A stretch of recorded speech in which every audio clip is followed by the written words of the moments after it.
So, unfortunately, your situation is a little more dire than we expected. Functionally,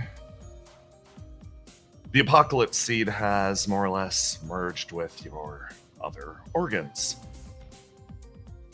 Now, demons that we've experienced this with are called strangers. They have functionally a secondary organ that regulates flame. It stores it temporarily or even long term in exchange for more of the demon's autonomy. This flame barrier functions as a secondary buffer against outside influence. That's why strangers are overall harder to influence than normal demons. Riddle adjusts the papers on her desk. It's, again, an intellectually fascinating discussion. Something that she would throw herself wholeheartedly into, more this, her own physiology. But in this case, it's technically a patient of hers. She closes her eyes. What this means is not only can we not remove it without causing extensive damage that, honestly, we don't have the proper research to figure out, we would need to substitute it for something else, likely a reflection, which comes with itself an entire secondary slew of problems. I'm sorry, but we're going to work to the best of our abilities.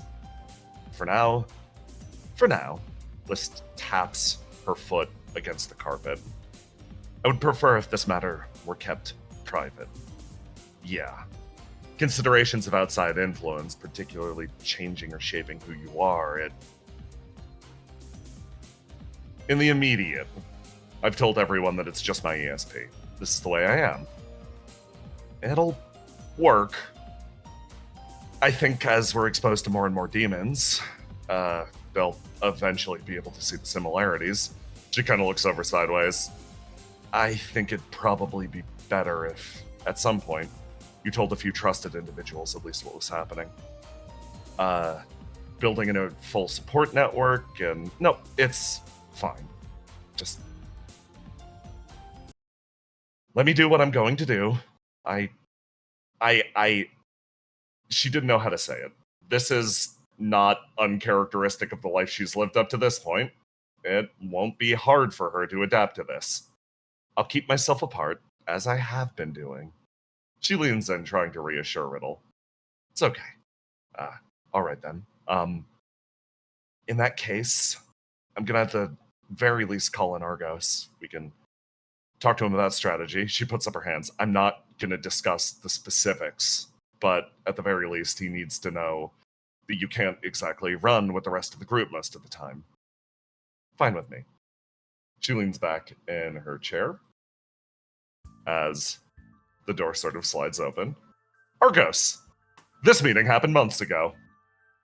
During the period when you were organizing grand strategy for Opia, you got an out-of-nowhere consideration as the tactician of Opia that List's role in the strategy needed to be adjusted. Riddle sort of waves you in. They've been chatting pleasantly up to this point. Hey, Argos, sit down. You know what? Take my chair. She walks over and sits down and troubles. Oh. Wow. I get the Riddle chair. This must be important. List sort of sits on the couch looking over at you. Hard to read her expression. So, List CSP has been gaining more and more power and effectiveness. As a result, we sort of need to change our strategy. List has always functioned as an independent agent. Her eyes, again, scan over to List, who remains stony-faced. So it shouldn't be too much of an adjustment, but when we're talking about plans in the future, I know we're breaking ourselves down into independent units, but I think it would work best if List was considered a unit to herself. Is that a strict rule? For medical reasons, yeah, but it can be broken if needs be. That's not a strict rule. Okay, so strict for me. Riddle says, whenever Riddle gives any sort of strict ruling like this, there are as quickly 5 different violations of that exact code of conduct as it is established. Oh, God. I could see why you drive Verona insane. I turn to List. What sort of problems would arise if we don't follow this? It's funny. When you look over at her, your ESP panged up for a moment. It communicated something, a strange sense of distance and loneliness. This decision, while necessary, actually pains the person in front of you. She puts down her fan. My ESP fundamentally alters who I am based on others' perceptions of me. If I'm paired with the wrong group, or even the right group, for a little too long, it can wear deep grooves into my personality. I've felt shifts in, my perception of the world. She, again, drums her hand against her leg. It feels like this mission is causing a level of nervousness from her that you rarely see. It's strange. Early on, it was emotions. I could easily get caught up in the thoughts and feelings of others, so I held myself back. But over time, the emotionality stopped. It is genuinely. As my ESP strengthens, it shifts into more of a worldview thing. I start to almost experience thoughts, feelings, memories of the past of others, and it becomes genuinely difficult to distinguish them from my own.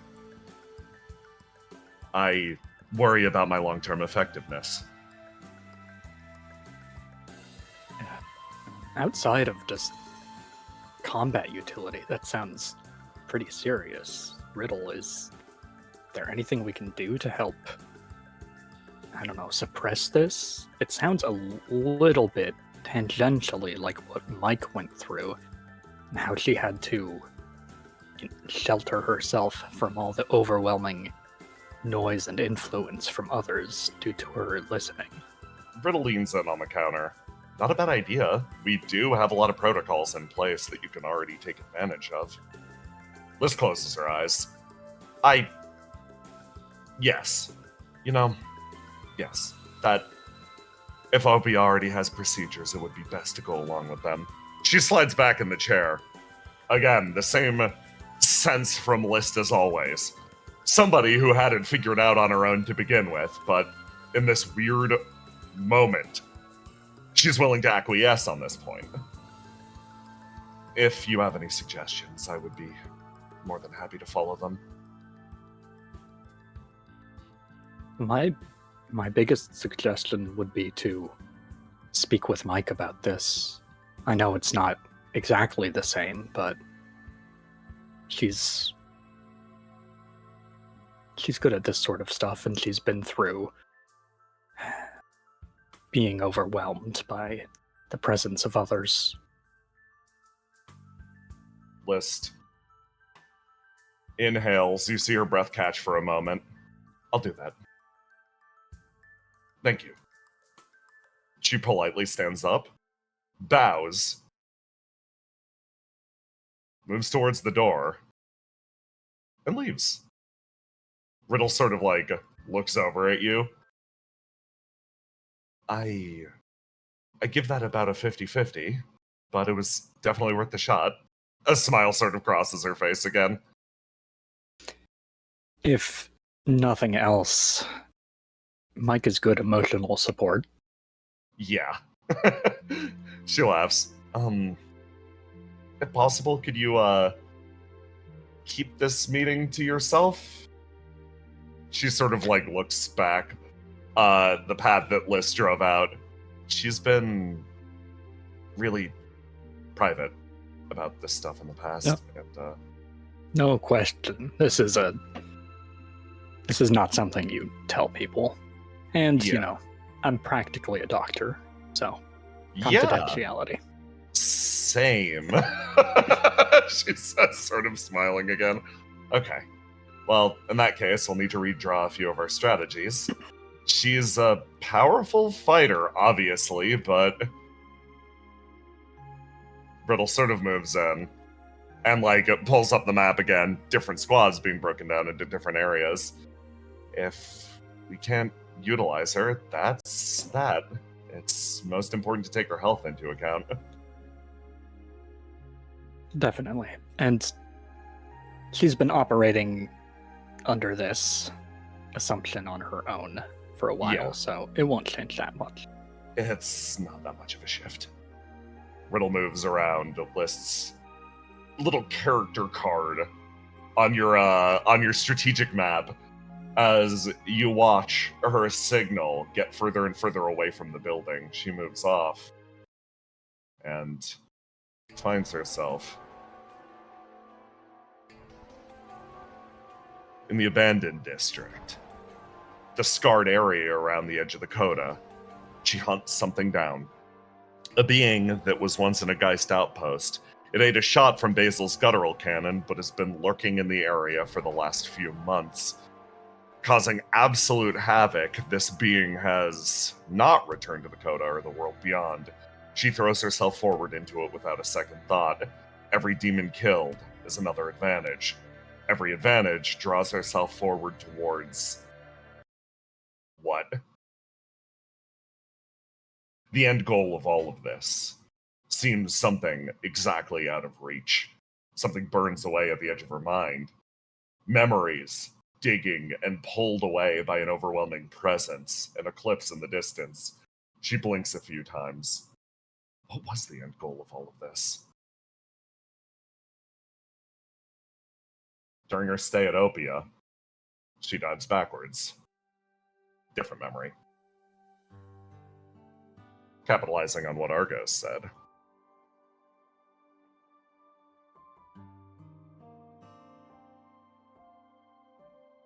Covered in wounds, List makes her way backwards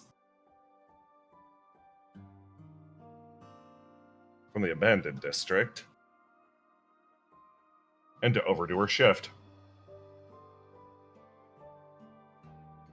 Working in Darkside functioned as a good way to clear the mind. It also allowed her to keep her finger on the pulse without standing out too much. She stumbles her way in, actually catching herself hard. That being was significantly larger than her, almost like it operated by some massive rules. But just the same, she was able to take it down through a mixture of firepower and created facsimiles of demonic arms. She brings herself forwards, looks over the side of the bar, and sees two people sitting there chatting over drinks. They sort of pause, and she freezes in place, meeting an unexpected gaze. She clearly did not expect you to be here, Trouble. List. Hey, you, wanted to meet? Yeah. Got some good advice from Argos. Disheveled, she looks between the two of you. Do you need me to apply minor healing on you? It's fine. I'll be fine. I'll be completely okay. Just don't mention the gaping flesh wounds, please. Thank you. Oh, all right. Okay. Like, sort of, she sighs and then looks back and forth. One of the few people that prides herself on walking completely around the wall, and then hops it in this moment. She sort of slides her way over the bar, puts herself there, looks between the two of you. Fidget. I got some reasonably good advice recently. Yeah? What advice? I think you two would, maybe be able to help me on. How do you deal with the interference of others in your worldview? The interference of others is part of my worldview. She sort of moves her way over. Yeah, it's not something that'll necessarily go away either direction. So I guess, like, acceptance and channeling? Is that a good answer? She almost looks over. It's, Triple sort of taps her chin. It's a little bit complicated because it's not like it's something you can control, right? Like, listening. No. She sort of looks over at Mike. It's something that you simply have. It's why we Yes. refer to it as a disability instead of a superpower, even though it can be used as one.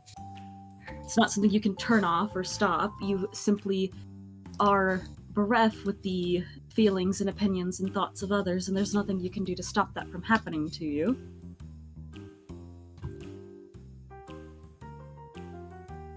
Her eyes sort of open expectantly. And since you can't stop it, you sort of have to decide, well, how much of this am I going to keep and how much of this am I going to just let wash through? What if you don't necessarily have a choice in how much you're going to keep? Sort of taps her chin. She's like, oh, okay. She sort of, Oh.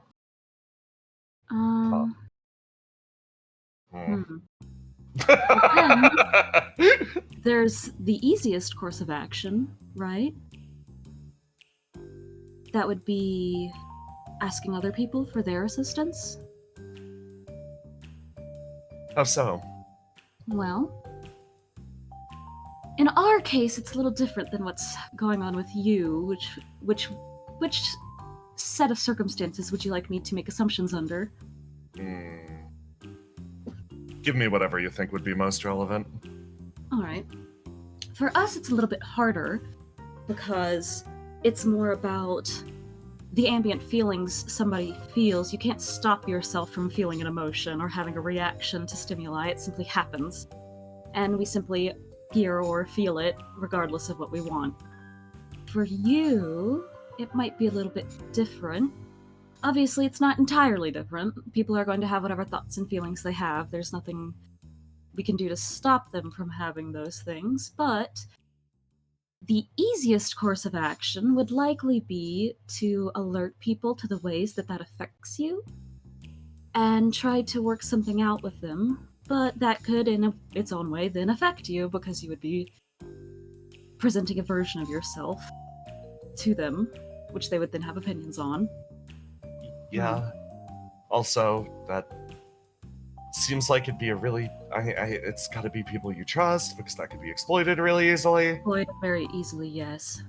That's where I'm running into difficulty. She sighs. That's why, for me at least, when you told me about the way that your power works, I sort of just decided I would believe whatever you told me. She sort of, like, rubs her temple. Yeah,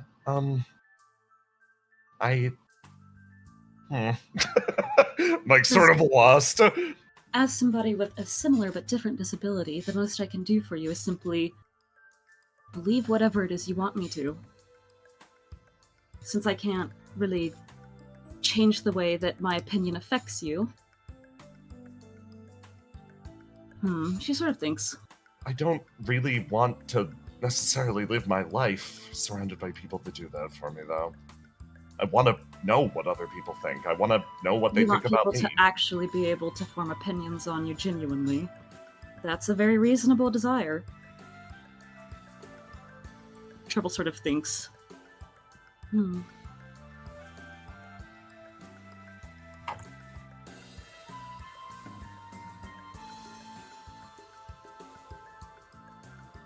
For me, the way that my ability works is sort of similar, but I can sort of pick and choose.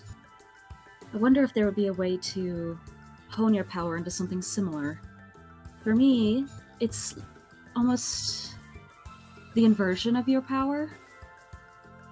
It's sort of like I see things I admire in other people and strive towards them. It's like being inspired by others. Yours is almost having that foisted upon you in an image that they see of you. Like, you can only exist in the reflections of other people. She sighs. Not a bad way of putting it, actually.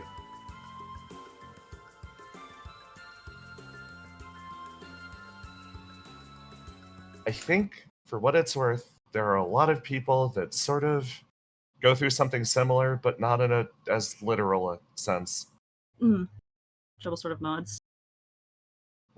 Like that sounds very familiar, actually, for what I think multiple people are struggling with here. So I think you have some commonality with like Ace and stuff. Quietly says off to the side. I wonder if there would be some way. Trouble sort of taps her chin a couple of times. For me, I have an aid that helps me mitigate the effects of my listen, and we've been working on trying to develop one for Mike. I wonder if it would be possible for us to develop something like that for you. Some kind of dampener? She looks over at you. Riddle's actively working on suppressing my condition.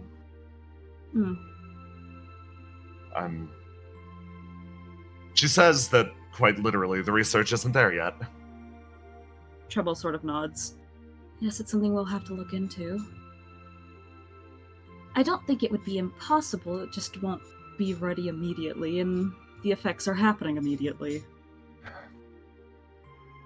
I guess we're just waiting on the next scientific breakthrough, then. She seems annoyed. Visibly annoyed. Trouble sort of got her arms leaned up against the counter, and she's sort of tapping her finger on it. Like, she's clearly cogitating on this pretty seriously, because she's like, She seems like she's in thought.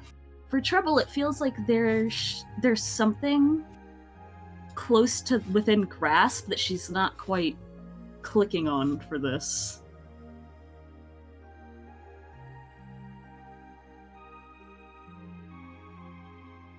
She makes a drink, walks over, sort of slides it across the counter. Well, if you guys figure anything out, I'm sure it'll be one of you. She gestures between the two of you, or Riddle. B, as far as demonkind goes, one of the scientific breakthroughs of the century. Coincidentally, such a breakthrough was achieved by a certain someone out in the middle of Belith deciding in the moment that, hey, wait a second, why don't you try burn reducers out? The reality of List's situation shifted in real time as an understanding of strangers actually shifted. Time ticking its way forwards. List was actually able to adapt a little more to normal life after that moment.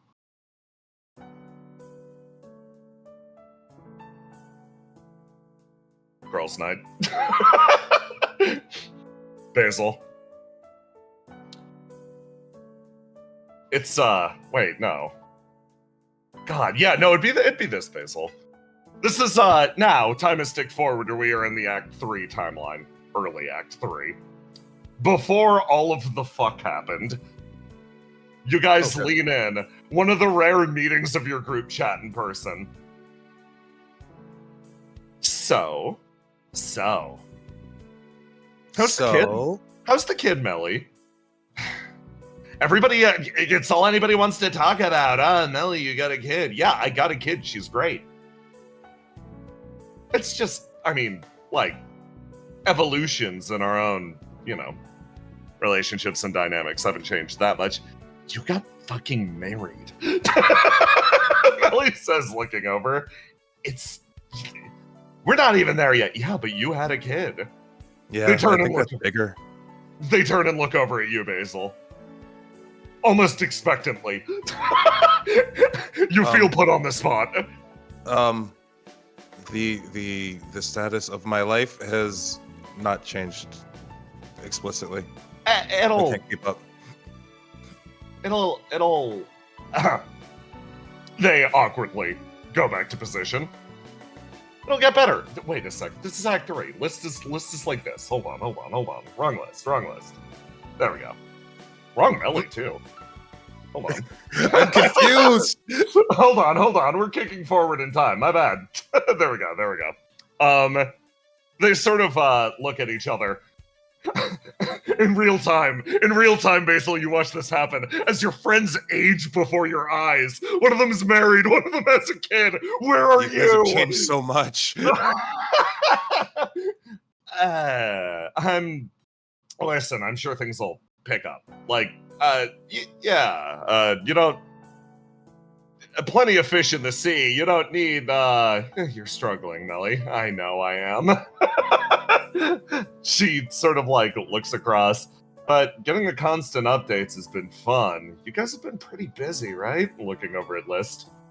She sort of clicks her tongue a few times. No more busy than you two. Going down into the depths of the coda and looks over at Basil. I hear you've been exceptionally active around Opia. Anyone around here catch your eye? Around here? No, nobody around here. Nobody? I've been too busy. I've been too busy. Oh, I've been married to my work. Yeah. Okay, yeah, that makes sense. Stop smoking indoors. Slaps the cigarette out of Melly's hand. I think it smells nice. Opie is so big and open. I don't normally smoke indoors. I swear. I know. Probably. A little too quick. It's okay. On the I also dial don't there. have any home training. Melly's face hits the fucking desk as from the doorway, somebody walks in, catching up after a long day of work. Willow. Uncharacteristically, you see two of the people who are usually not around Opia HQ hanging out here now. Basil's usually out off in the field assisting someone directly, and List hasn't been seen in fucking months. Ooh. Did I catch a secret meeting between you guys? Oh shit. Nobody leaked the group chat. We'll all go down if we do. Yeah, you guys are actually scrambling around. Was this actually a secret meeting? No. No. Willow, please sit down. It's so good to see you again. We were simply talking about business. Yeah, speaking of Melly business, nods. did you know I got a kid? Yes, you got down to business. That's how kids are born. I Melly- guess I did get it from business. It's technically speaking, I guess. Melly fucking clenches her teeth. List looks over at you, Willow. Similarly, I've heard you made a lot of progress in the old coda. Fascinating that you found an individual down there that Melly punches List in the arm. Hey, roll it back. Roll what back? List's entire expression lights up, a little upset. You don't need to immediately get down to, oh, what were you doing in the old coda? You were the one who was saying just earlier that you have trouble making genuine relationships. Yeah, she's got a point. List's entire body freezes as she sort of turns, looks over at you, Willow. I'm sorry for immediately asking you about your place of work, I suppose. Yeah, the place that you used to work. Why are you being so formal about this shit? It's You no gotta problem. open up if you want genuine relationships that aren't on a group text. Just stop talking about the group text. I mean, we don't have a group text. We don't Just have a group text. If we don't and have even group if text, and even how if does- somebody did find that we had a group text, all of us use code names so that you can't tell who's who. List flashes you a look. Yeah, no, there's no group chat. Smoking again. Smacks it out of her mouth. All right. Yeah, no problem. List sort of she fidgets in her seat again and looks back over at you, Willow. Well, due to more recent Opia events and Opia medicinal circulation, I have been given an opportunity to reach out more than I did before. Oh my god, you're so bad at this. She wheezes. Why don't you just talk like a person? I was getting to the point. Look, some people just gotta say more words. Willow, I understand that it was a scientific breakthrough of you and the R&D department that has helped individuals like myself be more open, and now I'm struggling with the actual logistical part of it, of saying what I mean. Okay, is that what you all wanted? Yeah. Yeah. Yeah, good enough, yeah. Melly nods and fist bumps you from across the table. So, even though I no longer work here, I wanted to say, I want to still be here for you all, in whatever capacity I can. I would like to be friends. Wait, that's what you wanted the whole time? Yes. What? Why? Why are you bothering me about this? I'm not gonna lie, List. I thought you were in like huge amounts of like debt or something, and you needed to borrow money, and you were like really just tiptoeing around the subject. Financially speaking, I am stable. Ace and my combined paycheck is. She starts to mutter from behind her fan quietly. Wow, I guess she's also not home trained. Well, Stop if you want to that. be friends, yeah, sure. I don't mind being friends. Okay. We got cookouts every Thursday. If you wanna come to Melly's place. Melly nods repeatedly. I don't smoke inside at my own place, by the way. That double standard's just weird. Mostly not around the baby. Also on Sundays we do some family sports, some family activities. If you want to hang out there. Oh yeah, no, you'd be great. List for my team, to be honest. Wait, shit. Normal rules. You're technically the one recruiting her. Yeah. You got Basil. Yeah. Okay, Basil. Only way we're gonna make it fair. Last on the last to be picked, as usual. That just means we save the best for last. Willow, Basil. I'm not stupid. Shit. No, we should add you to the. Melly like. What? Melly like looking over at Willow. Basil's nickname in the group chat is indeed last to be picked. Now I have to change it. List looks across the table and sort of grows quiet in this moment. It's funny. As the conversation gets rowdier and directs away from herself, she comes to a strange realization. She's pulled herself apart from Obia, but just the same, this is the first time in her life she could genuinely feel like she's close to them. These bonds, this distance, acting as a consistent contradiction. She focuses hard on the memory in the face of the fire, tries to let this good sensation wash over her, and then it catches on something in the back of her mind as she scans through this almost litany of different interpersonal relationships that she has, trying to focus on the good, trying to summon up whatever positive emotion will let her push back against this nightmare. Instead, her mind takes a sudden turn. There's a pop and hiss of the flame as it consumes greedily even that, these segments of her personality not steeled enough. And her eyes open again in a significantly sadder scene. A sort of watch.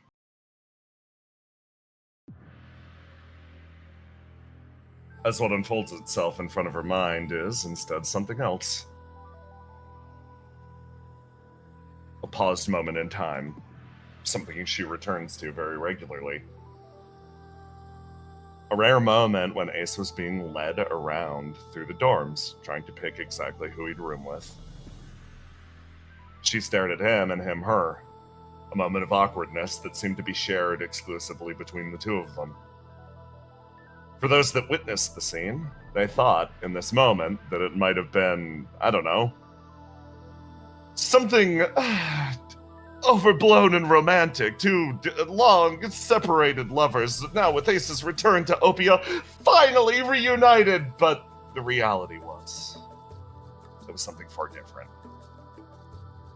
Lys looked at Ace's current state. Flameless, his body sustained by the tubes running around the outside of his body.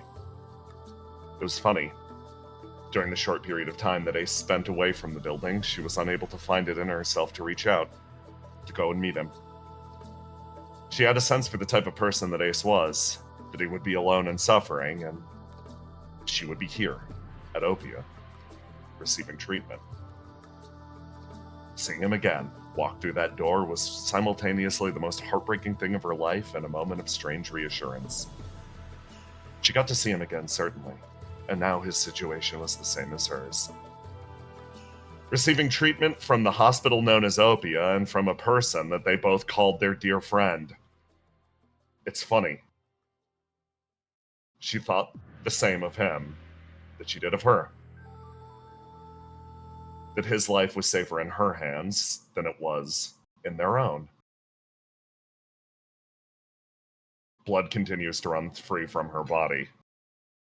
She needs to push herself more and more.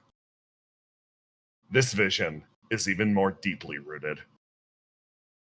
Around the time that she first bound to her reflection, picking up her blades and forging demon after demon into weapon, she needs to be more powerful. She needs this strength. Why? The same crushing question pushes back against her. Why? She searches for anything in the fading light. Anything that might stop this being from consuming her. Earnest question? Yeah. Is that it? Lys stares out and over. All of that stuff is what came to mind first. Okay. Well, we can dig a little deeper there. What about, no. No. She thinks. Right now, Horizon's flame is overwhelming her own. A massive presence from outside the world. But these memories are the ones that come to mind. We fought the Queen of Flames together. Uh-huh. Why don't you try to think really hard about that? Lys attempts to focus on it. One of her crowning moments of glory. It doesn't come to mind. What the hell? Horizon continues to watch, head tilting lightly to the side. Oh, I see. Seems to be different areas that your own mind is focusing on. Your existence is rather malleable, but I think, at the very least, these are... She comes to the same realization at the same moment. If this is what matters to her, there's something she's still missing.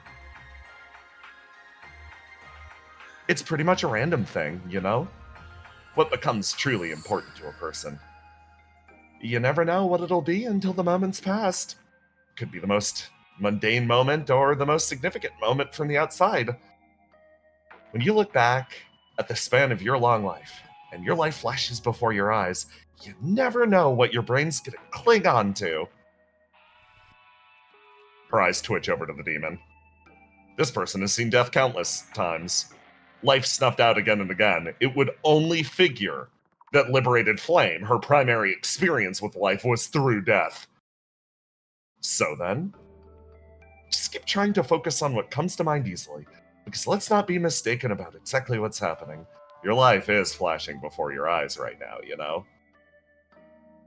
She sits down on the nearby bench across from her, folds her hands, leans in, and tries to find a point of focus. A point that will keep her coherent amidst the maelstrom. A point that will stop her from being devoured. Weirdly,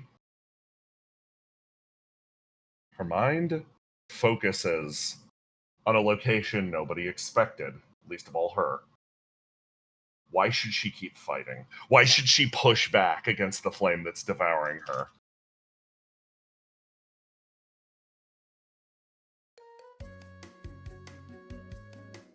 a scorching hot beach manifests itself in front of her. She finds herself sitting here, waiting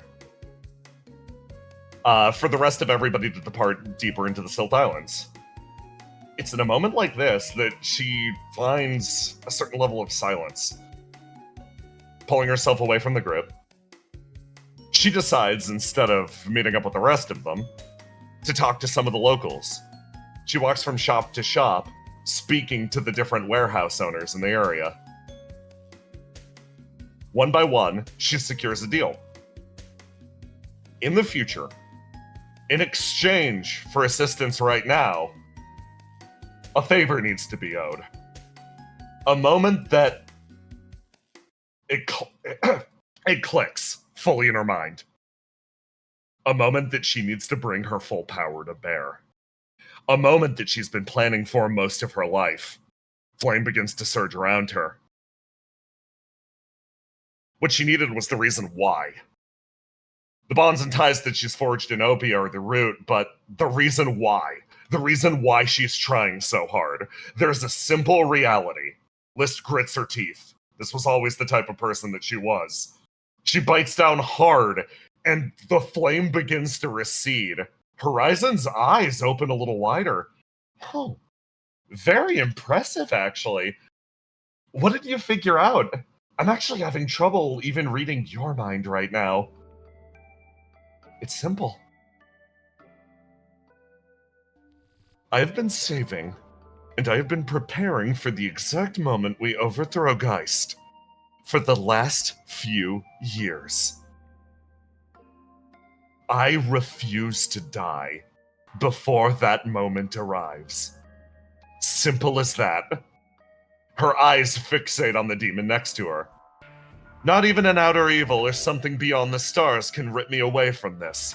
I have simply bled too much and worked too hard for it. Horizon's expression resettles. Excellent.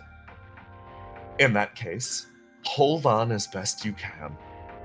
Become an impenetrable wall through which I cannot enter this world.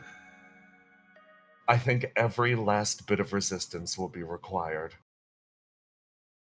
Unfortunately, my might is tremendous, and the fulcrum of this world is shifting in real time. If you wish to change it yourself, hold fast, and don't give up no matter what.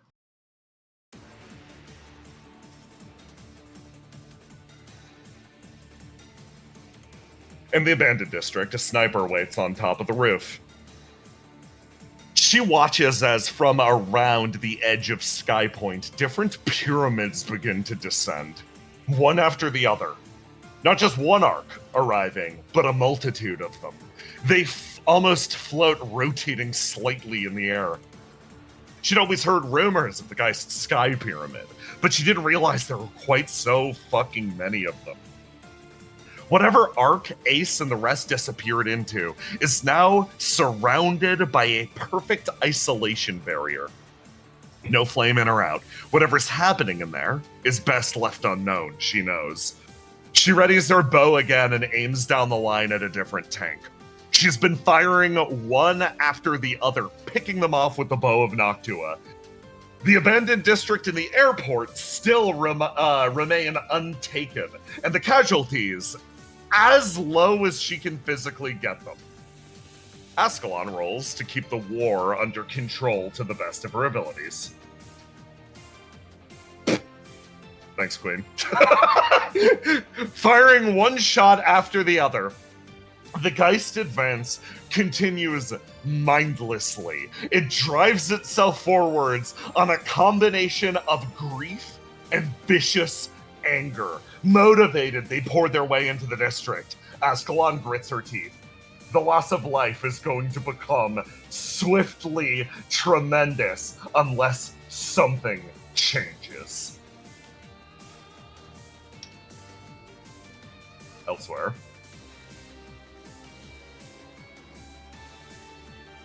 our camera whizzes through the air, carrying itself over the thick cloud cover. It dances and drives itself forwards into a singular point, a solar flare on the horizon.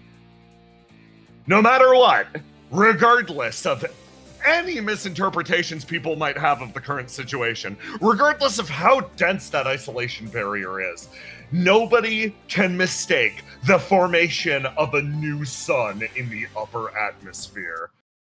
We find ourselves in the midst of that boiling hell as we pick up exactly where we left off. Okay, everyone, preamble over, back to hell. Welcome back, everybody. So,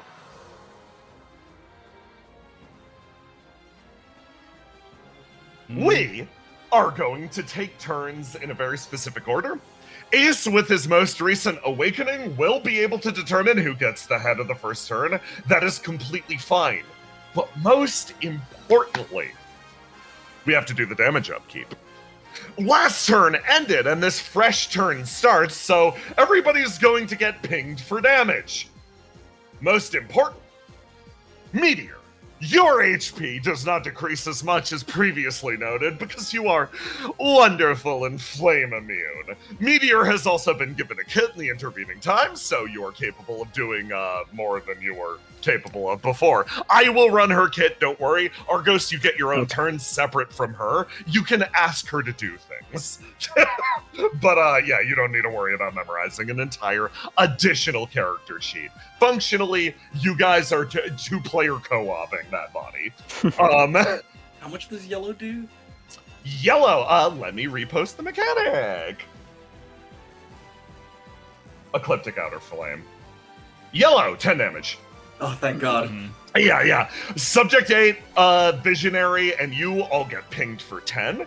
You look over at Subject 8 as she readies herself. You see the flare of her ESP as she glares over at the formulating black hole in front of her, reflecting the damage directly back to the source. She still takes it, but shares it over there. Ruth is going to take 50 damage and wound. We are going to hit her. She is going to... Yep. Dekka is going to take 100 damage and wound. Good. Love that for him. Excuse me? Trouble like, the fuck you say? G isn't wounded. She remains up. That's why she's the GOAT. That's why she's the GOAT. Never mess with the mailman. Over here, we're gonna do upkeeps over on you. Ace, did you take your 10 damage? Yeah, I took my 10 damage. CO 5 wounds. He's gonna wound this step. Okay.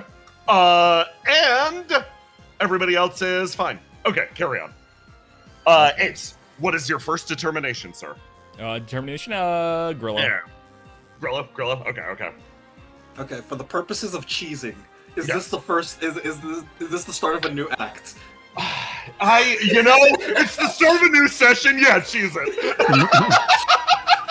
Thank you so much. You're so gracious about this. I'm going to have a crazy turn real quick. Yeah. That's a good point. I'm gonna say Verona during the last session. Oh, she already used her wound heal on Riddle. She refreshes it. You guys have a free wound heal in the bank on Verona. Good call. Anyways, since this is the case, yeah. I'm going to do something a little crazy. I'm going to start exploding. I'm going to use Subject 8's C4 package. Oh, yes, of course, because it's naturally refreshed. Yes, naturally it's refreshed. So I'm going to put it in a spot. I'm going to move over. I'm going to move over here, put the C4 down, back, and let it explode for 66 damage. Okay. I believe that does not hit G. Perfect. Okay, 25. I mark it off of list's manifestation. As a reminder, functionally 2 health bars are filling up simultaneously. List's maximum health is decreasing as Riddle takes bets on trying to separate these two. Riddle needs to earn a certain number of successes separating List and Horizon from one another. That process that they were agonizing over in the preamble needs to happen in real time. It's time for the fucking surgery. Riddle almost reflects to herself, God, I wish Treble was here right now. You are hitting Horizon's health pool as she tries to push herself through the portal. That 25 damage as a result goes straight to Horizon and decreases her ability to manifest in this world. Think of it like you're shoving her back through. Okay, perfect. Also, I'm going to set a Fate Weaver condition. Yeah. If anything crazy, if any AoE happens, I'm going to move.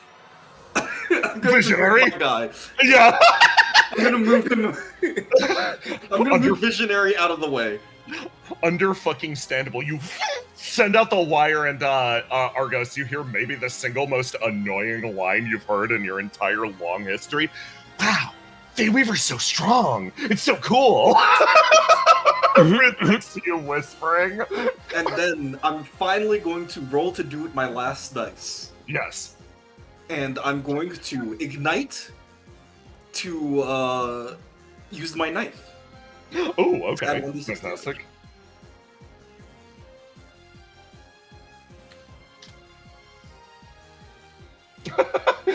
Okay, you, with a 30, yes, okay. You stab in and deal an additional assload of damage, driving the demon back. And then finally, the last part of my turn, I know it took a little bit. Oh, you're right. I'm going to Cruel Joke, unlock all 3 of my dice, and take an extra turn. Yeah, of course! Yes, very well, Queen, carry on. Mechanics. We're mechanicsing. And I'm just going to attack one more time. Lovely. And I totally forgot to activate Hero Slayer. There we go. Oh, yeah, slap 2d6 extra on that. Okay, fantastic. And now this is the end of my turn. Okay. You let out a flurry of knife stabs as well as a C4 detonating in the distance. A line flies out. All of this happens over the course of an instant as Cruel Joke overclocks your entire body, acting so fast eyes simply cannot track it. Who next? We'll let Subject 8 go next. Subject 8! Okay, so Subject 8 is part of the We Are Jumping Him collective. Functionally, the way this works is if every character is simply going to apply damage, the character that is elected for the jumping will apply their full damage and then functionally go through. That is right now Subject 8. It's Visionary. It's Ruth. Yeah. Okay, so Subject 8 is gonna... Yes. Yeah. That is a crit for all of them. You watch as Eight's eyes flare up, and she's like, okay, everyone on me. And Ruth puts you down, Argos, and also jumps across, swinging her sword down. Can't let you take all the glory, Willow. It's so weird. It's like you're back. They all close in and start to beat the ever-loving shit out of them. Meanwhile, G is going to dart over here, run her way up to Ruth. She runs her way over and Ruth's like, yeah, G? Here! And she, moves over and hugs her really fast and is going to take that flame. Up hers to black. And drop Ruth's down to orange. It cannot get worse than that for her. We're gonna get rid of the flame strike icon.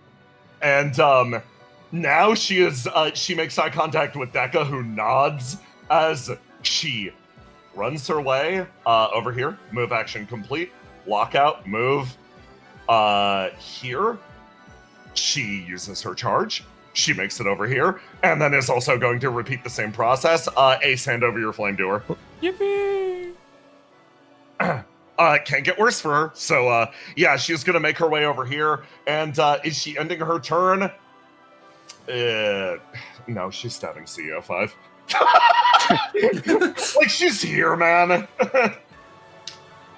She makes her way forwards as CEO 5 watches this fucking tiny ball of fluff burning to death, sprint her way over here, hug Ace, absorb half of his flame, turn around, and then stab him fucking violently. He takes a step backwards, lockout, and then another move. She's gonna make her way back over here to safety. Dekka. What? Yeah. Oh, I want to shout something to everyone. Oh, yeah. Everyone, this is Argos. Hi. Stack on list. Okay. Dekka's like, everybody hears that and you kind of get a nod.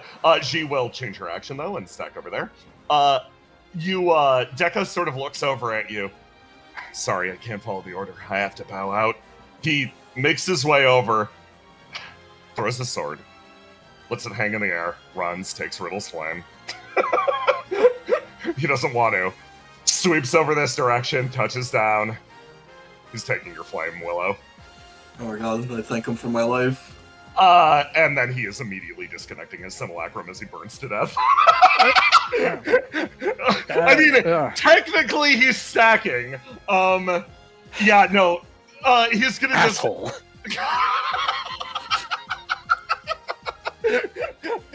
He takes your flame and then will just thump, hit the ground as his body just combusts. Next, Verona. Verona's gonna be a little conservative with her shit. She's going to heal up Ruth, and that's her go. And then Riddle is going to Miracle of World 12. And then we will pass it to Jackson. Hope of World 12. Betting 10 more of List's HP. Roll to do complex. 10. Riddle, please, I'm begging you, roll good. You roll like a god when you need to science, queen. Riddle gets, okay, 1, 2, 3, 4, 5 successes. As progress is made rapidly, she starts to manifest her ESP almost like a thin lens. It moves through the area and starts to just lever the two apart. Argos. / Meteor. Does Horizon have a turn? Or does She does, yes. Take it? Okay. Well, can I activate my ESP while I'm... You can, indeed. Okay, ESP, turn on. Meteorologist feels something almost start to change inside of her. She starts to burst and boil with flame. Oh, you're overclocking my flame circuitry. What a peculiar sensation. Big smile on her face. What do you do? I'm glad that's the reaction. All right. Well, I activate the big stacking marker thanks to single-handed saviors. Hard light. And I am going to have single-handed savior charge the ring of salvation. The giant, fantastic. The giant laser, which would normally wound me. Yeah. But it doesn't because I'm using my ESP. Yes. But I can also willingly take a wound in order to fire it right now. Okay. Which I'm gonna do. You start to charge it. And something starts to change in your body. You start to feel something. It's like your reflection. You don't. It's what she was saying about the flame circuitry. You don't have the right circuitry to fire the Ring of Salvation from Meteor's body, but it's weird. You get the feeling like maybe if you pushed yourself, you could. Can you give me a roll to do? I can't. Okay. You inhale and exhale. As fractal duality actually starts to do its work. You've done something like this before. You've used your reflections from Subject 8's body, but quickly you learned that it was due to 8's very flexible physiology that enabled you to do that. Meteorologist, on the other hand, there is nothing to manipulate here. She cannot be rewritten to host a reflection. So, as a result, you just need to shift your aim slightly. You almost start to... The best way to put it is, it's almost like a... I'll explain this in terms that Argos could understand. It's almost like you're hosting your reflection off of your source body, and then streaming it to one of your extremities. This connection is technically being run on the firmware here. It's being run on your PC at home, which starts to cook and fry with the effort. You will take that wound. And it passes from this body through the center of this connection out to an extremity, and manifesting the Ring of Salvation, it touches down in your hand, and you start to aim it inwards. As, indeed, it does form, Meteorologist's body will also take the full tax of this, as you hear plastic starting to burn and sizzle, her synthetic flesh starting to rip away. Both of you take a wound in this case, and that's the cost of basically remote accessing this.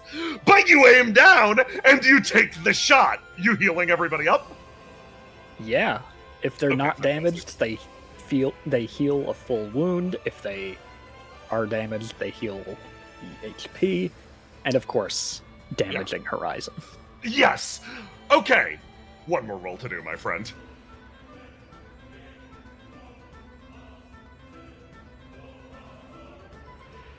Oops. Clicked the wrong button. Lovely. Okay, so the attack burns through this set of people. Ruth will heal. God bless. We are going to unwound this. Dekka is fucking dead on the ground. She just... Oh. Okay, you managed to actually fix up G, too. Gia's HP Gia's HP returns. She will burn at the start of the round instead. You bought her another turn of life. For everybody else, functionally, heal yourselves up. Argos, what is the healing on it? Is it just normal healing? Sorry, let me check. I believe so. I think everybody gets 9 back.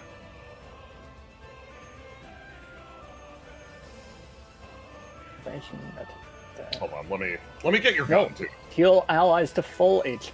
There we go. Okay, yeah, full. Everybody full up now. So, yep, everybody caps out on HP. This is great for Subject 8 futures. Let me get your fucking gun. Take your full heal. So I can't wound Meteorologist. I got her. Meteorologist, yeah. I got her. Nope. Oh, I can't wound Meteorologist either. Hey, Meteor? Why? So powerful. She's too strong. She's too strong. She's invincible by the mechanics of Roll20. Yeah. Huh. Abuse this. Okay, Meteor... I guess Meteor just shrugs that off. Don't give me any damage. Okay, I'm wounding it on her sheet. No! Okay, she's gonna wound her green dice. Who next, Argos? Well, please, everybody that it hit, which is everybody adjacent to Horizon, please Oh, mark yes. them with tactics, if you will. Yes, of course. That's you. That's you. That's you. That's Unless you. anybody calls out that they want the turn. No, let's give it to Horizon. Okay. Horizon is going to... Good stack there, also. Good damage on her this turn. She is zeroed out. Further damage during this turn will do nothing. Man, You're if only going- Dekka had stayed, he'd be fine. He'd be fine. Listen, he's face down, ass up, burning on the ground. It Dekka in my brain, it's what I deserve. It is kind of satisfying to see that. Okay. Ooh. Okay. She's gonna be fucking annoying. She's gonna use World's End. Detonates lockout detonates a flame on the target, purging them of their outer flame, dealing damage at the outer flame's level to all creatures within a number of spaces equal to that level. Detonating roots, the orange. Everybody in this square gets yellow, so the yellows go up to orange, and they take 25 damage. Except for Visionary, who gets pulled away by Fate Mover. You're right. I have to save him. Willow, which you said your two friends. Who are you pulling away? I think it's only one person. Oh, okay. So you managed to get Visionary out the fucking way. Nice. In that case, everybody else is going to get up to orange. Ruth is now purged of her flame, and they take 25 damage. This causes Subject 8 to pop. She explodes. She is fine. Okay, and you get a yellow flame, and that is that. Okay, that was less bad than I expected. So that was her lockout. She's then going to...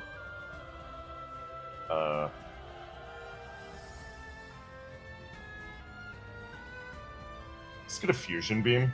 She hasn't used this one yet. Fires a beam that deals 80 damage to the target and applies 1 level of Ecliptic Outer Flame at the end of the act. Damage is split between all creatures that stand within the beam. She's gonna aim it at G? Or, no, she's aiming it at Visionary.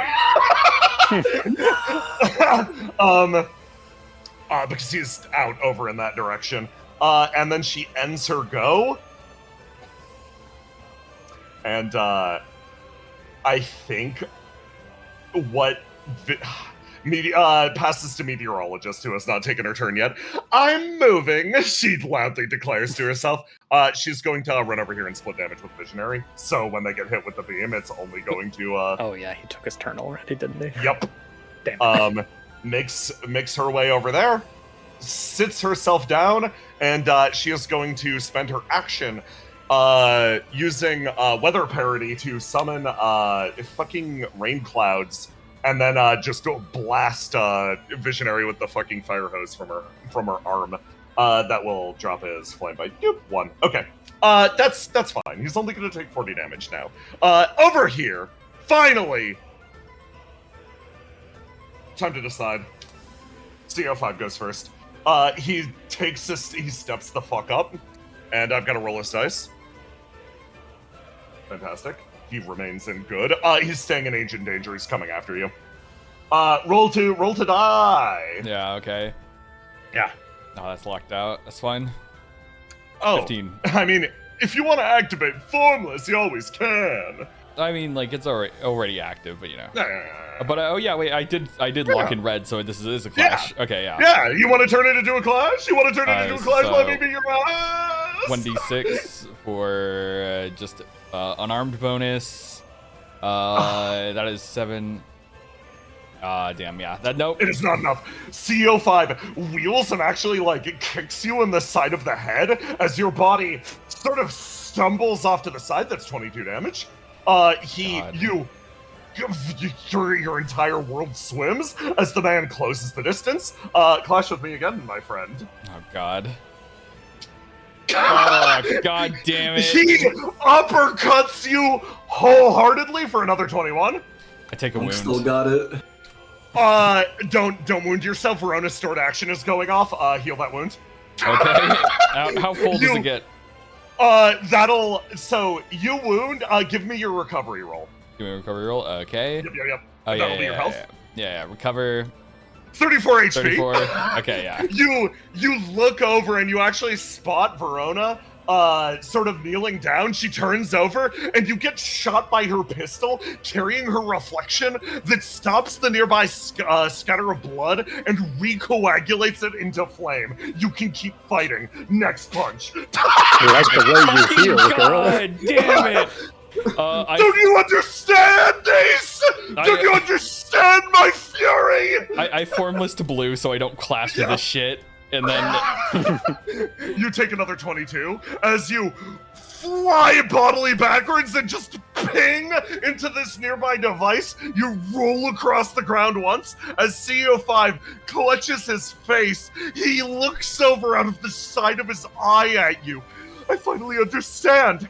Ace, we were always meant to feel like this. Always meant to be as strong as this. We were meant to be gods and they made us mortal.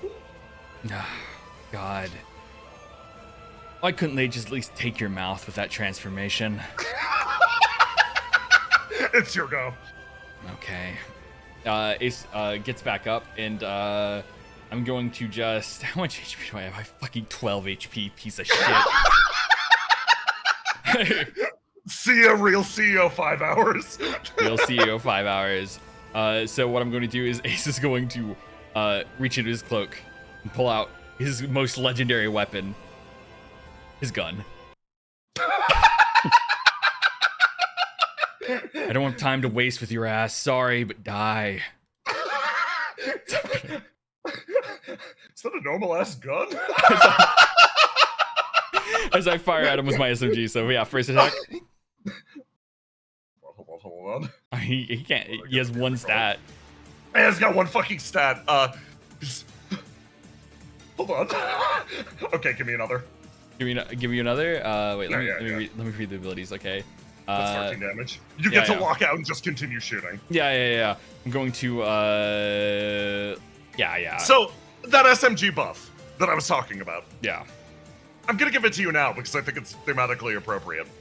Your SMG has been now coated in a fresh layer of your blood, so you are firing bullets that burn with, honestly, your coagulated innards scattered across them.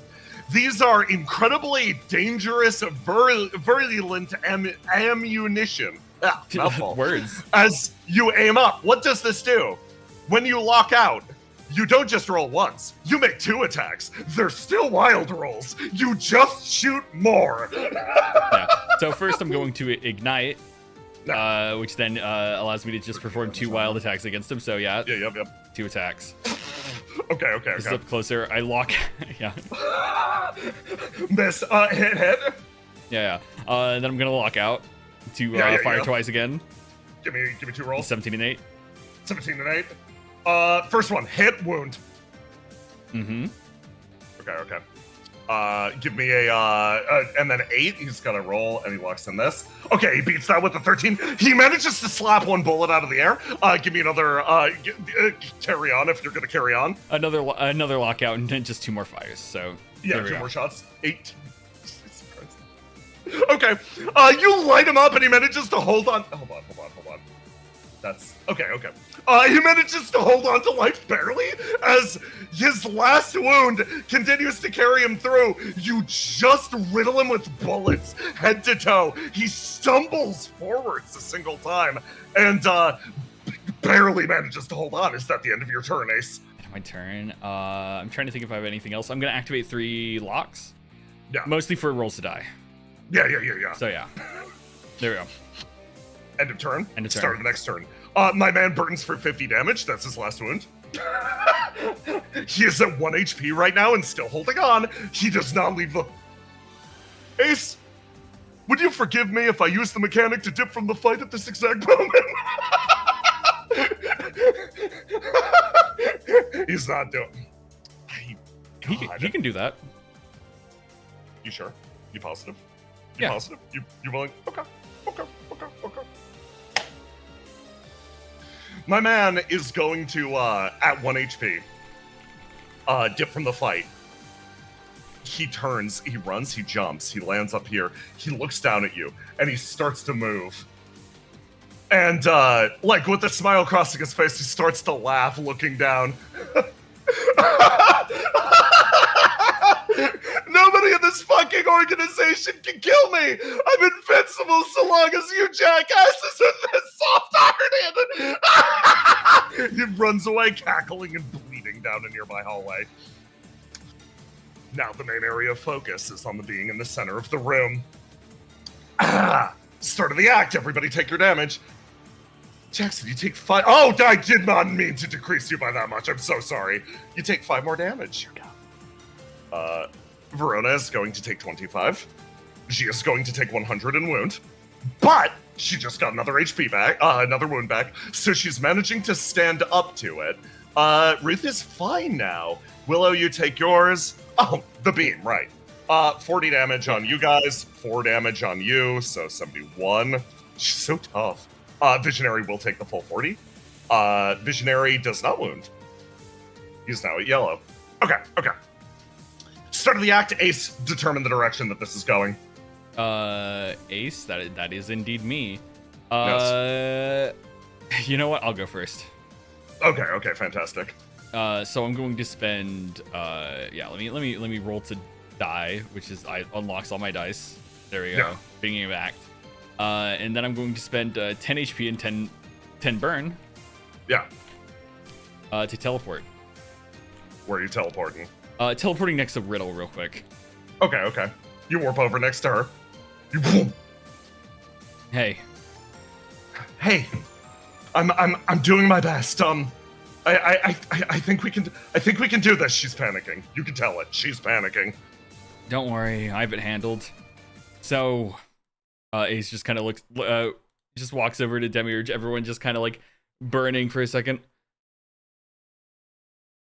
So, this goes 2 ways, right? Yeah, it's a portal. Okay, then. As Ace is going to quickly touch the Demi Horizon. Yeah. And then use his teleport again to go through the flame trail. Wounding himself. As you go, Verona's actually going to take the same opportunity she did before. And she's going to heal you up for this much. 5. I don't know if that stops the wound, but it's worth it on your way out. I mean, no, it's not enough. It's not enough. Okay, take that wound. I don't need it. You put your hand on Demi Horizon in front of you, and everyone watches as your body dissolves into it, disappearing into the mass. You can almost hear this screams the protests of your party as you go to a place far, far beyond this reality. You see a brilliant golden city standing in the distance, and you blink a few times. The vision flares and fades, coming in and out of existence. You see it only for a moment. Whatever truth is being misconstrued here is revealed, and then it fades under that eerie red horizon. Your eyes open and close multiple times, pushing back against the edge of it. And your own flame begins to spark and speak in the back of your mind. A throbbing presence against the corner of yourself. Up to this point, you've lived life a certain way. You've lived life striking down your enemies. You've lived life a voice cuts through. That same mixture, that chimera of your father as well as others.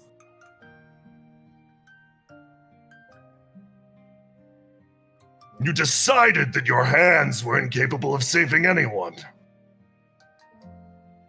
All you can do with that blade is swing it and point it towards the right target.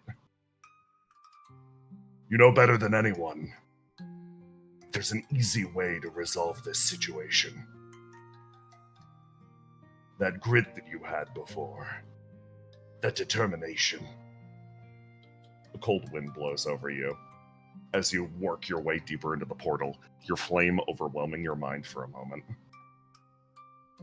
Your flame speaks to you of your past. A short time ago, when the world was in peril, you talked to Argos and Riddle on a snowy overlook over the city. You asked them if they were capable of sacrificing one life for the sanctity of the world, for the safety of the world. You were ready to bear that burden regardless of who took it. Later, you found out that Ruth was one of the Apocalypse Seed Bearers. She was the one you would have had to sacrifice, had you not relied on Riddle's ability to save others at the time. Ace? In retrospect, would that have changed how you acted? In situation that we're in, when everything is at its worst, how could I suggest sacrificing something without sacrificing something dear to me as well? Your resolve held firm. The flames billow against the back of your mind. They demand more. You throw yourself through the portal. And in this place, you could strike someone down. It would be simple, in fact. A call.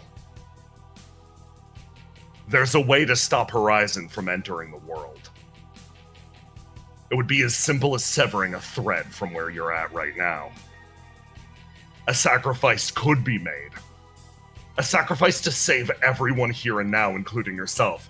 A sacrifice to stop your world from burning. You aim your blade up at the sky, but your flame calls for something else. The simple reality of sacrifice. Why burn down the heavens when you could burn down the source that fuels them? A vile resignation in the back of your mind. I ask, in this moment, Ace, where do you point your blade? I'm gonna try to kill the Horizon itself. You focus on that instead. The easy solution. Severing the life of the person that matters most to you.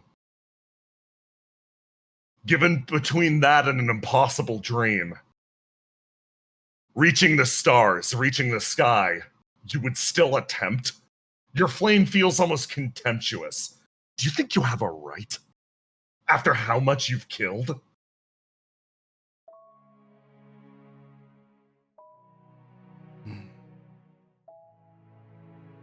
I think I don't have a right, but I feel like if we start questioning who does have a right to do things like this, then we'll get nowhere. A second thought, like cool water, splashing against the blaze.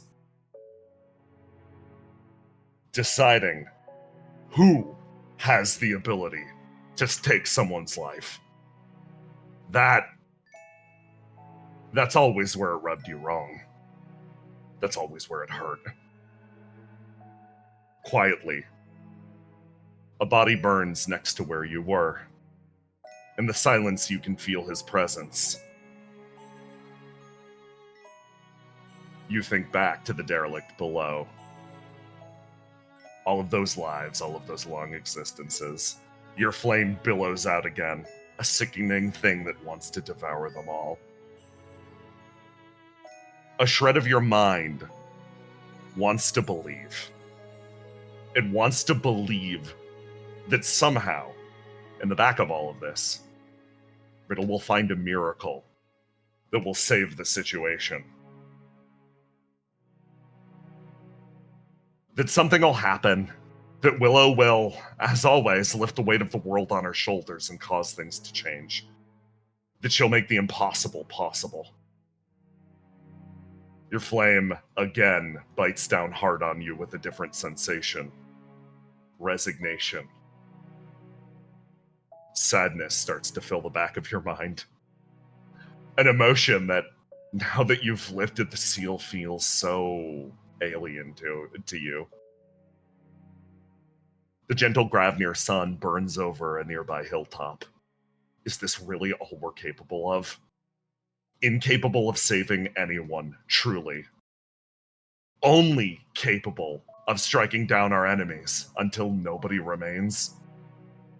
Is this really all our hands were crafted for? The flame almost asks you inquisitively. It waits for an answer. It waits for an understanding of itself, that this suffering might have meant something.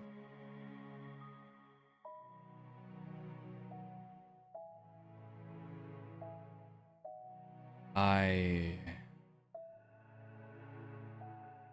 don't know if it's all it's good for.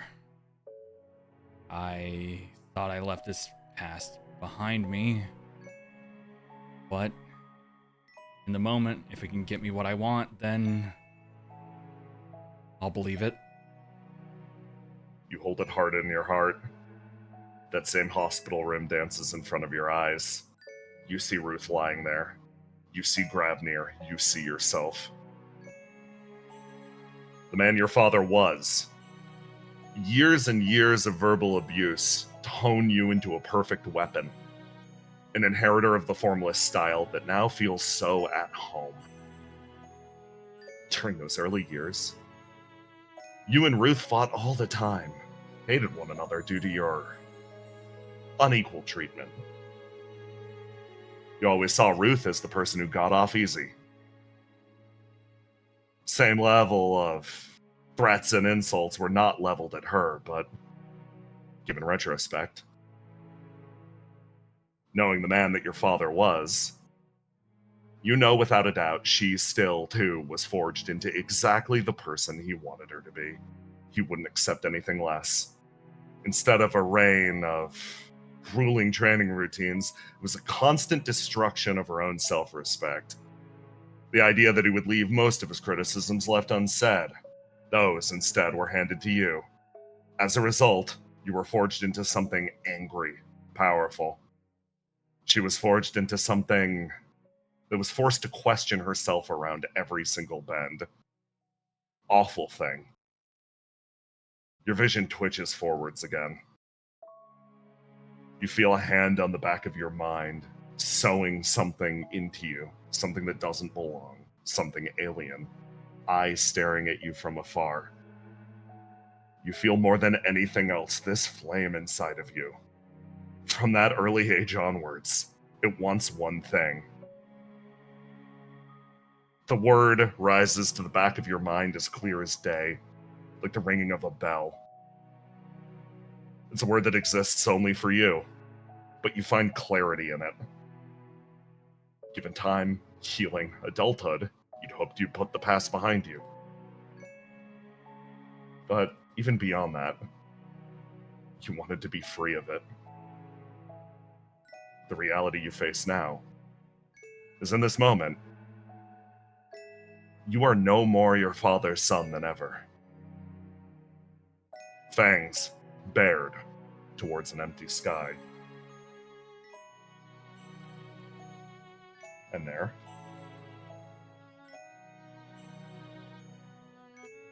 you find her at the edge of oblivion, a point on the outside of this world, flame leaking its way down and inwards, molten fury that would see the oceans boil and the plants and animals die.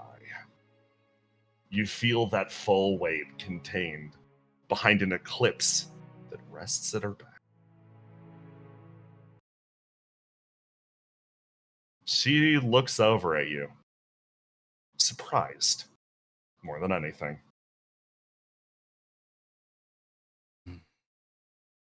What? Didn't think I'd go this far? She shakes her head now. No one ever has before. Well, consider yourself unlucky then. It's always been my goal to do something like this. Keep climbing up and up and up. And hit whoever's at the top. The flame boils again in the back of your head. It asks to what end. You almost clutch the side of your head for a moment, a spike of pain driving its way through. She sort of positions herself very calmly. Are you certain you want this? To fight me is to come away changed. He takes a deep breath, looking at his surroundings, and releases a little bit of anger seeing that this might be a safe place to express himself with his condition. No shit. To fight is to change. With every time I swing my fist, every time I swing a sword, a bit of me changes. That's what fighting is. Fighting you is no different from fighting CO5. It's no different from fighting Yalafadel. To face adversity strong enough that you have to fight it, you do change. That's life. Her expression, gentle, understanding. Her eye closes. No witty rebuttal. Nothing. She shakes her head. A fine answer. She inhales, and you feel a rush through your body. All is conveyed to you in a moment. It's like she's talking to the flame inside of you. That other part of yourself is spoken to, and the conditions are laid clear. The obvious. This being is being forced into the world. The summoning device that Geist was handed control of is being used to guide her in the direction of your plane. If she touches down, all will end. Simple as that. As a result, stopping her here, stopping her where she comes from, it's a surefire method to make sure that she does not enter. However, the risk. Your mind starts to boil at the thought of the risk. There's no time for hesitation. Something like that here isn't allowed. She readies herself. You're a friend of riddles, so at the very least I can begin gentle. A blade manifests at her side, fine, pointed, almost like a rapier. It's clearly of human design. She's mocking your weaponry. You know that on some fundamental level. And then a flare over the disk of the sun. Fire boils away at the edges of this far corner of reality. And your gut tells you something different. Do you know why they call you machines? Your lineage is not only traced to the humans of old, it's traced to their constructs. A marriage of metal and flame made compatible with flesh through divine providence. New life meant to see worlds beyond, to comprehend the unknown outside. What would the fervent and the dying wish of these machines? To find and understand God in his realm that is beyond them. Little puppets carrying the hopes of an endless line of puppet civilizations. But never did they think, one and all, that God would create a puppet to speak back. You stand before her. A black wind howls through you. You found the meaning of life. And you are terrified. Your body ceases movement in this moment as she takes a single step. She's on you, that blade jutting upwards. Time seems to pause in this moment. I reveal this.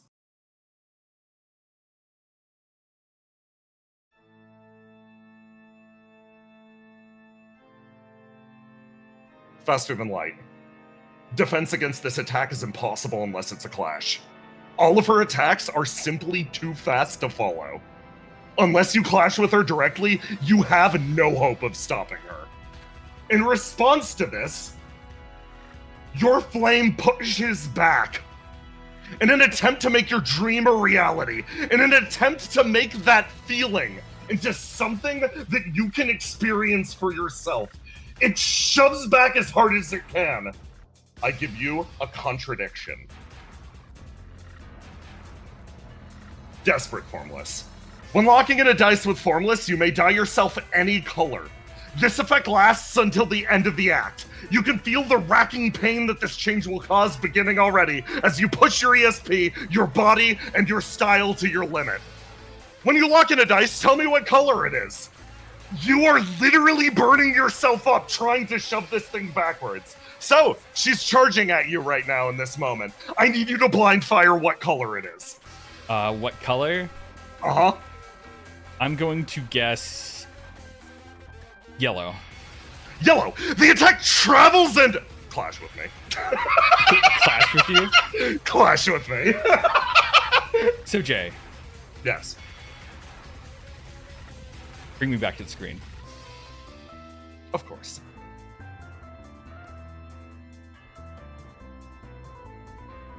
In this moment, this sword approaches Ace. Slow, but fast. But it gives him moments. Many, many moments to think about his life. To think about everything happening. This person talked about gods being above everything. As it makes him boil. And as this pointed sword approaches, Ace simply thinks about beings like this should just be destroyed. As Ace's yellow wasn't named. Uh-huh. It never was. But right now I give it a name. The flame that leaves the canvas behind. The purpose to his destruction is to create a blank slate that anyone can paint on. And you said I could ascend any dice I want, right? Uh-huh. Yeah. Yeah. I ascend my yellow. You ascend it immediately as burning golden flames ignite around you. The fencer's sword darts towards your eye. You can tell that this attack is at a level that normal humans simply cannot face. It travels and attempts to be she tries to take out one of your eyes in this moment, as instead, you simply win the defensive, gaining yourself an action. Take your 2. Oh, take my action? Uh-huh. Ace, still locked into yellow, is going to stomp. Fantastic. Dealing a free 2d6 of Lovely. damage.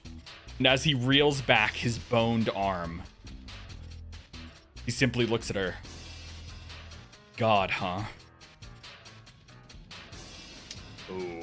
That's good. Her expression looks down, and she actually gains a measure of it's an inscrutable expression. Her smile deepens. I don't think I said the word once. It's a smile, a registration of something deep.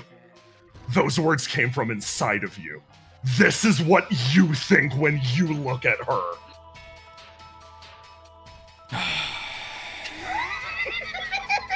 That's good enough.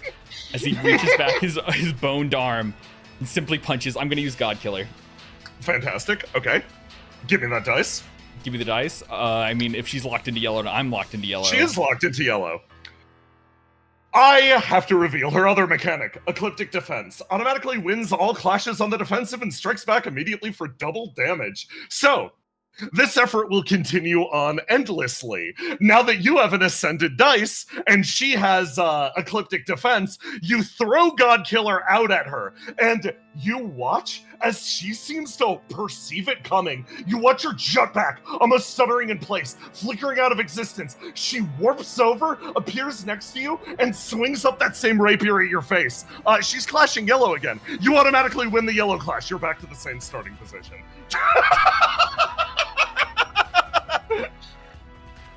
So, as this keeps going, so here's the thing, Jay. Yeah. She doesn't want to do this. Yeah. You want to know why? Why is that? You've given me the best ability in the game. Yeah. Big Bang. I'm gonna use Big Bang Breaker to just get a confirmed 2d6 on her. So, functionally what happens is you try to use God Killer on this being in front of you, and her body, you realize simply your fist is not fast enough to catch her.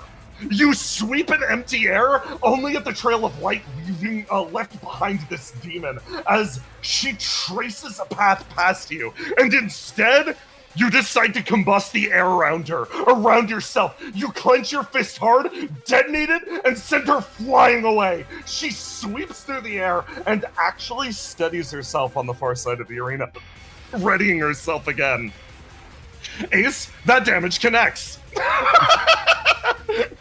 So a fight I can only do my confirmed damages on. No. You can find other ways to swap your swing off of what she has equipped. Trust me, Ace, you have yet to even begin to understand the think-like gameplay of this combat. You get another action, by the way. You won the clash on the defensive, so you get 2. 2? Fuck. Damn it. Uh-huh. So, in my previous thing, I had 20 burn, so now I have 80 burn right now. Okay. So, I'm going to activate the free block. Yeah. Because that is the most helpful thing ever. And so, what I'm going to do is I'm just going to keep trying to Big Brain Breaker because it just seems like the most consistent thing ever. So, as Ace approaches, even though she's fast enough to escape, his blasts are large enough to catch her at least a tiny bit. So I'm just going to continue doing the funny thing that works. So 5. The funny thing that works, yeah. You deal 5 damage. You knock her out of the arena, and she immediately warps back in. Probably over here on the other side. Almost like this universe is curved. The full gravity almost wheeling her around the outside of this ecliptic disc. She reappears over here, holds herself in place, and holds up one hand, and it's time for more mechanics. Observance of a civilization long gone. Now that's a big block of text. Don't worry, because I made helpful tooltips before we played. During this, space starts to distort.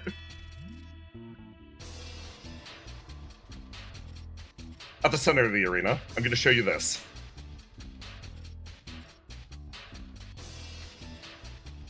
So, the way this works, if you, Ace, are on the left side of the arena, these are red from left to right.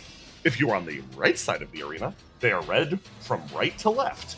What the fuck are you talking about? Are individual attacks that Horizon can break out at any point during her turn, in addition to her normal attacks that you have the roll to die value that you need to beat right here.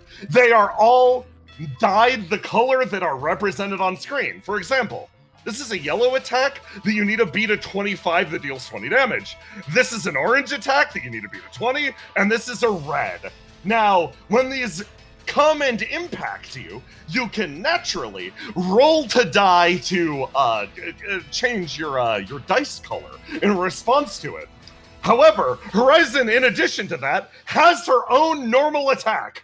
So, just keep all this in mind as we carry on the fight. I didn't retain any of that, but yeah, let's go. Yeah, it's fine. You'll figure it out. I'll figure it out. You'll figure it out. She repositions herself, and you see something else start to change in her.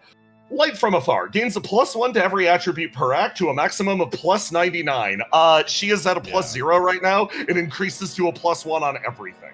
That will continue on until she becomes unbeatable. Good luck. She is building momentum. You feel her gaining energy, time, and power on her side as she continues to watch your flame, almost as if she was peering somewhere deep in your soul. Okay, Ace, it's the start of the new turn, and I've got to reveal yet another new mechanic. Doppler shift, initiative. Initiative and turn order are messed up due to the distance between yourself and your target. During this encounter, you may take or delay any action or move as long as you wish. This includes actions granted from abilities or clashes, but they must be spent before the end of the act. You may choose to take your actions or moves whenever you wish by declaring them after the current action is resolved. If you split your move and your action, they're both considered your turn. Functionally, Ace, this lets you go and then I move after she's done, and then I do this. Don't worry about turn order. Actions and all of that shit are out the window, you're fighting God. So, start of the act. Do you want to go or do you want her to go? I'll let her go. Okay, she's going to make her way forwards, and she is going to make an attack against you. So Ace. So after she uses her move action, I use my move action to stomp. Yeah. Okay, fantastic, perfect. Yeah. You get that damage. Perfect, boom! You hit the ground and you deal 9 confirmed damage to her as she makes her way forwards. And At her palm, something else starts to form. She is going to summon up a different weapon. This one, hold on. This one is a sword. Sword flickers to life in her palm as she aims it down at you. Ace, what do you do?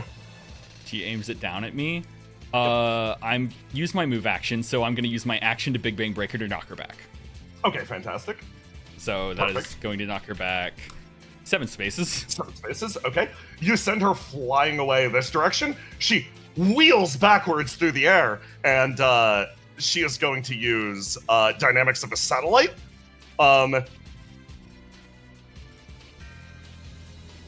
Dynamics of a Satellite. In attempting to move her away exactly as she attacks, she catches her momentum and moves adjacent to you. Plus 20 to the roll and damage if applicable. She only builds momentum and swings it down hard at your head. What do you do? What do I do? I use my movement. I use my attack action. So there's not really much I can do at this exact moment.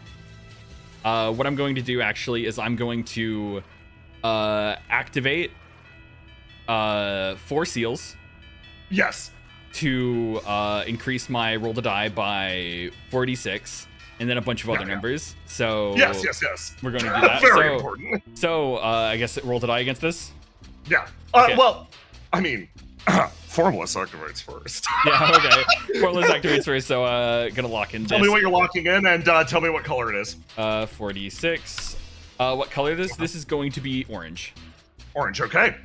This attack actually darts past your defenses and slices hard into your body. That is a grand total of 27 damage. I maximize the roll to die. Understandable. The attack, it'll still hit. With It'll that still plus hit? 20, it's still hitting, yeah. Oh, yeah. Okay. You take the 27 as Horizon's blade cleaves through you, and as your HP dips, you're still up. 20 damage? Yeah, 27. 27? Fucking Yeah, 27. Christ. Yeah. Next up, I'd like to reveal this grievous injury. Whenever you're wounded by Horizon, roll a 1d20 for luck to immediately determine permanent bodily injury. Losing an attribute, limb, or something else is possible when facing the outer evil. She blinds those that witness her form with her radiance indeed. She slices through your body, and the blade cleaves you apart in this moment, and then and then she's going to follow up. She's got to use this. She goes from right to left because you are slightly on the right side of the map. So yellow attack incoming. Yellow attack incoming. Okay, cool. Did my maximize get used up by that? No, you're fine. Okay, I'm just gonna. I'll let you keep that one. I'm just gonna use that real quick. Yeah. Okay. You managed to deflect the attack away easy. Literally no issue. Next attack incoming. Clash with me. You're locked into orange. Locked into orange. Okay, clash. Yep. Now you're understanding. Okay, 26. You managed to deflect the attack. You watch as she holds out a hand, light coalescing in her palm. She sweeps it up towards your face. You can tell this attack would take your head off. Tell me how you prevent it. How he prevents it. Ace is used to people aiming for his head. So in this moment, he just assumes that that's what's going to happen, so he ducks. You duck, you gain an action. You won on the defensive. On the defensive? Okay. The only actions I can do is Big Bang Breaker, pretty much. That's the only damage I can do. So 2d6s. 2d6s. So, the Big Bang Breaker is confirmed damage. You just go through. If you'd attacked her with the baited orange, she would have immediately riposted and fucking blown your head off. You deal 7 damage, knock her away. She is going to then hold her hands out. Red attack incoming. You can Formless into red if you want. Formless into red, I'll do that. Okay, Formless into red. Give me a roll to do. Clash. I'm already, yeah. Okay. Yeah, you're already technically red. I'm Crit going fail! Let's just see it. I'm going to, roll that too. Yeah. Okay, you don't got to do shit. Even with a crit fail, she rolled a 2, and her stats are still low. She snaps her fingers as, again, the eclipse starts to form around her, and the attack does not go through. You get another action. Another action? Only one thing I can do. Yeah. So as I move forward, I use the iconic move. My king! Okay. 6 damage. She flies back away, taking another 6. As her body forms up here, she again resettles herself. She thinks about the significance of you using an attack, labeled after the Big Bang in a fight like this. Muses to herself about the poetry of it all, really, and then snaps her fingers. And under your feet, as the next turn passes, New colors. now we're looking at this. What does that asterisk mean? So, versus 15, right? On a roll to die, that is hold on. Let me double check I got the right one, because some of them are a little similar looking. Okay, that is the one that I'm thinking of. This is a steel color. Yeah, so it will always clash, right? It will always clash with a physical resistance. If it does clash, it gets a plus 20 to the roll. Okay. And otherwise deals 30 damage. So you need to find a way to resist that does not include just physically beating it with brute force. Good luck. Next turn starts. She is going to light from afar again. All stats +1. She's gaining momentum. She gets ready. Ace, it's your go. Okay. Say who goes first. I'll go first. Okay. And simply, I will move over here, so now she can get an action. Okay. You make your way over. Okay. You will read left to right. She charges her way in, and she is going to summon. To get immune with it. She summons dual blades in her hand. Mm-hmm. She is going to swing in with them. Tell me, what does your formless tell you that this color that the dual blades are? Your instincts scream now that the steel has been put down on the field. Yeah. This This isn't steel. It isn't steel, and it's not from the base set of 3 that you've been assuming. The red, orange, yellow. If it's mean, no. I'm going to guess this is purple. Purple. Wonderful. Okay, the attacks travel too fast to carry. You are stabbed twice. 6 damage a pop, 13 damage. 13 damage. Slice. That's a wound. Okay, give me a d20. Okay. D20. 2. 2. You feel a slice as the attack cuts across both of your eyes. Everything goes dark for a moment. Your head hurts. Your head hurts. The fire's growing. Your head hurts. Your head hurts. You can't see anything. Your head hurts. Your head hurts. It burns. It burns. The fire leaks itself out. You manage to maintain consciousness, but you can tell, without a doubt, you've been hurt in a way that you can't recover from. Everything fucking burns. You feel... You can't see anything. How are you supposed to defend yourself right now? Ace, it all went dark. What do you do? The only thing I can rely on in this moment is future vision. You push your ESP to its limits. You focus on a vision of the future. And in this place... Ace, give me your fucking... I'm gonna throw an ace down in the flame for you here. Give me a roll to do. Yeah, first I got a wounded dice. So wounded dice, wound attribute, that is going to be recover first actually. 19 HP. 19 HP, lovely. 19 HP. So what do you want from me? Give me a roll to do. For future vision. Okay, so there's going to be sorry, I'm gonna do upkeep real quick. Yeah. Let's see, roll to die. All I got left is yellow. So, yellow? Yep. 29. Oh, 29, okay. The thing about fighting something like this, every attack will end your life. Therefore, every attack is a catastrophe that your future vision is capable of keeping you updated on. You're gonna have to re-roll that roll every turn, but in this moment, your eyes shut, you rely on pure instinct alone. The next attack, it's turn ends, your go. Okay, so now that it's my turn, I'm going to just Ace is gonna just swing out, just a big bang, just big bang, just to create some distance so he could think for a few seconds. So another 2d6. 4. Boom! She flies backwards. 1 now. So okay, now I have to get ready for the gray stat, right?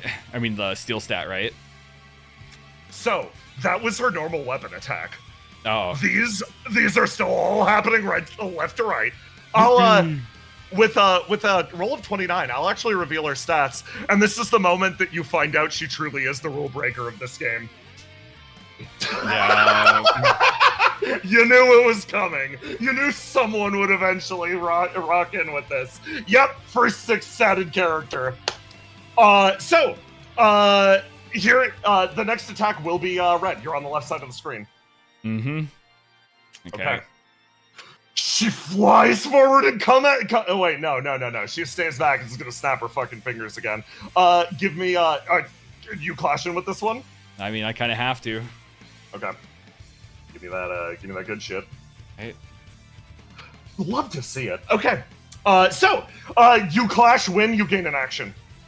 You don't have to use it right now. You can hold on to it. Hold on to it. Okay. Yeah, I'll hold on to it. Okay. Next, steel stat incoming. What's the plan? Steel stat incoming. No. Ace. Any physical resistance. Now, what does that mean? Any physical action, it has to be mental or verbal?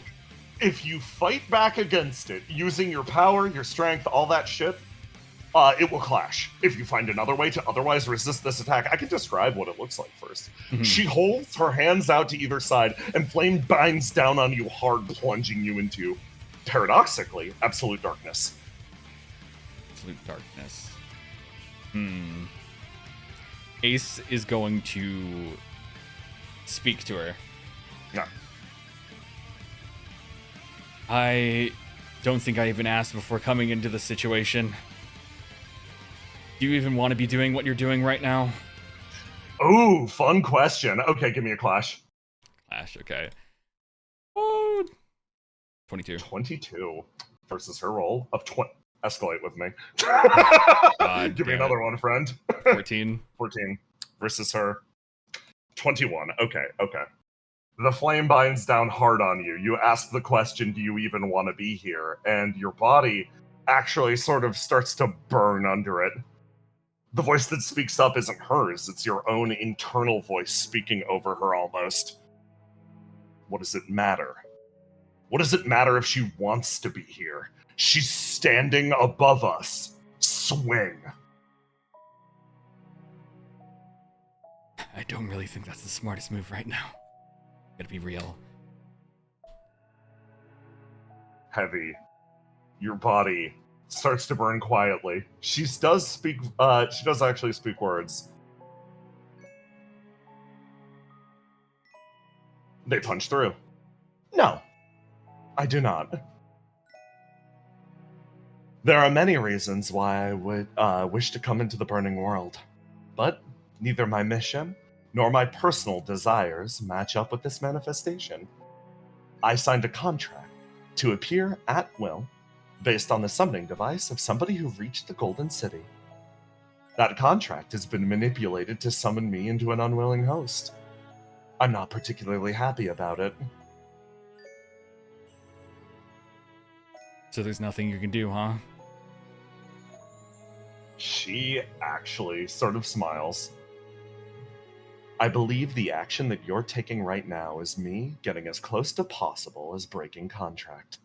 I was summoned for the purpose of manifesting that individual as a human and to strike down his enemies.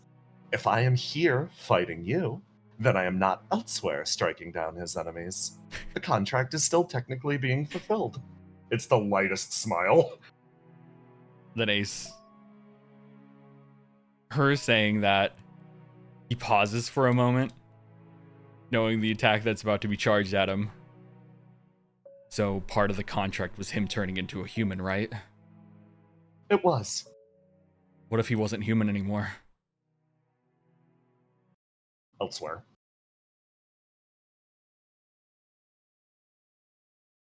In the screams and the flame.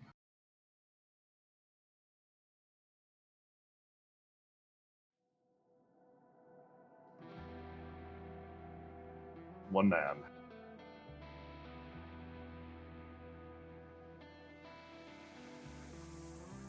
Ran down this nearby hallway. And he began to run. And run, and run, and run.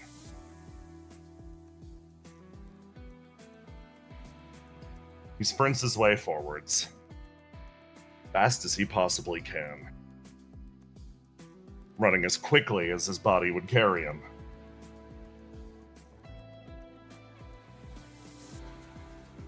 He stumbles his way forwards. Makes his way over to a device. Throws open the door and rushes his way in. Blood pooling in his shoes, he continues to make his way forwards. Fucking idiots. All too damn soft.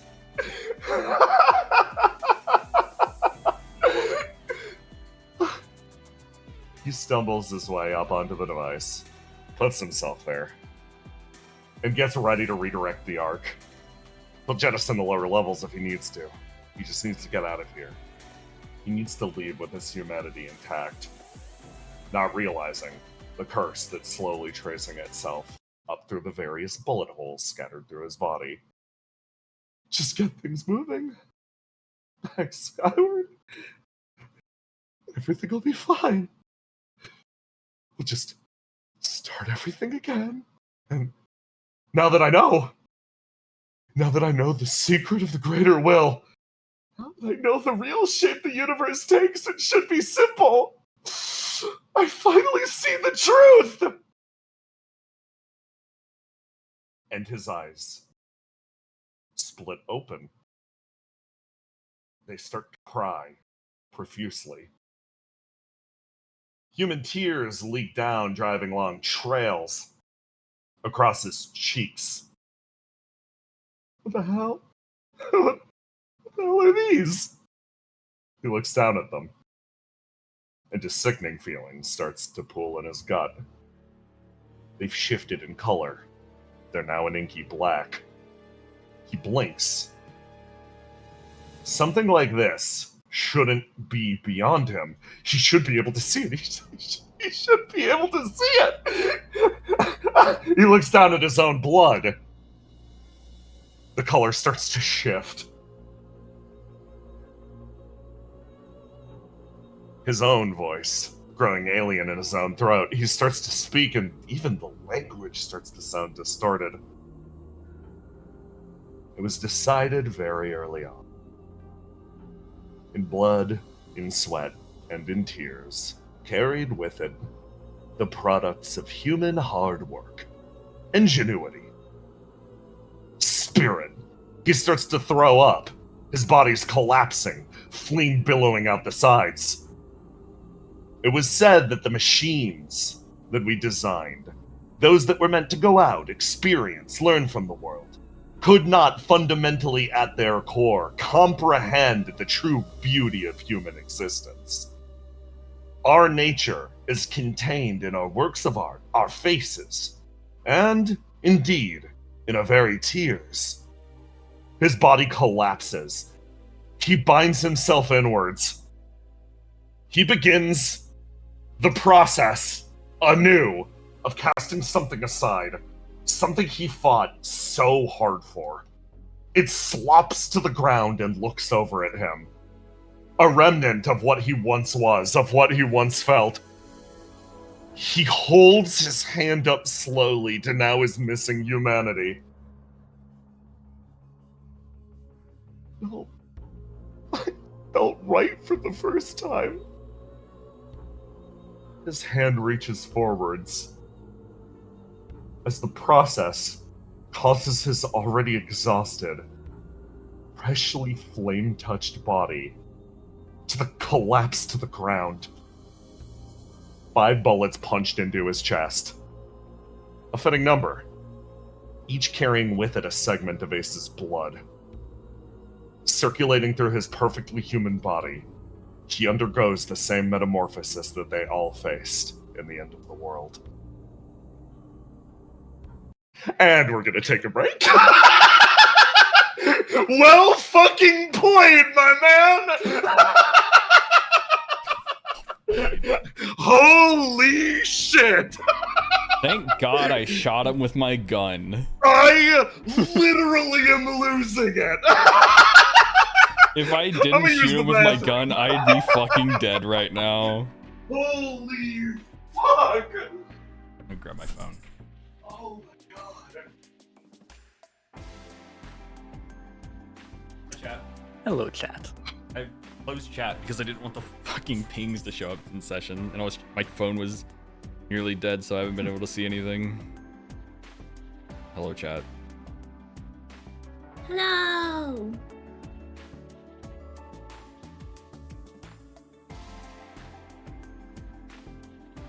I love when I'm not in the combats because it gives me time to draw Yuri. Wow. I'm doing the same thing. Isn't humanity What are you beautiful? drawing? Are we drawing the same thing? Did we draw the same scene? Probably not, because I started this earlier. Oh, okay. What is Truly, it? humanity is determined through our art.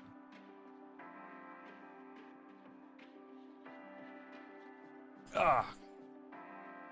Go. Okay, now I can see chat. Hello. Hi. I'm spreading my Ruth G propaganda they hugged on screen.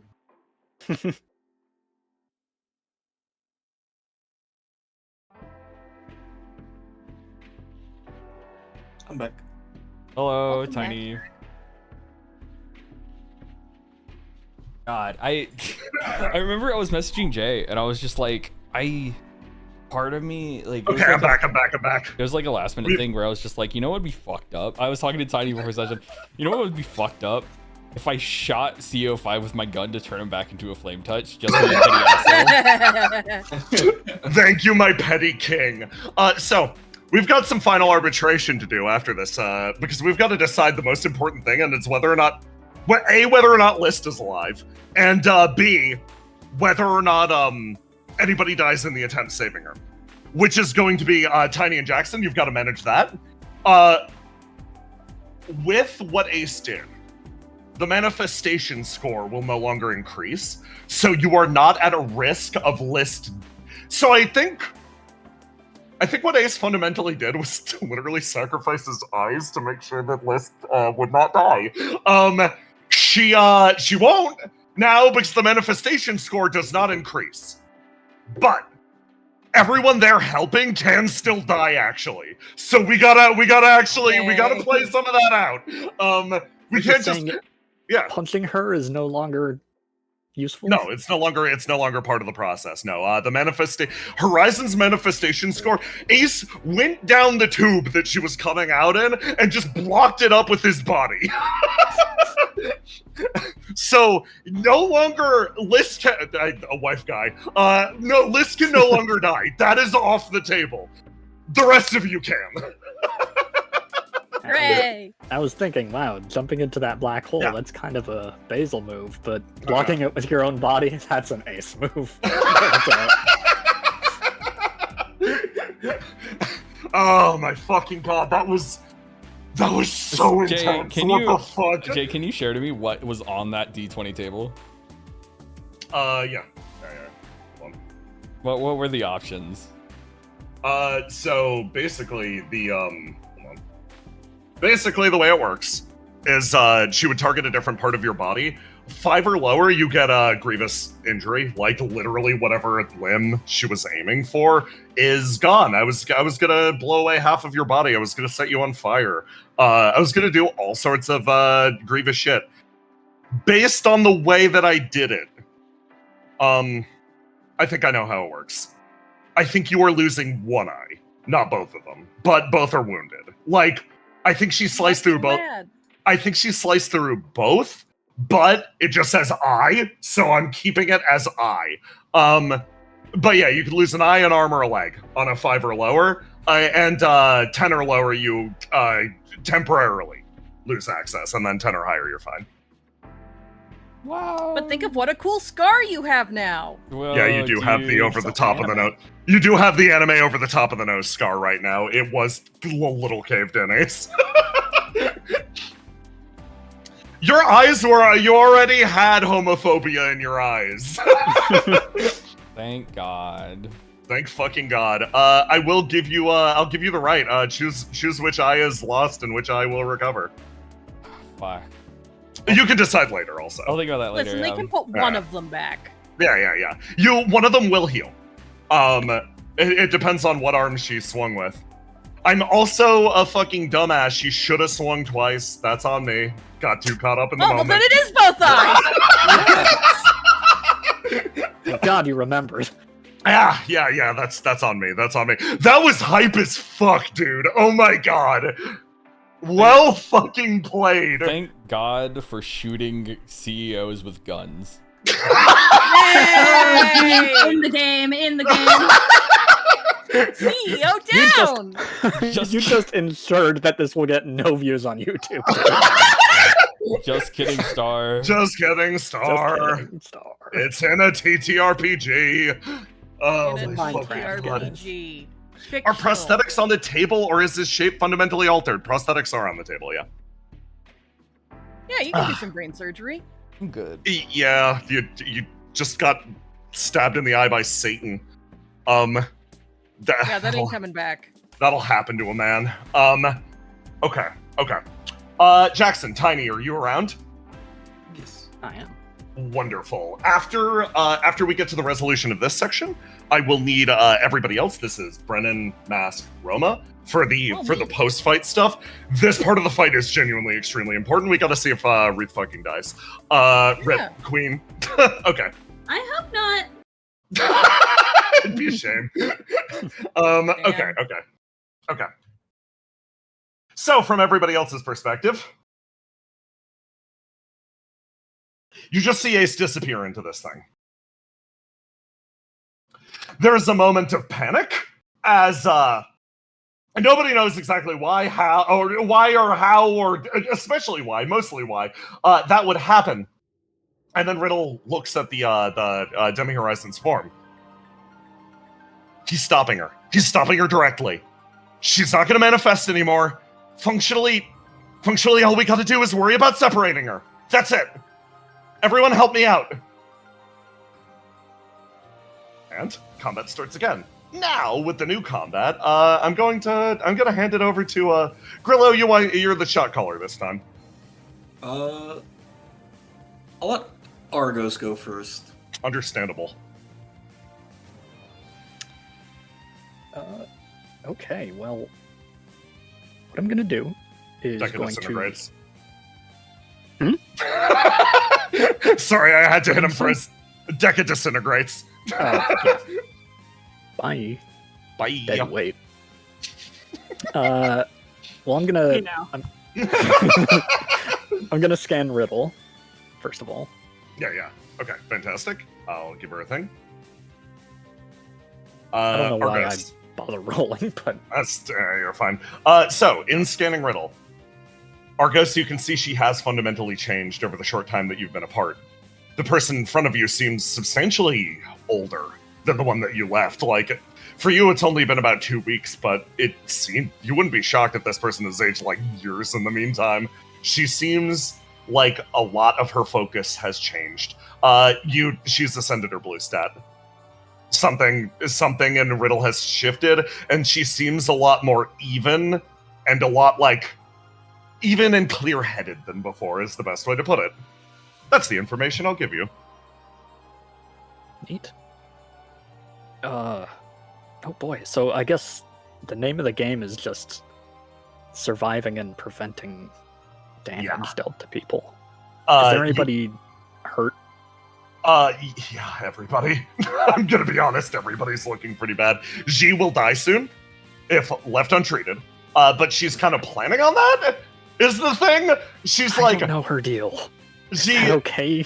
She looks over. She's like Exulansis. All Exulansis members are in a simulacrum. I'm in a simulacrum, so I'll just disconnect mine before it goes down. Focus on healing everybody else here. I'm not functionally in my original flesh, so don't worry. It can burn up. Ruth. And Wait. This is important. You feel from Ruth. Ruth hears that. She's like, wait. How long does it take to get one of those new simulacrums? Oh, well, for us, they're made out of dolls, so it usually takes a while. Does that mean you'll be out of world for a long period of time? I mean, yeah. Ruth turns over to you, Argus. Argus, you can't let that happen. Uh-huh. Okay, Ruth. Now carry on with your turn. So it says that with tactics, I can prevent or remove a status effect. Does that include these fire bipples? Yes, it is one layer. So only one? Yeah, it's only one. Sorry, you're fighting Satan. Okay. Fair enough. I'd like to cleanse G's then. Oh, that's so nice of you. And then immediate. Oh wait, huh? Is it gonna wound me again if I use single-handed savior? You could fire it at the end of the turn. You could fire it at the end of the turn.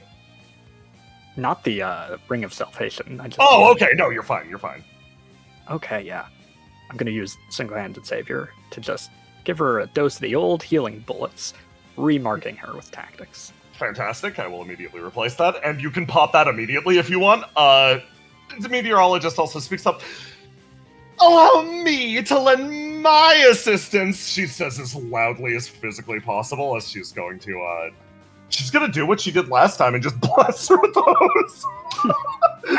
With a 19, she'll drop it by one layer too. Actually, with our weather ability, that will be 2, so she's at yellow. Okay. That was a lot of good fire prevention. Gonna pop it on Grillo and Verona as well then. Ooh, okay. Let's lower them. Grillo, you're clear. Let's just keep them as Everyone is so nice. Yeah. In preventing damage coming to me. Grillo can tank damage. Grillo cannot. Yeah.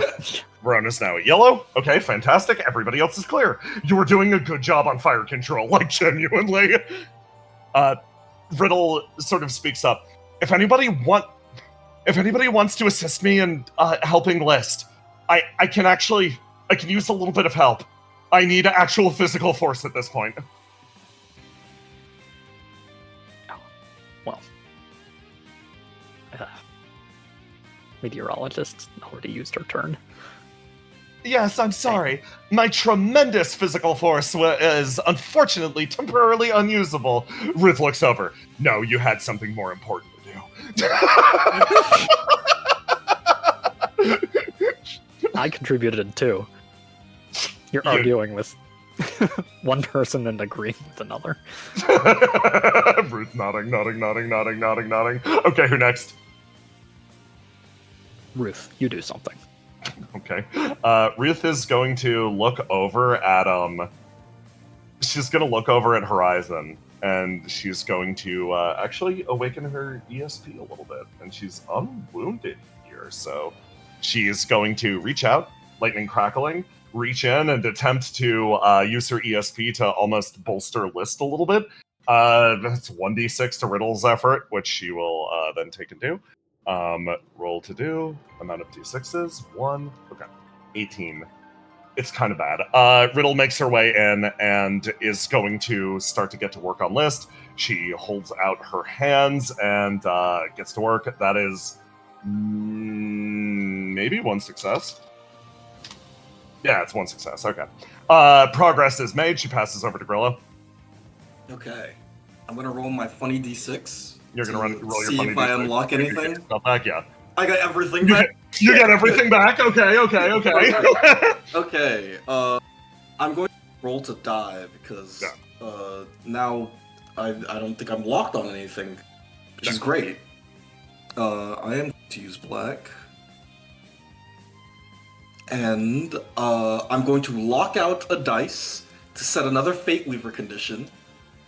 I'm going to get Treble out of the way. Trouble? From an AoE. You mean Riddle? Yeah, Riddle. So, I said Riddle. Treble. Oh my god. Riddle. Riddle Sorry, like, you've been hanging out with Treble too much. Riddle I like, really oh have. my god. Lots of people with white hair here.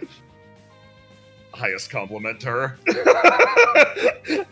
Okay, that is really, really good. That's a really good idea considering what I was planning. Wonderful. I will not change my plans. Okay, fantastic.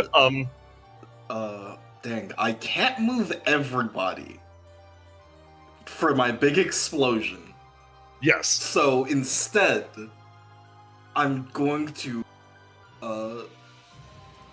how many times can I use the Fate Weaver Tripwire? Just the one time? You can lock out all of your dice to do it multiple times. Oh no, you got the one dice lock. Never mind, it's just once, yeah. Okay. You need to... Instead, wow, it'd be so strong if you could do something like that. Ruth says again, annoyingly, with you 5 feet away, Argos. Instead, I'm just going to attack normally. Yeah. And I'm going to. Wait, I can't tag. Yeah, you can't decrease Horizon's hit points. You literally have to find a way to assist with the skill check, or otherwise work on putting out fires on people. I know exactly how to do this. Okay. Yeah. I'm going to tag a prop and help Riddle. Yeah, with fantastic. With her weird science bullshit. My favorite prop, Riddle. Give me a roll to do. 20! Fantastic, okay. That'll add 2d6 to Riddle's next effort. G is going to rush over. Thank you so much, and sort of sprint past you. Argos, your experiences with G are very limited, but she seems very nice. She's Exulance's delivery girl. She's the main one who will show up when you're, like, out on an opium mission and bring you snacks. She makes her way over and pats down Visionary. Visionary, like, thank you. Passes over to him. He will move over. He watches Riddle really closely as she's working. Makes his way over here. Sighs. And then goes, I think I know what you're trying to do. Functionally, look at... This is gonna sound stupid. But look at the burning parts and then look at the parts that aren't burning. Anything that is burning is something that the Apocalypse Seed has influenced. Anything else, that's what you're looking for.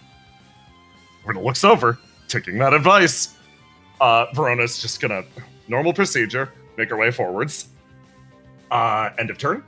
You know there's a flame strike coming on Riddle. You're gonna throw her somewhere? Yep, out of range, if possible. So, the flame strike can either hit here and burn 4 people, or it can hit Riddle solo and burn only her. These are your decisions. Oh, man. How fucked up is Visionary? Visionary will wound. Ruth will wound. Verona will not. Has Riddle wounded yet? Riddle will wound also. Would you rather have $1 or $2, Tiny? Oh my gosh. Riddle, how important are you to this mission? Riddle is crucial to the mission, but she would definitely rather take the wound than 2 other people get wounded in her place. Because, you know, it's just fucking her. Riddle, you're too important. I'm getting you out of there. Everyone else is gonna get burned. You throw her backwards, 50 damage on everybody in this area as she sort of flies her way through the air. Visionary wound, Ruth wound, Verona wound. Hey, Visionary, what dice are we wounding, my man? Oh my god. Oh my god. Okay. I'm gonna wound one of the highest dice. We're gonna hit this one. Visionary's body starts to burn as the flame strike touches down. Everybody builds up a stack of fire. And then angry fucking Twitchy Eyeball is going to use lock out a dice and use Radiance again to stack up on everyone an additional flame. So pretty much everybody's at orange now. Start of the turn pings. Everybody pings orange damage, so an additional 25. Verona wounds. G is fine. Wait, we're taking an extra 25 right now? Extra 25 right now, so it's 50 and then okay, 25. I'm wounding. Yeah, it's why I'm like, no, we gotta actually play this out to fucking see. Riddle, after getting thrown away, makes her way forwards again, and you actually threw her out of line of sight. So Riddle's fine, and Riddle is going to use all of those built-up D6 success additions that she gets, as well as her own science addition to, yeah, it's a fucking 44. She gets an assload of successes. The process continues as she makes her way forwards. She puts a hand on your shoulder, seeing everybody burn and howl in pain, and she just looks you dead in the eyes. Thank you. And then shoves her way in and starts to really get in there. She's levering shit apart. She's working on this. Now, at any point, you can perform an action to reduce the flame levels on people around you because you guys are fucking burning. You can also use your action to assist Riddle. Riddle is going to pass it over to Argos. Okay. So, this one is gonna hurt. Line right there. Yeah. I'm going to fire the Ring of Salvation. Okay. These guys. Argos, you will be at your last wound. Meteorologist will be at her second to last. Are you okay with this? I gotta. You start to burn yourself up. Oh, wait. First. Yes. Yeah. Pop all the tactics on the 3. Reduce it by 1. They're just gonna get them right back. Yeah. Okay. Yeah, I'm not gonna remove them. I'll just decrease everybody's flame by 1 level. My fucking goat, thank you. Ruth remains alive today. You're like, no, she's gotta stay alive. My date prospects, Argos. Okay. Almost fucking dies. Okay, you managed to drop them. Nice. Okay. Firing the ring. Well, it'll happen at the end of the... Oh, end of the act. So you're not forcing it with a wound. Your ESP is still on. Yeah. Okay. This will then it shouldn't be. This no, that's fine. It's only been like a turn. Yeah, this will still boil the body of yourself or meteorologist, and I'll let you make that decision at the end of the turn. Who is going to take the wound? It's up to you. Just keep that in mind. Meteorologist is going to go, and she will now use her Titanic strength to make her way forwards. She is going to reveal one of her gifts. If she rolls below a 10, she actually rolled a 10 on matters of physical power. And if she rolls higher than a 10, she gets a plus 10 on it. That is a 37, as you simply watch her move her way forwards, wreathed in literally the flames of the apocalypse. She's been burning. She'd be down here now.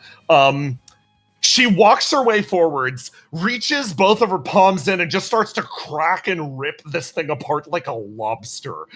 Riddle is going to get a guaranteed 46 on her next effort. A lobster and a monster.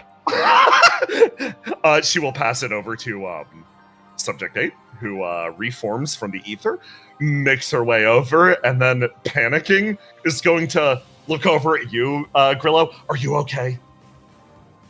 I'm living. She nods and then runs over to Visionary. Are you okay? Yeah, and then she starts to pat him down without waiting for his answer. She will reduce his flame level to nothing. And set a conditional action. She passes over to Visionary, who makes his way over to you and pats you down, Willow. Thank you. Hey, it's okay. Hold on, he's gonna lock into something. Lock in, roll to do. 27, drop your flame level. Everybody, like characters like Argos and Meteorologist, can lower it automatically. Everybody else has to make a pretty hefty skill check to even drop this shit. He passes it to you, Grillo. Alright. We're still not doing damage. Nope, still don't need to. Ace is tanking that part of it. I'm so glad I have fucking Cruel Joke.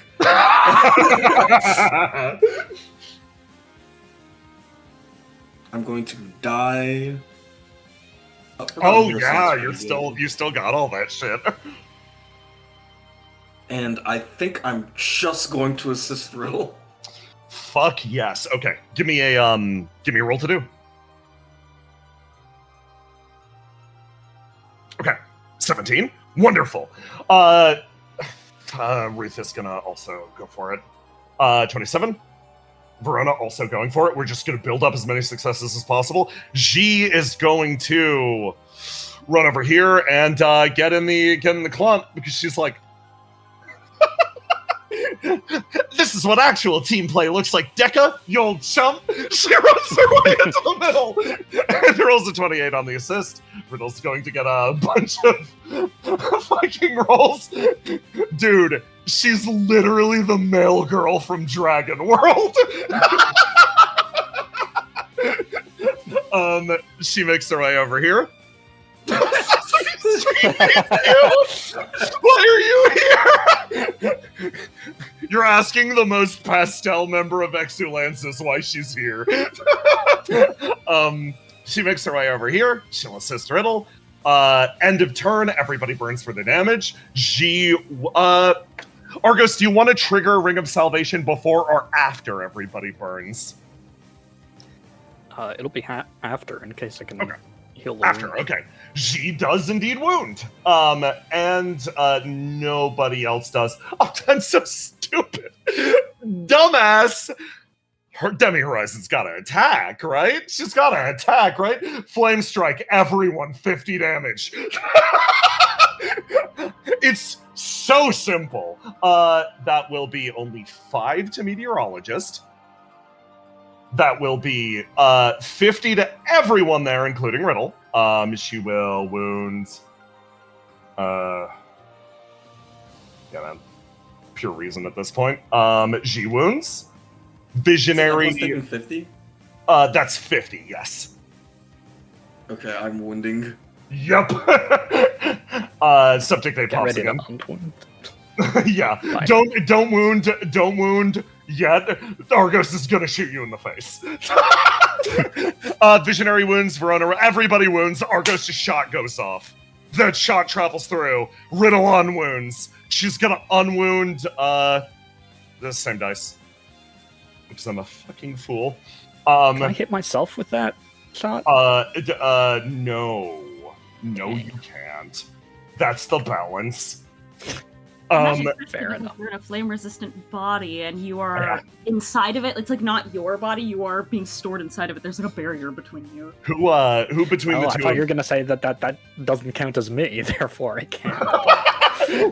No. I've got a question though. Between yourself and Meteorologist, who are you boiling for this power? Myself.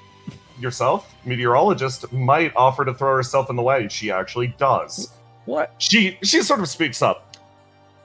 I can feel your flame growing rather feeble on the other end. We might as well split the pain at this point. You'll be at the absolute limits of your body if you push yourself any further. Meanwhile, my magnificent shell will hold up to any sort of ka-chung. The shot travels out of you. It's fine if I'm the one doing this. She waves you off. She'll take it. Or do you let her? Fine. Okay. She is going to. I got next one though. Hold on, let me wound out her. She wounds out her blue, her lazy stat, and instead only has the one stat left. Cool. Meteorologist is not looking too hot. Everybody else gets shot with the bullet and is unwounded again.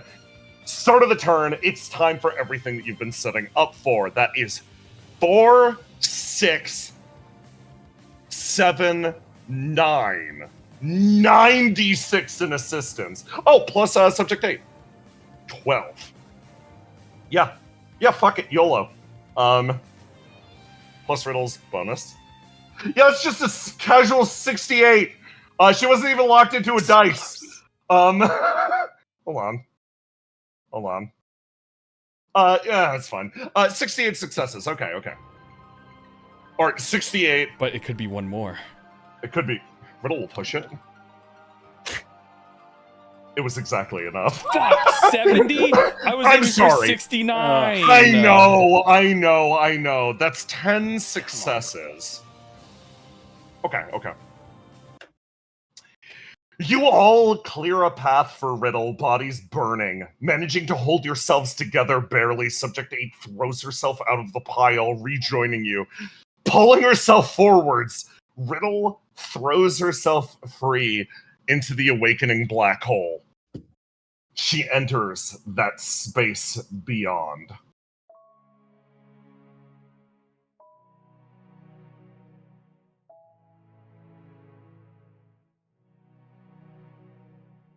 Ace? Actually, no, this is your vision.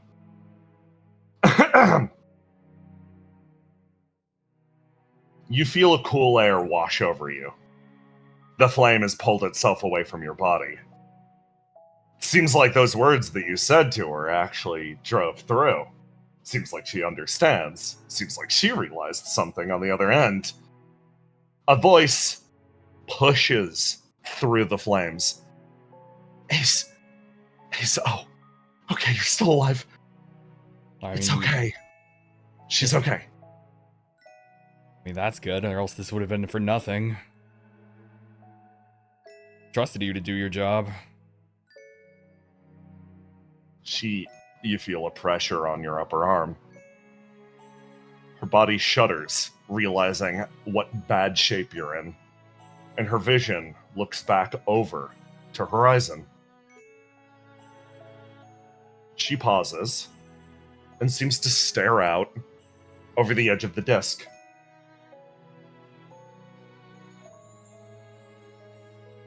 All of her effort is stopped. She stands stock still like a statue. The original purpose of my contract seems to be getting more and more difficult by the moment. Priority 1 was to make sure that he lived as a human. It's not something that I'm capable of doing fully, so he attempted to follow a loophole. That loophole has now been closed with his death. She turns and looks over at the two of you. She takes a step forwards. The remaining condition was to defeat his enemies. She takes another step forwards. Unfortunately, I am still bound by contract to do that. Her body, again, starts to move. Your ESP starts to flare. Riddle looks over at her dead in the face. We have to get out of here.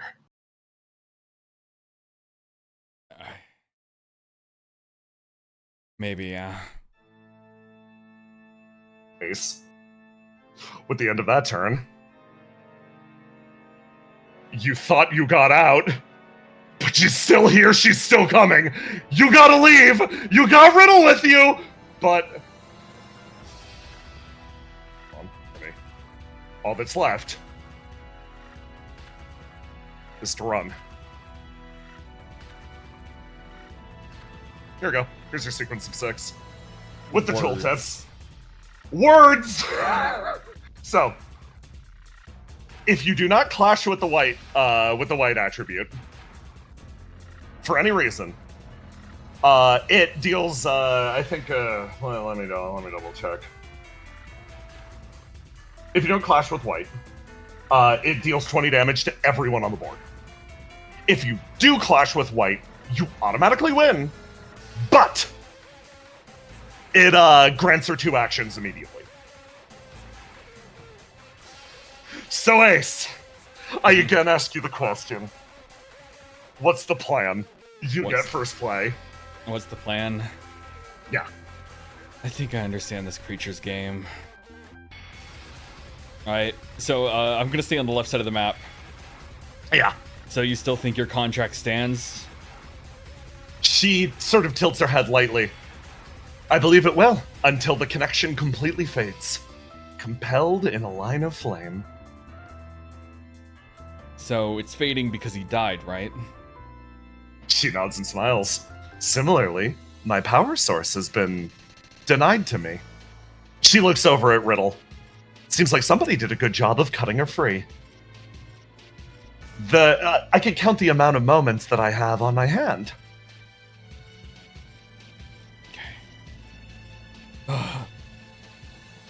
Riddle, get behind me, please. She does not fucking question. She puts herself behind you. So, you're that committed to just following this contract to the end? She tilts her head. No. Do you have an alternative? I mean, I'm probably gonna say some deep things like, well, I mean, obviously the contract ended because of, you know, him turning human.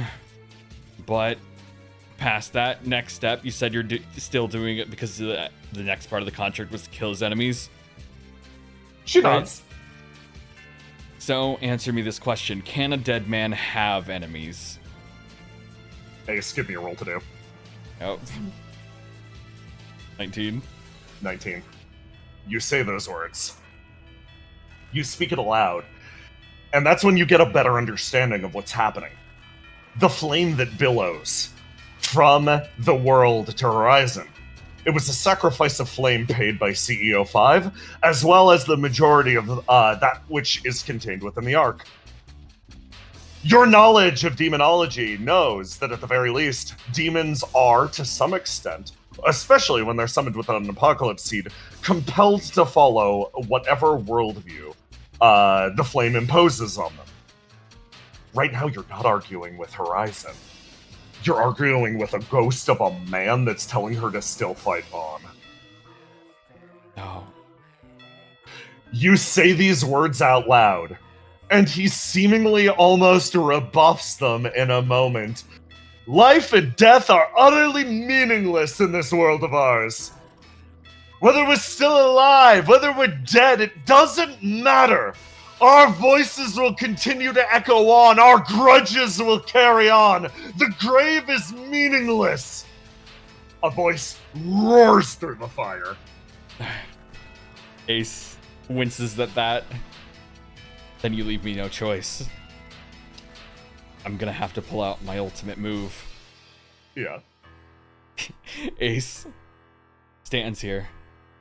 But we were such good friends. Roll to do for me. Fuck. Shit.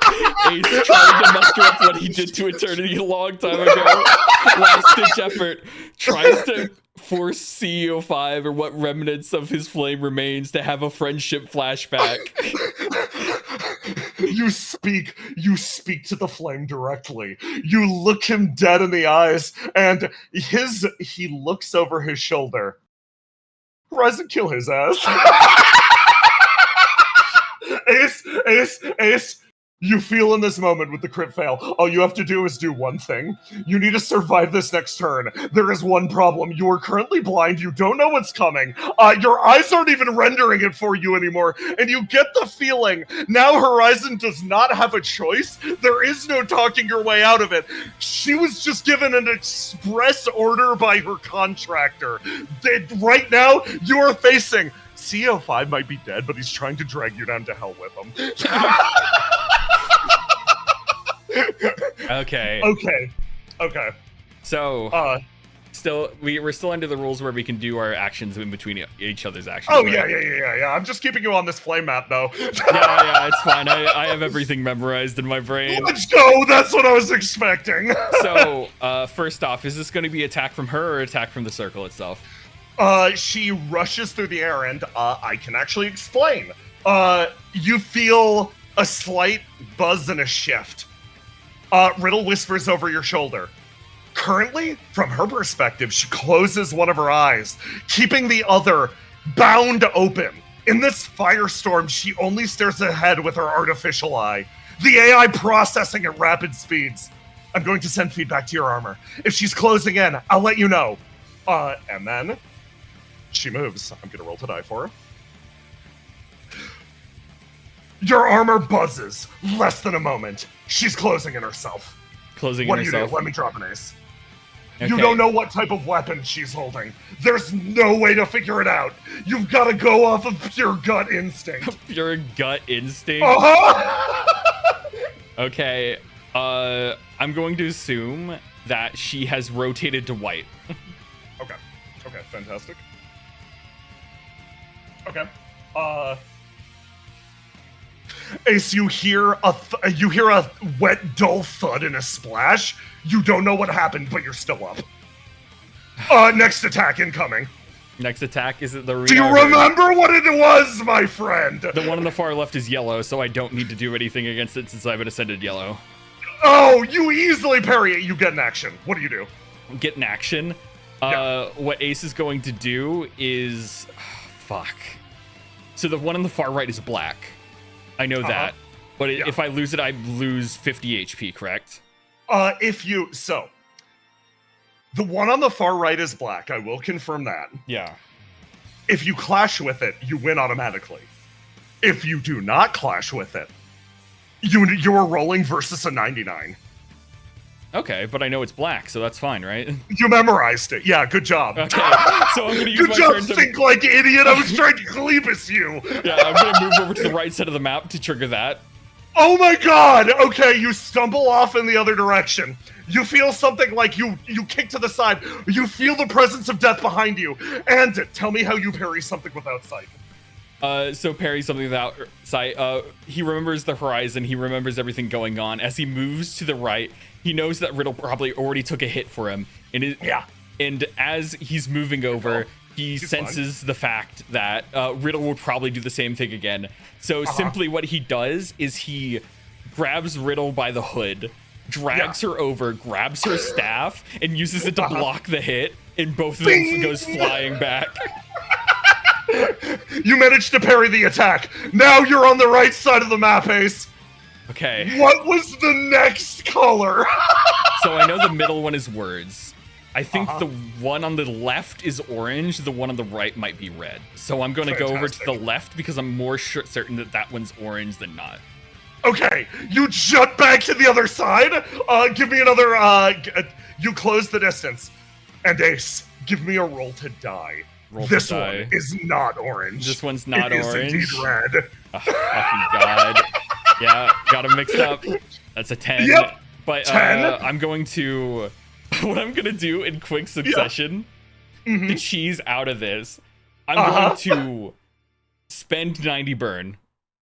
Oh, shit. Okay. In order to add Alaska Overload at her.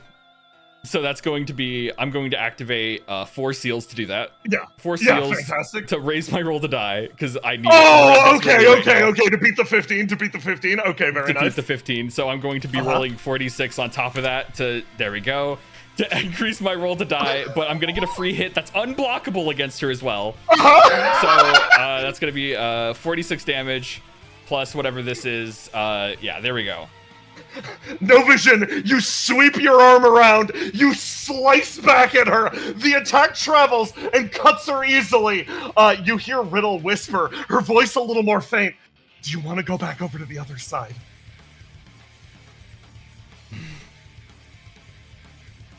Riddle is willing to teleport you back and forth. You can just say left side or right side. Okay, so if that one wasn't orange, that means the one on the right has to be orange. So I'm gonna go the right side. You teleport over to the right side. You clash. It is indeed orange. It is indeed orange. Okay. Let's go. Let's fucking go. So here we go. Clash. This is gonna be with a 46 bonus. With the 46 bonus, yeah, you get the dub. You gain an action. What do you do? Gain an action. I'm just going to do the thing I always do, which is Big Bang Breaker.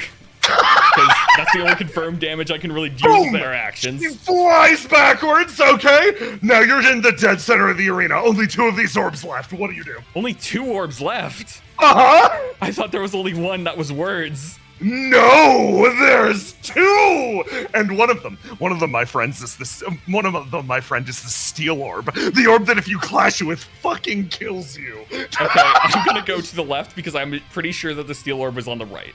I think okay, you go to the left? Okay. Yeah. I think this one is the words one. Okay. Do you pop it? Do I pop it? Do I go white?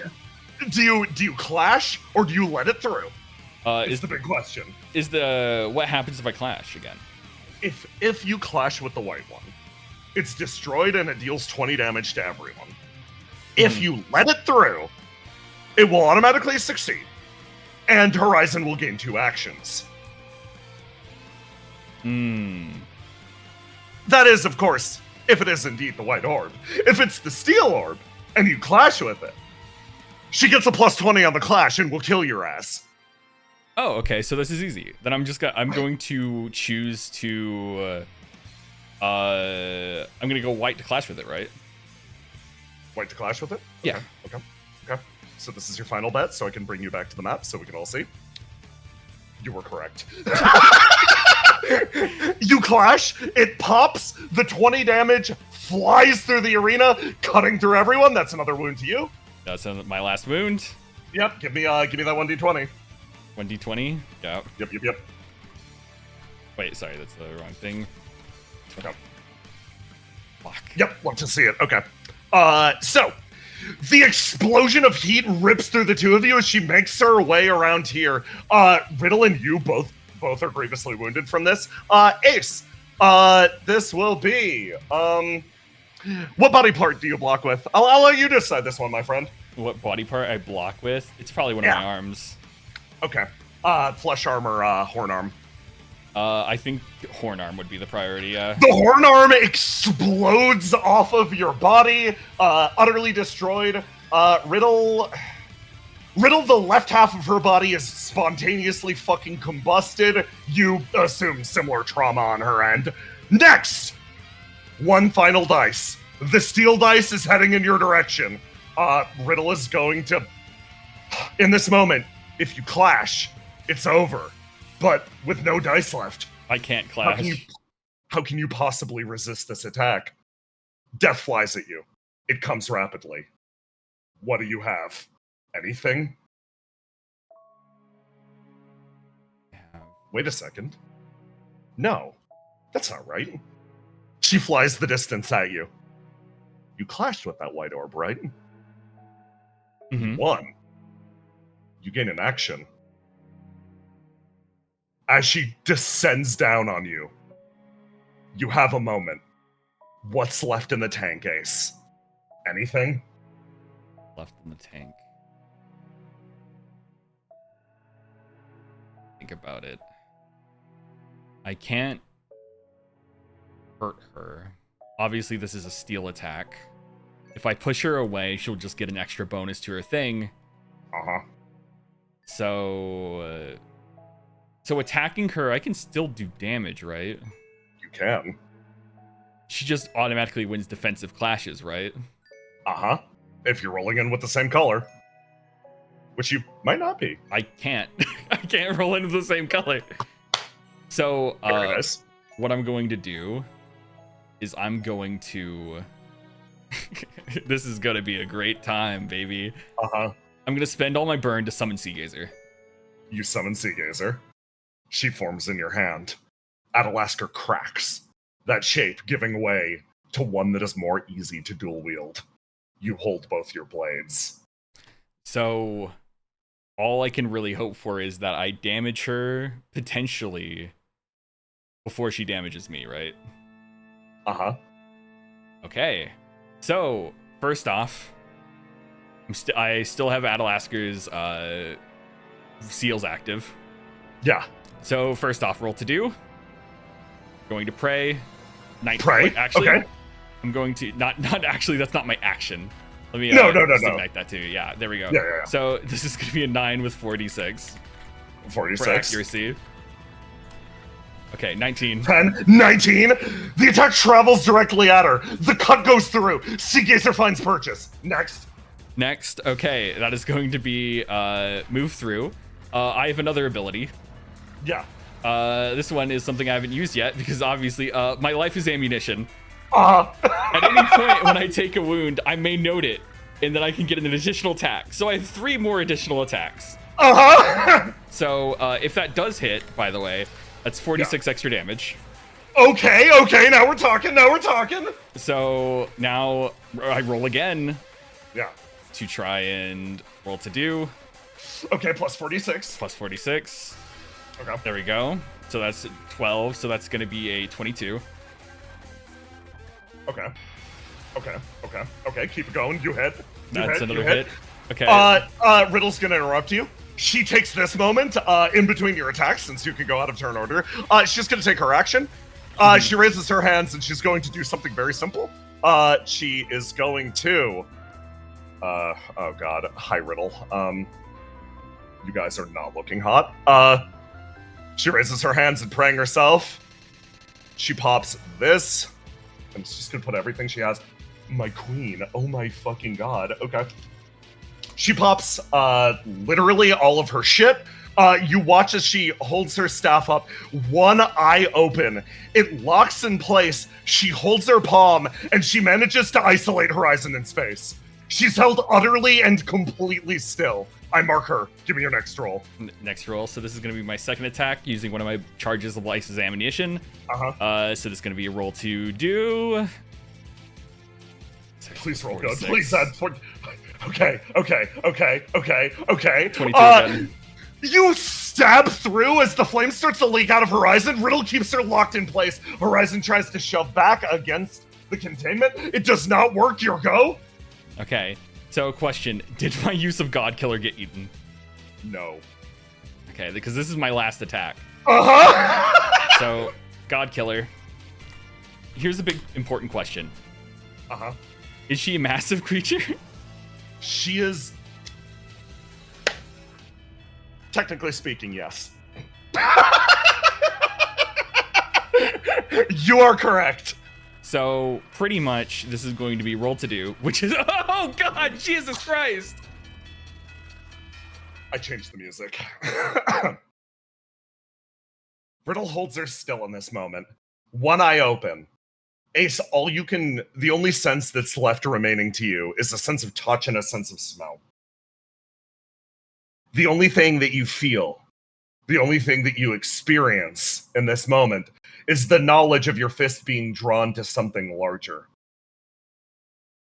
That same vision dances over you again. That same question asked ponderously, achingly at the back of your head. Is this all we can be? A hand capable of destroying. You reach up, and you get solid, hollow confirmation. Your attack closes the distance. You reach God. And in that moment, you crush it.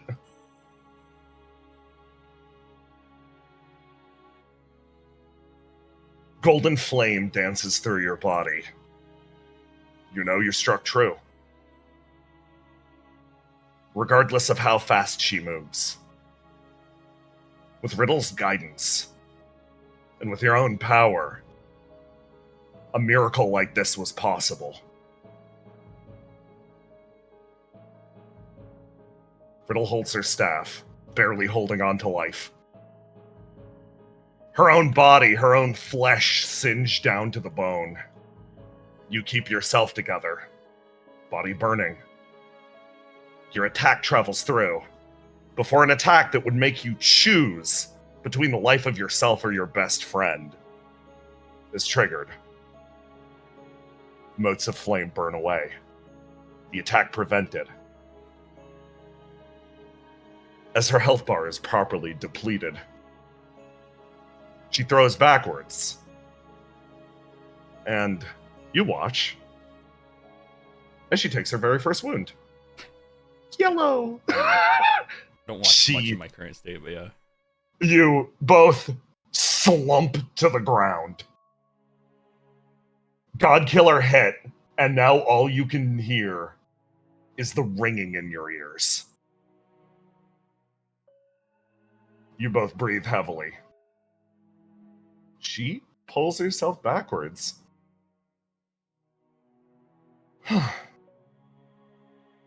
And with that, I suppose I can actually leave. Will the two of you be okay getting back? concern. You hear it on her voice. Riddle's breathing heavy. We'll be fine. It'll be fine. Step. Step. No longer compelled by the contract, this being towers over the two of you. You feel her looking down at you with those same eyes. Even though your vision is gone, you can feel the presence of her eye on you.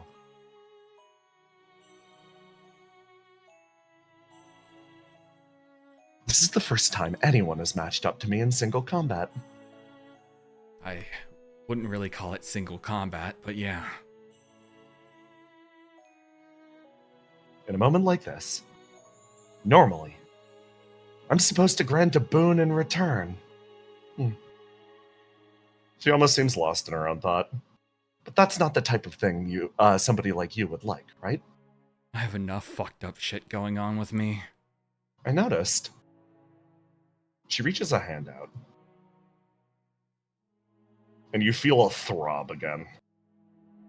As you feel her touch your flame. Her fingers exposed to the burning strands of fire almost dig their way in. And then it's still for a moment. That throbbing stops. Something's changed. She looks down at you and takes a step backwards. Nothing more than a shift in the direction that maybe will grant you your firmest wish. Regardless of what your mouth said, your flame spoke a different tune. Ace, you want something more than anything else, and it isn't just saving the world. It's a shame that it's a shame that so many people have doomed you to never get it. I hope, at the very least, that you, by virtue of your own will and effort, reach those skies that you so sorely desire. She did something to you, but it doesn't extend that same cruel malice as before. Your body feels a little lighter. Something in you has certainly changed. The doom is lightened slightly. She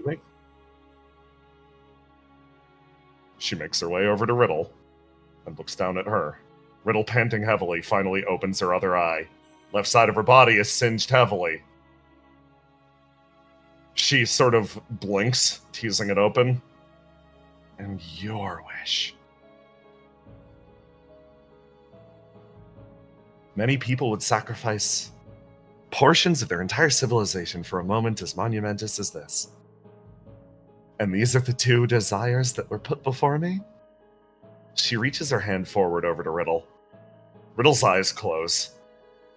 What a strange thing you want. Yeah, I guess. There's 100,000 different things that I could wish for in this moment. But right now I just want something incredibly simple. I want you to... The words die in her throat. I want you to leave us alone goes a little far. I want this to be over. I want the pain to stop. She reaches her hands down and grips the side of Riddle's head. Riddle lets out a yelp as fire burns its way through the sides of her head. She takes a step backwards, leaving Riddle there. Your curiosity's been answered. Again, such a strange thing to want from an outer god. Riddle's eyes begin to run with that same black liquid. No matter what, I guess I can't sate my curiosity. Okay, Ace. I'm gonna get us out of here. About time. Her hand reaches over, and Horizon watches the two of you go, slipping backwards through the portal. She positions herself at the core of this world, looking out and over, watching a burning world that she can barely even conceive of. But in this moment, she feels like she got just a little bit closer to understanding.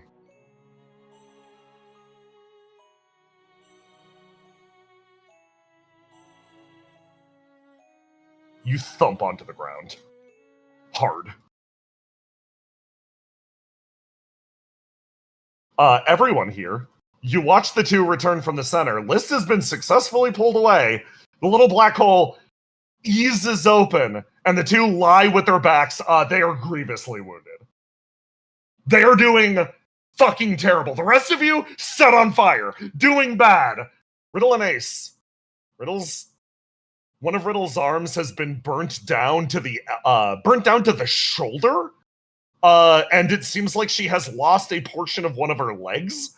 Ace, one of his arms is broken down to the elbow, and both of his eyes are gone. Well, one of his eyes are gone. They lie there, wheezing heavily. Verona moves over. Everyone move. We need to get them out of here immediately. Yeah, that would be nice. Yeah.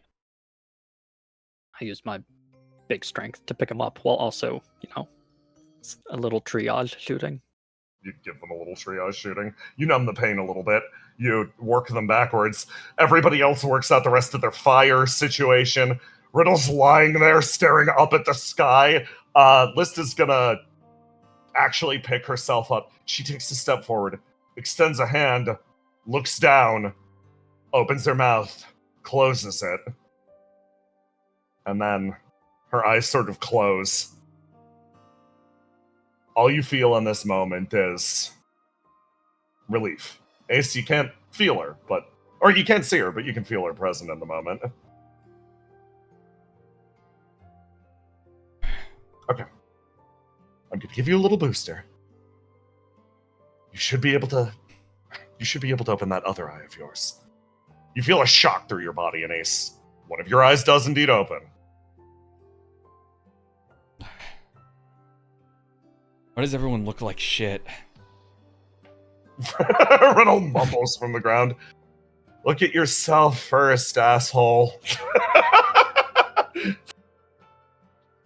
Look like you've been through a blender. You have no idea. I was there for literally one turn.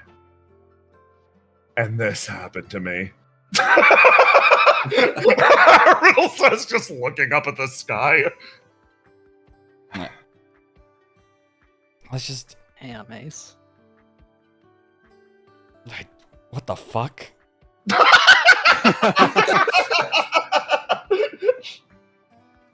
You look over at Argos's voice coming out of this creature. Fucking... Guess I'm seeing shit. 8 moves her way over and starts immediately fussing over Riddle as Verona tries to shoo her away. This size fixes on yours. It's difficult to read her expression in this moment. But...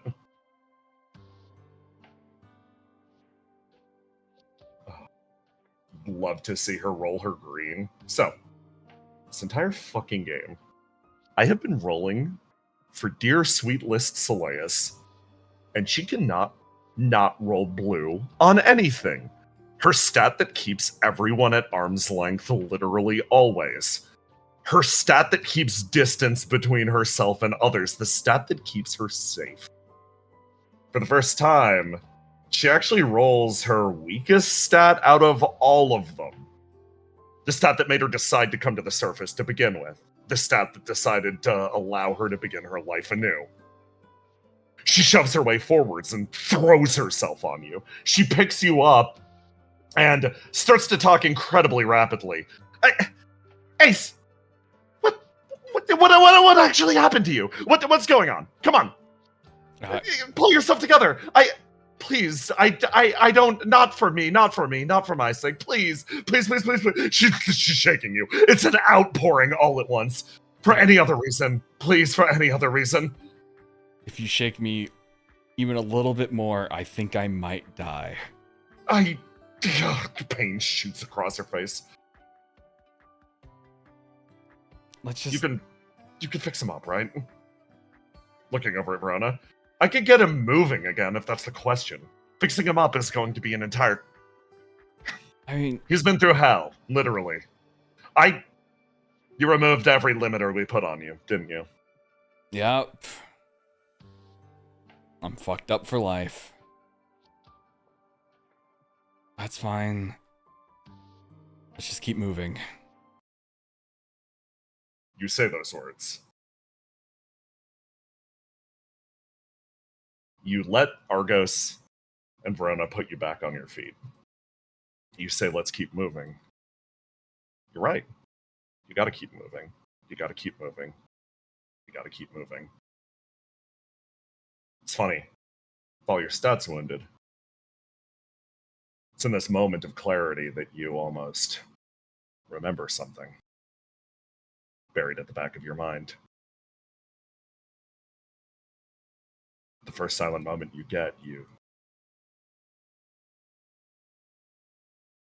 Hey, Basil.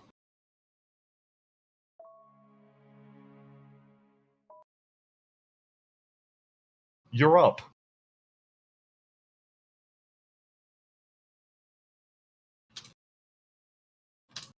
If you're here. Yeah. Okay.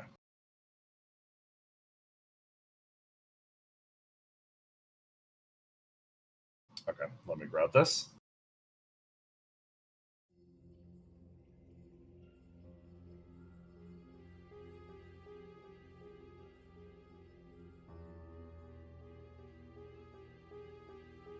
A man whose body gave out looks around himself almost confused.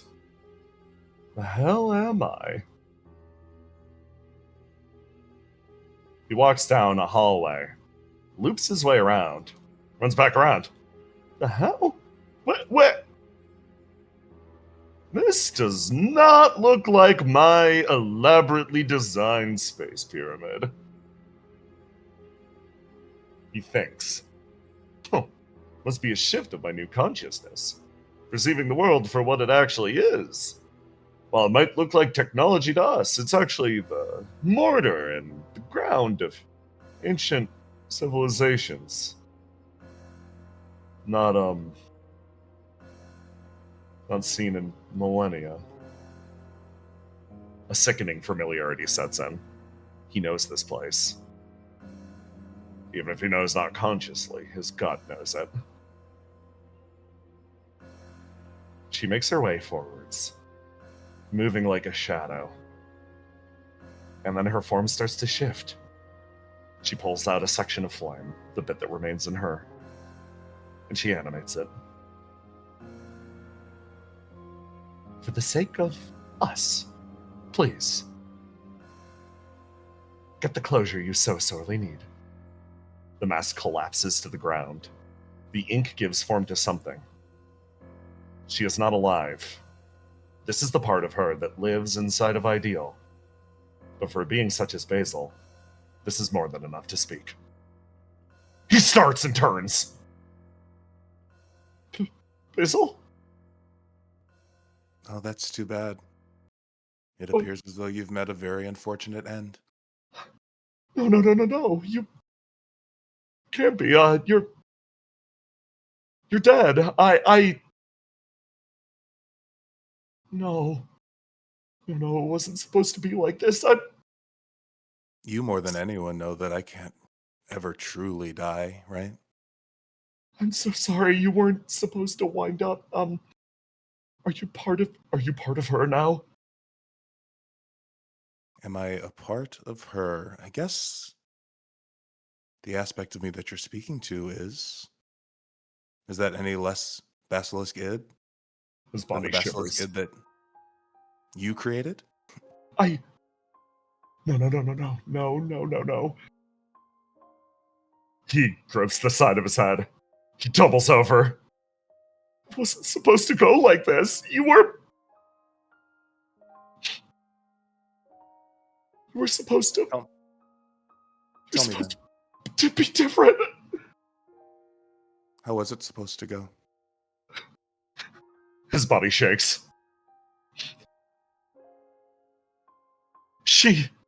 Ideal, she wants to make everyone her. She wants to make everyone her. She wants to make everyone Basilisk. You You. His expression relaxes, lucidity returning to his face. You found an individuality amidst that mass, and that takes a lot of spunk. You were our creation. You ideal. He grips his temple. Ideal is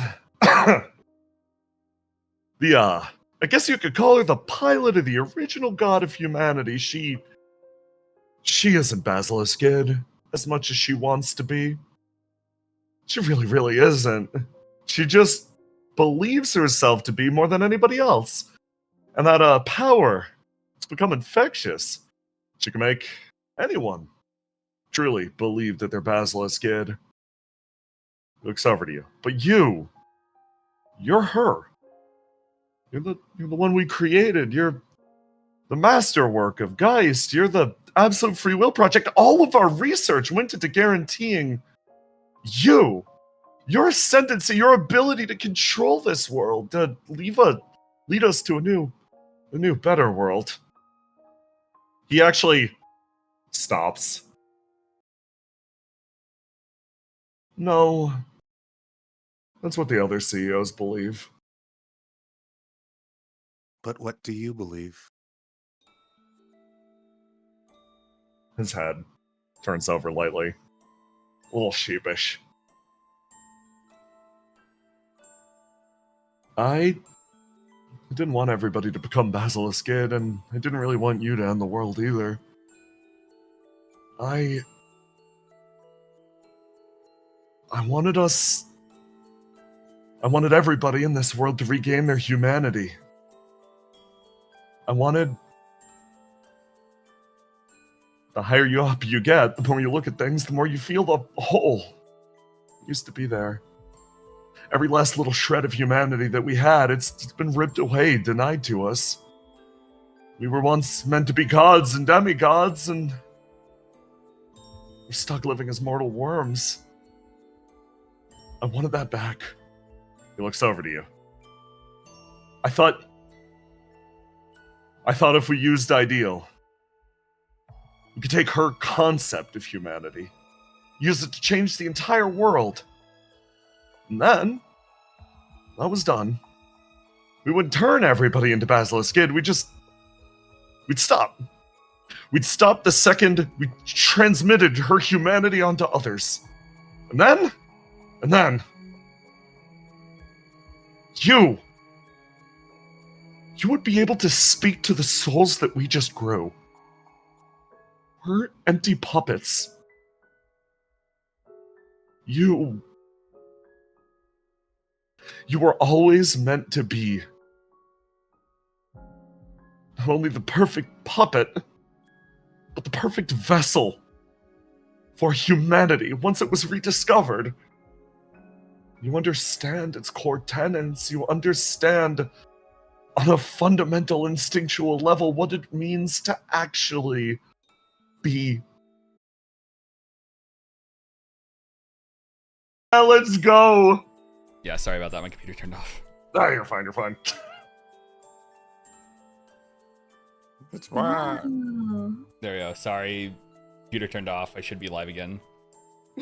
Welcome back, everybody. Let's give it a second to... Yeah, for everybody to filter in. Yeah. I was just talking to my deity about vast questions of the Oh, it universe. was your daughter a second ago. I mean, could be both. No, you're my daughter. Back off. No, she's my daughter now. Oh Back no, off. all these men are fighting over me. Last picked. I refuse to co-parent with CEO5. Pick someone else to be your other dad. Come on, everybody could use a father figure. Ace is basically also my son, and look at how he turned out. Back off. We're not going to mention my other son. Alright, I'm gonna mute it again so we can keep going. Okay, we good? Yeah. Okay, bring us back. He sort of lightly shakes his head. I just wanted...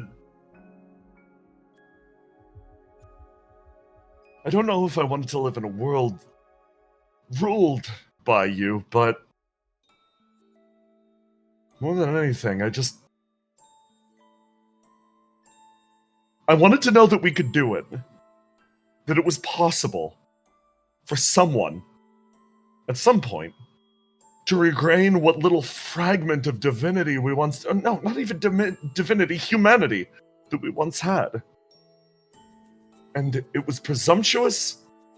It would be presumptuous to want that for myself. So I wanted the greatest gift in the universe to belong to you. And I'm sure it was easier to focus on a deed that was right before you, something so simple. What was it? How did it all start? Oh boy. You push back to, how did it all start? I wanted to help people. You wanted to help people. And as you wanted to help people, you realized that that task was just so insurmountable. You needed more. You needed more to be able to help people. You couldn't help everyone. You couldn't even help the person in front of you. Right? No, wait, no.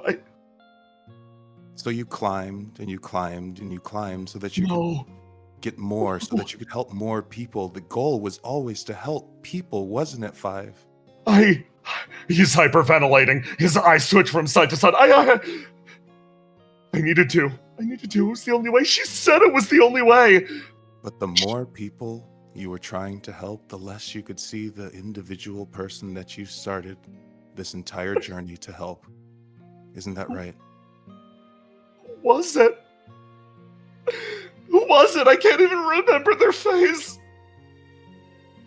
You were so focused on forever that you couldn't even see today. The man cracks. Like a dam, he breaks open. Hollering and wailing, he lets out all of the pain. A fountain of agony suddenly thrown open in front of you. You watch. Eventually, he stills, his body shuddering and shaking. Who was it?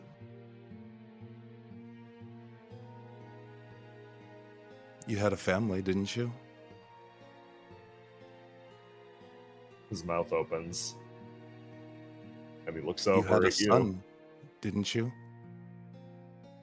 You have a son, don't you? I am unwounding all of his dice, and we are going to roll to see which one turns up.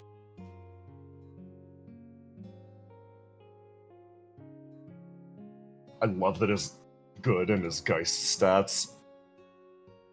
His good stats roll minimum, and his Geist stats roll maximum. Basil, your eyes bore into this man. And you feel how deeply lost he is. I did. Yeah, I did. I did have a son. I do have a son.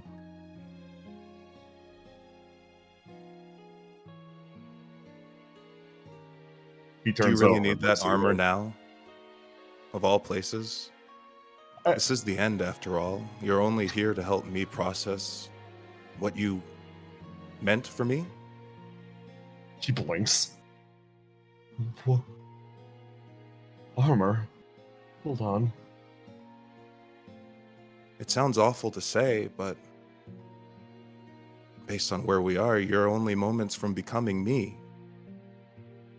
I'm only here to have this conversation with you so that we as a whole might better understand our place in this world. He freezes. A look of panic shoots across his face. He stands, and he starts to run. His body fucking failing him. He carries himself forward as far as possible. Basil, what do you do? I don't have to run here. I can just appear in front of him, surely, right? Uh-huh. I appear in front of him. He runs and makes his way over here, and then stops and stumbles. What the hell? You can run from it, but these are the consequences of your actions. We all have to face them one day, but in this moment, you have the very rare and beautiful opportunity to leave what was in your heart behind. She reaches into his chest.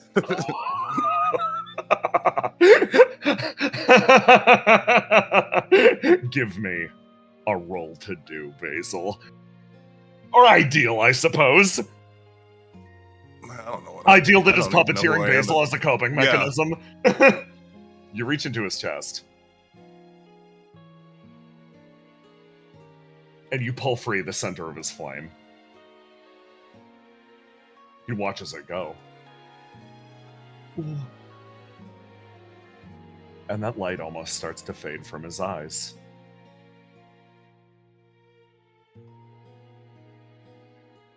You hold that flame in your hand. CO5 listlessly, wordlessly turns, looks at Hey, you. Jay. Yeah. I'm holding that flame in my hand. Yeah. Can I peel away that purple and that black?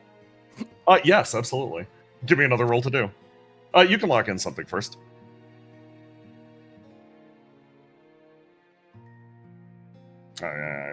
Keep that purple. That is That's ideal. fitting. It's fitting. Okay. You peel them away. You reduce that flame to the core 3 stats by directly modifying this man. And then I'll put it back into his chest. Low-key horrifying. You functionally remodel the individual inside of you.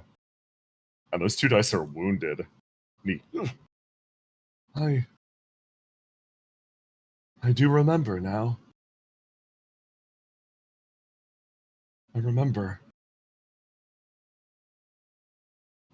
Basil, I'm gonna ask you for the fucking most gross-ass shit. I'm gonna roll his dice. Now that you've done this, you tell me what he locks in. I need to make something clear. As you sort of realize this grotesque moment, Ideal is alone here. What's happening? You can feel her presence watching from the nearby mask. It's one finger puppet comforting another. The rules of each. These flames, she's already made them a part of herself. They play by whatever rules she wants. So in this moment, you lock in whatever you want him to lock in. Oh, wow. That's crazy. Red Stack came up highest. What emotion do you want this man to express? Red Stack came up highest, but I don't want good. You I don't... want honest. Ooh. The body contorts.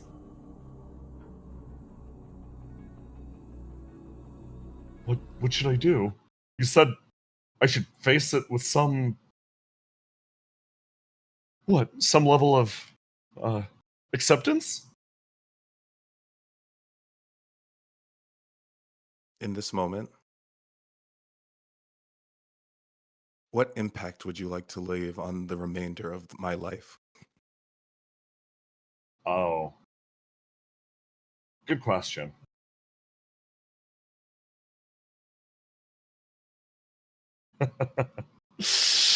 Oh boy. Honest comes up highest. 24. The man feels the death of his consciousness approaching. It's already being digested by this being. He turns over and actually breaks eye contact with you, Basil, looking over to where Ideal is. This applies not only to you. This also applies to the other Basilisk Kid, lest your flame be out there somewhere. How do I want to be remembered? Well, it's actually pretty simple. He flashes the mask a thumbs up on the ground. I want to be remembered as the man that gave her the world. Crunch! His consciousness disappears, converted properly into the portion of this place. Crunch! She disappears, the most useful one that existed to understand him. They mix together in her mind as she begins to comprehend it. If she sees the other Basil again, dead or alive, she will share those words with her. After all, it was the last thing that he left for her.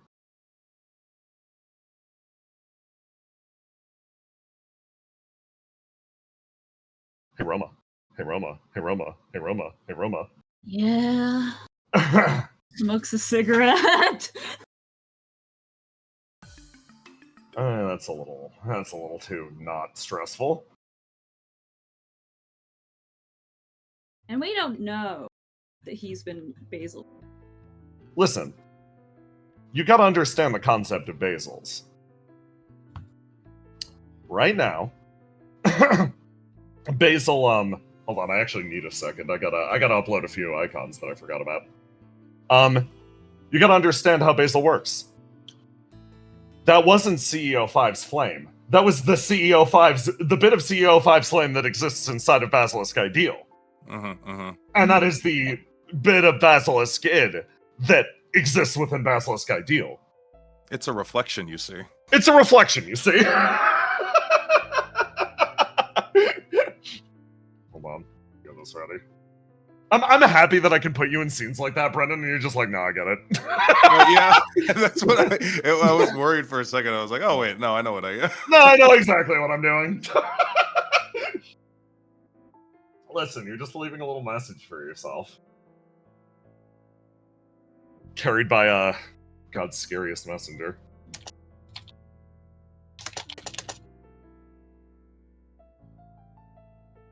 Still setting up. Yeah, it's just gonna take me a moment, chat. Everybody take a break, get water, use bathroom, etc. I gotta set my mental rope. You gotta set your fucking mental. I'm gonna grab water real quick. Be right back. Yeah. Ah! Where are you? You ever peel a flame like an onion? Yeah, that experience was maybe one of the single most horrifying things I've ever seen. Incredible work. No, none of that here. Thank you for this setting that I understand. I live for it. Oh my god. That's horrible. Hey guys, don't get eaten by Basilisk Ideal is all I'm saying. Don't fucking do it. The realization that I didn't have to run after.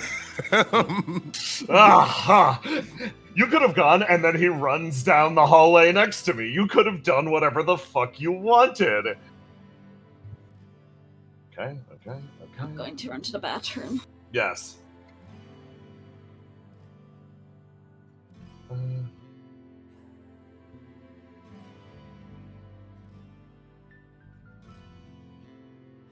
The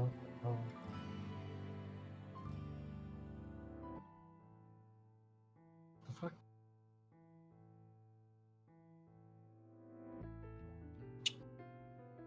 Chat, you having a good time? You having fun with the horrors? I didn't get any horrors. That was That's somebody else's horrors. yeah.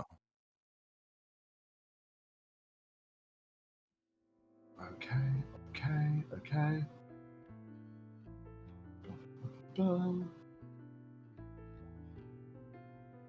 Roll 20, you need a better way to sort your shit. I am begging you.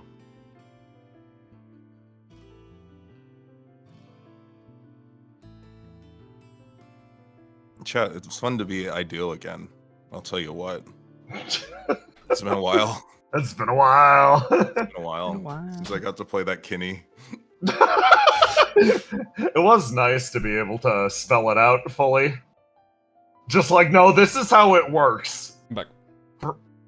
Welcome back. Talk to chat. Talking to chat. Talking to chat. Hello, chat. Hi, chat. How's it going? Oh, so chat. Question for the YouTube comments. Would you rather have $1 or $2? Now, would you rather have a $1 or $2? Chat? Real question, chat. $1 or $2? Okay, there you are. Fucking finally found you. Same. Hi. Hello. I would Hi. rather have $3. That wasn't an option, man. That's- That wasn't an option! That's the Take kind it of back. That's the sin of greed. You're not gonna get raptured now. yeah. Yeah, that's you're what I'm- getting left behind. Well, I'm an anarchist, so. Let's go! I love that anarchy is one of the reasons. Not atheism. No. Anarchy, specifically. No, anarchy, obviously. The greatest sin. Okay. Updating this. would rather have one pound because I cannot use dollars here. I mean, $1 is still more powerful What a bad British than person. it's more powerful than your fake monopoly money.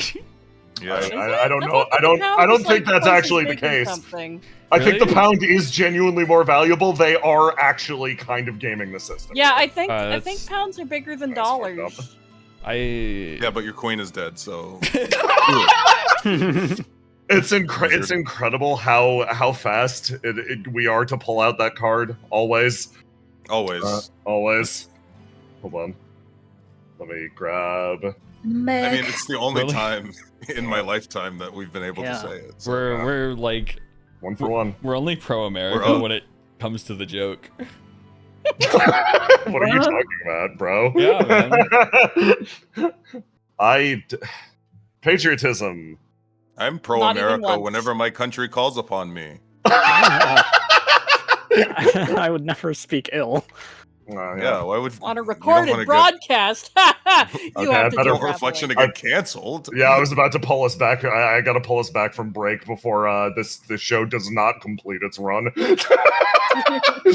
So imagine if you would. Right? Yeah. Yeah. Imagine. No. Oh, okay. Hold on, I'm imagining. Imagine what? I'm Imagine. imagining. if you Okay, would. Roma, you leave ready? it open. Okay. Roma, you No. ready? You ready? You ready? You prepared? No. Too Roma's bad. so excited. Too for bad. this Let's game. go. So Roma. excited. I I set know my where we are. mental. I set my mental, and then I came back, and the conversation was crazy. So Conversation's always crazy, my friend. You travel to a completely unexpected place with Seder. He leads you ahead, a silent, stony look on his face, but you can sense. can't move. Oh, yeah, hold on. Oh, your macro did cast for some reason. Hold on.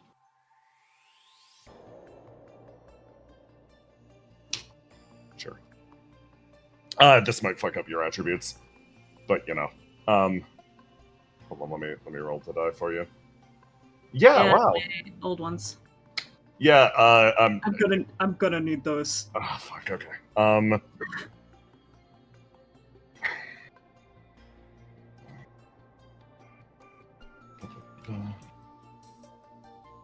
I'll talk about how Circuit's feeling while you do that. Yeah, go. So while they're walking over here, Circuit's sort of like poked a couple of times about like, so what are we doing? Like, where are we going? And Seder's been kind of out of it, so she hasn't pressed too hard. Is that what we're So, doing? nope. What the She has 4 fuck? attributes on her current body. So she's been kind of quietly walking behind him. She feels really cold. Like, she feels like the room is colder than it is. She has Gran's cloak draped on her shoulders from... Well, that's simply where it fell when she died. When her body dissipated, her cloak just fell on her shoulders, and Circuit feels despite the extra layers, feels colder than normal because nothing will ever feel quite as warm as somebody's flame on your back moments before they die. She sort of looks over at Satyr and is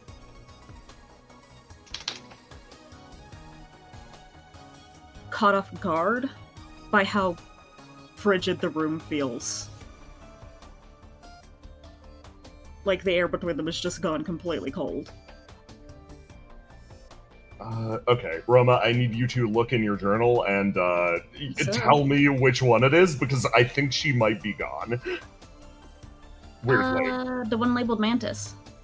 No. Try that one. Is there anywhere in your body, circuit parentheses body? No, because I renamed it to Circus Parentheses Mantis. Oh, okay. Let me fix this. Circuit. I'm sorry. It's fine. Okay, try now. Or, hold on. You might need to drop. There you go. Yes. Okay. Let me fix this up really fast.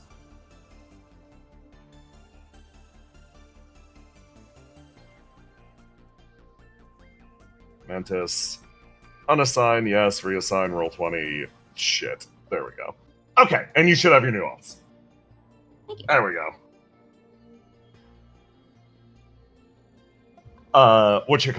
Satyr takes a few steps forward and sort of slides open the door, making his way forwards towards the flame of creation. Bills around that same ugly pink. Casts this discordant light over the room. Okay. Nothing else to do other than, go inside. He jumps over the pool of blood. Is it okay for me to go in there? I'm a demon. Yeah, it'll be good. I can navigate it now without dying instantly, which is good. Should be able to use the same method for you. Shouldn't be an issue. Here, he holds out a hand for you. She's hesitant at first because she's like, This is like the one thing they were always told, don't let demons touch the flame of creation. She's a little bit scared of it. You're absolutely positive. Yeah, 100%. Okay, she sort of walks over and takes his hand. Moves you forwards. Holds his hand out. Flame billowing around. He extends a palm. And indeed, you do find your way inside.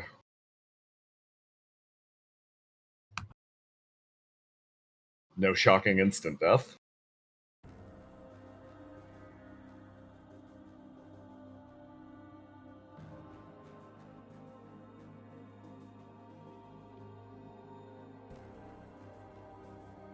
You see sprawling all around a tremendous being. Long tendrils expanding far, far over the horizon, almost like sinew. It's like you're caught in the middle of a gigantic brain and you can witness every nerve ending connecting to every disparate part of the world. Satyr trudges his way forwards.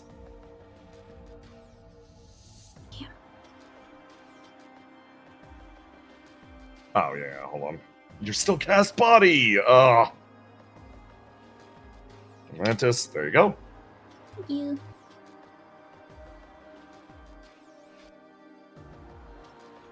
Hands in his pockets, he almost looks around. You can tell this isn't the first time he's been here. She tries to poke the topic again of like, so what exactly are we doing here? Making sure that they can't come back. How are you gonna do that? It'll get easier to explain if I show you. Here, come on. He sort of walks a little more briskly. And eventually you find a way, your way to a place that doesn't make as much sense. You see a house sitting at the edge of this place. it stands in complete contrast to the chaos all around you. A lone house on the prairie. He walks his way forwards. You, ever wonder how the CEOs are able to come back time and again and again? I mean, yeah. We're at the center of some really, really big being. A lot of what she dreams of, what she thinks, her overwhelming worldview, commands the flame on what it's going to do. Mountains reshaped at a thought. The world shifting at a whim. That big thing's asleep. And the CEOs figured out how to make it dream of them.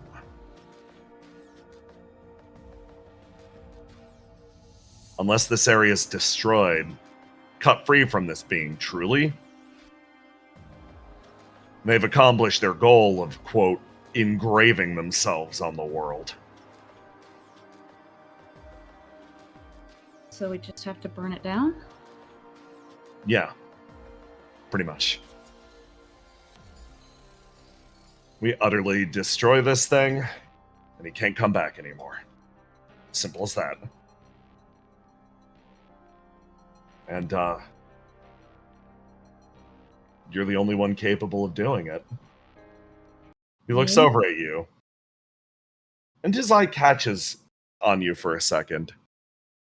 It's so strange. The energy that he's giving you is so off.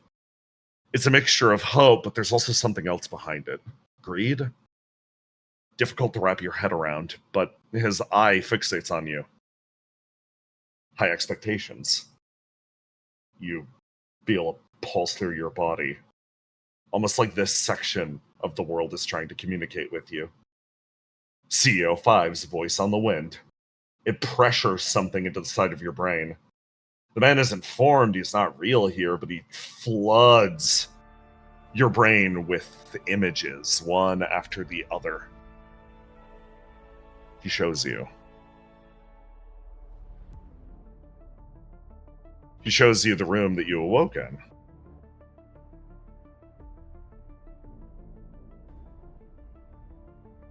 He shows you that coffin. Constructed with lines of amnesiac liquid that guided you towards a single conclusion. This thought burns in the back of your head. CO5 pushes. Little more than a fragment of a consciousness. He pushes back hard. His body's been destroyed. But in this state, he can still exert something. Circuit, you were forged as a weapon to kill him, specifically. Thoughts jumble one to the other. A vision of an ancient place now. You've been here more than once. In the bowels of Geist HQ. There's a room built for experimentation. The thought thrums through the back of your head. He built this place too. He engineered the beings here in the same way you are being engineered. He turned you into a weapon to kill us.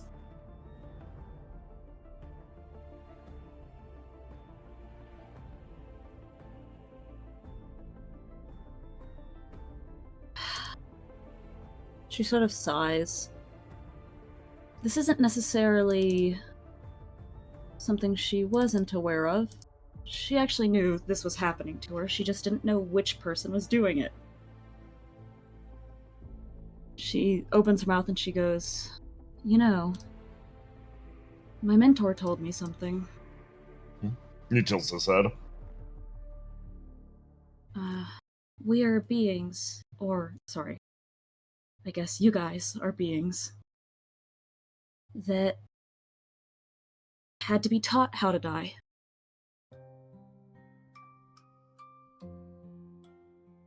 Someone taught that to you, and I still don't know why. So I guess I wanted to ask, Why are you teaching me to be a weapon? He blinks.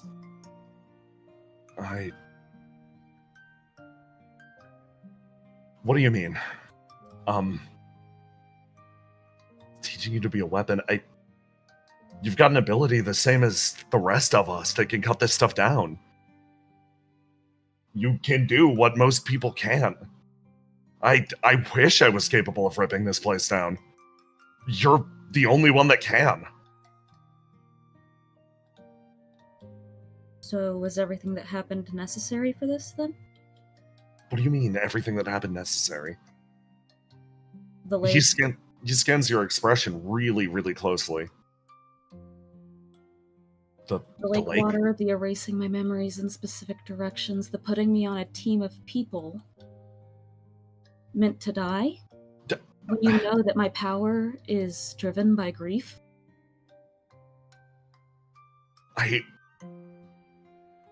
He stops. Red Stat wins again. I don't know what you're talking about. I genuinely do not know what you're talking about. Putting you on a team of people meant to die, I thought that place could provide you some sort of sanctuary from from Geist. Some sanctuary from me. The goal was never to, He gestures at the building. Do you think I need your power to be any stronger than it is to take this place out? What would I gain from it? Right now, I need you to wipe this place out because I need it to be gone. I need it to stop casting a shadow over every single person I've met. I need it to stop taking things from me. I need it to stop taking things from people I care about. I need it all to stop. She sort of squints at him and goes, I see. So it wasn't the person I'm talking to right now that did those things. He sort of squints.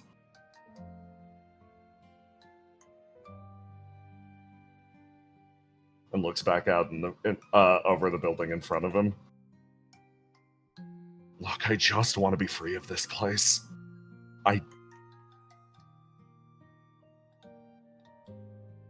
There's some deep curse that hangs over Geist. It's like a monster. It worms its way into the back of your head. Whatever this man became, we can't let him back. Even an opportunity, even the faintest whisper of his life could. He opens his mouth. He wants to say, it could hurt you. But he says what he's honestly feeling. I could lose more to him. That's what I'm afraid of. I'm afraid that if this place isn't erased, if CEO5 isn't erased, you'll be the next thing I lose. There's a long pause.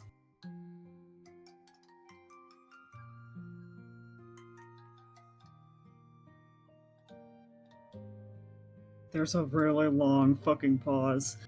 Jeez.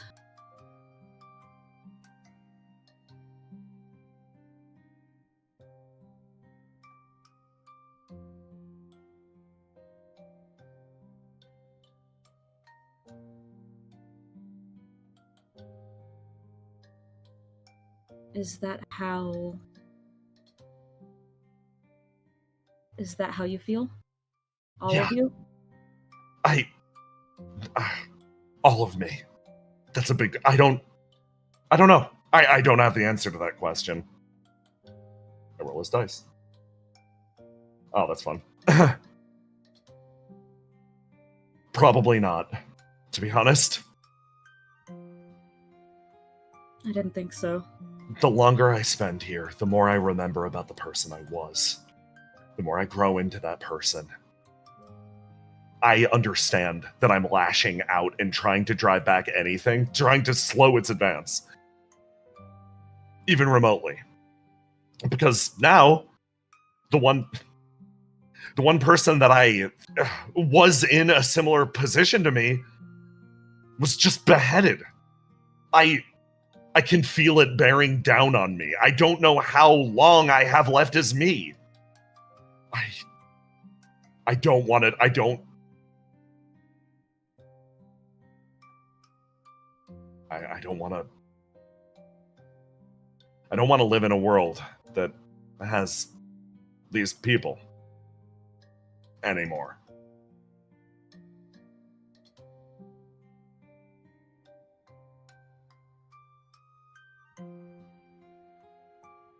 So, you're asking me to get rid of them for you? He nods. Or are you... I want you to think... listen to me. She says, she sort of looks over at him. I really need you to think about this. With every part of whatever you have going on in there right now. Are you asking me, Circuit, your companion, to do this for you? Or am I the knife you're using to do it yourself?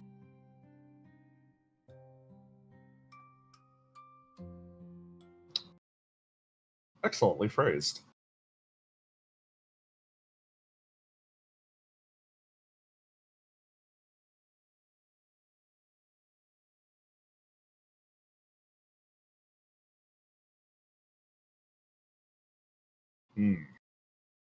Okay.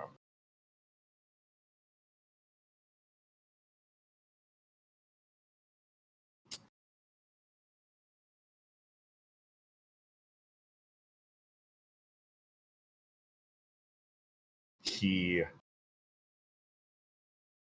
sort of looks over at you.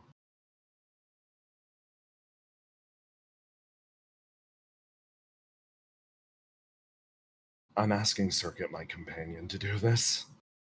Please help me. She sort of... You see her shoulders sort of relax, like she was holding in a lot of tension in her body, and she's like, okay. What do you want my help with? His entire body seems to relax. I don't... Fuck, man. Can you just, destroy it? Burn it to ashes? I don't know. We're functionally breaking his respawn point. You get the feeling that life just diverted in one of two radically different directions. Yeah. We're functionally breaking his spawn point. So, yeah, we're killing the guy. He won't be able to come back. He won't be able to come back ever? Or he won't be able to come back as he was? I don't know what happened to his flame. He could have gone into the flame of creation, could have been reborn, might be down in the derelict. This, now that you pointed out, is something that deserves serious consideration. We are functionally removing one man's tether to true immortality. With that comes the weight of taking somebody's life.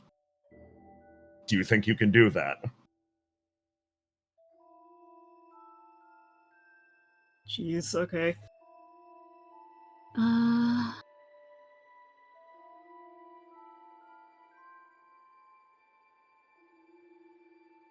Oh, Jesus. Okay, well, let me ask you a question. Yeah. Okay. Yeah.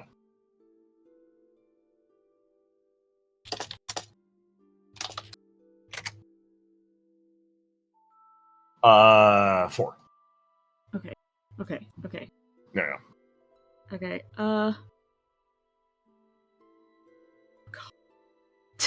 those stats, huh? Yeah. Those stats, huh? Don't want to flip a coin, my friend? Well, You it's want to rely on the two-sided dice? It's like those stats in tandem with the 1. With that stat being a 1. You know what I mean? Is...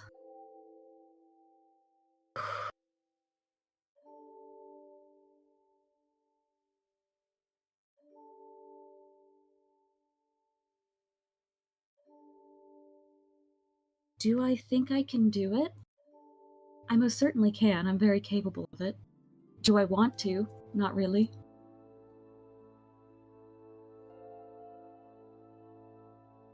Ooh. Okay. Fascinating. He takes a moment and breathes. The fervor almost passing. Okay. Good enough. He starts to walk. Let's head back. Are you positive? Yeah, I'll honestly just ask Obia to do it. They probably have a vested interest in getting rid of this guy in the permanent, but if you don't want to, I can't make you. She sort of pauses. She's like, I would prefer not to become a murderer the way that Deck is a murderer. But I also don't necessarily want to leave him to continue to do stuff like what he did today to my friends. He, sort of shrugs. Yeah, same conundrum I'm working under. But you settled it. You said you don't want to. That's simple, right?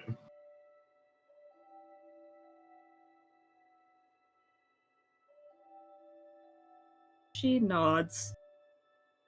She's a little unsure because it's like she feels like she's making a mistake. Does that make sense?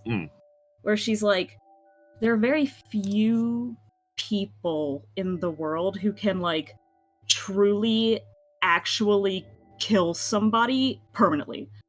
Removed from the cycle of creation, true murder. And she's functionally one of them. And she could do that and solve all of the problems, and there's a part of her brain that tells her that that's the best idea. And it sort of sounds like Satyr just a couple of minutes ago, where he was kind of out of his mind and telling her that he needed this to happen. So him agreeing with her feels like there's some part of her mind that is weirdly feels like somebody should be arguing with them against this. And she's like, I feel like I don't want to, but I feel like she just feels like someone should be mad at her. Perhaps somebody should be calling for justice. This person, more than anyone else, deserves to be wiped from the face of the earth. This person presents a tremendous risk to everyone. You look at Satyr. He doesn't have that spirit in him. He doesn't have that fight in him.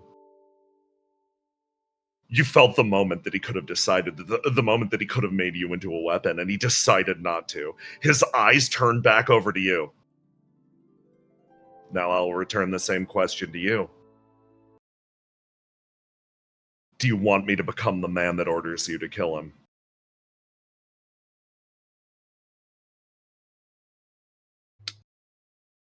Oh, jeez.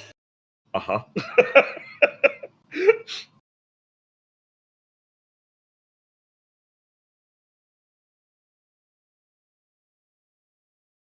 I don't, but I don't know, it feels like...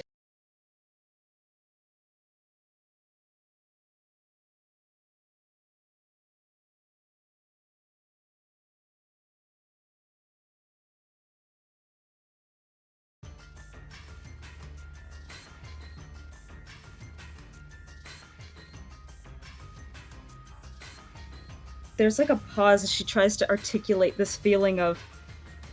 It feels like there was supposed to be someone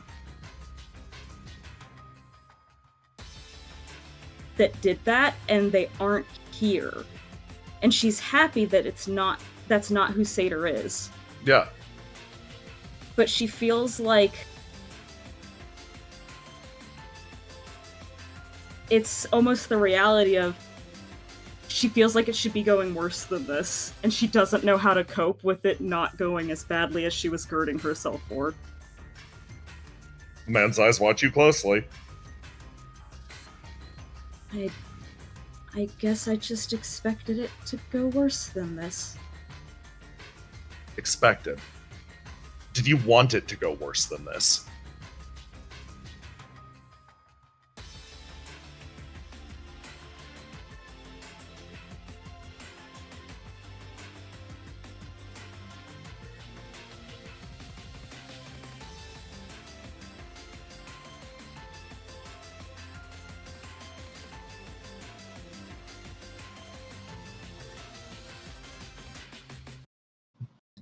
don't know.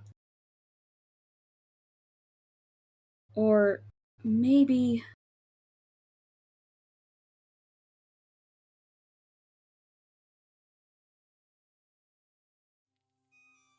I didn't know how to...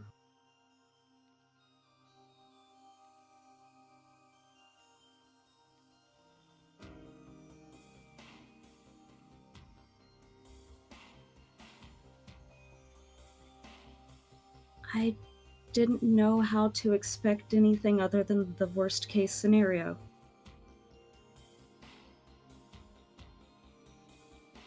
Oh, fascinating. Okay. One more roll to die from the man. Green stab.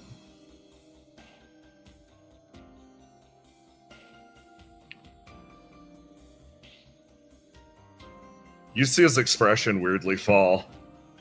It's difficult to read exactly what's going on in his mind at this moment. As you work your way back and forth, he sees the house behind him. Didn't know how to expect anything other than the worst case scenario. And killing this man here and now is the worst case scenario for you. Do I got that right? Oh. Killing him is almost... For me, it's a matter of practicality. I don't like CEO5. I think he's kind of a scumbag. I think he's a little annoying, and he hurt a lot of people I care about. But I don't know CEO5, personally. If I kill him here, it will be out of practicality for wanting to keep him from hurting people that I care about. And if I don't, it will be because I didn't want to become that kind of person. That's not necessarily the worst case scenario for me.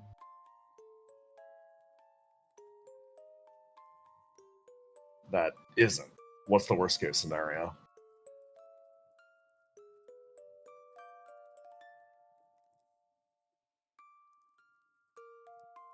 You not seeing me as a person anymore. His expression looks at you. Falls. Just a means to an end.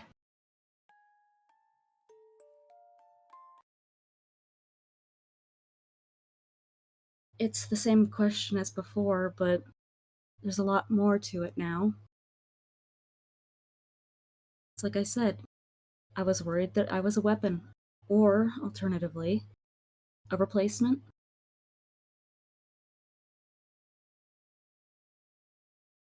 His eyes remain sort of focused.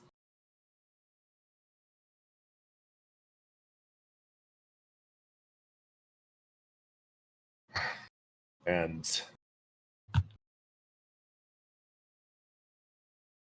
sort of laughs. I walk up to this place and I tell you to burn it down, and you say, if you do that, I'll be a weapon. I walk away and you turn around and you pause and you make me feel like I should pressure you into doing this thing. What is happening? Circuit sort of pauses for a long time.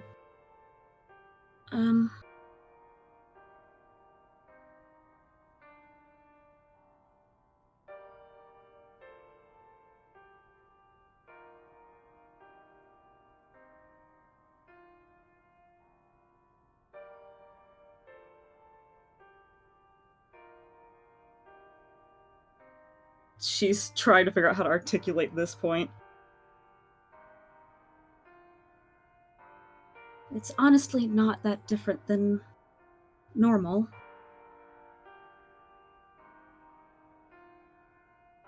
I was scared of something.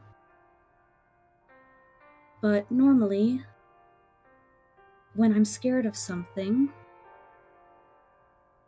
I have this really bad habit of almost fulfilling my own prophecy. Because I'm so scared, I almost make it happen. Yeah. No, I think you're pretty close to that happening right now. Yeah, He looks at the building behind him. Why I was confused. Because it So- didn't happen. Here's the question.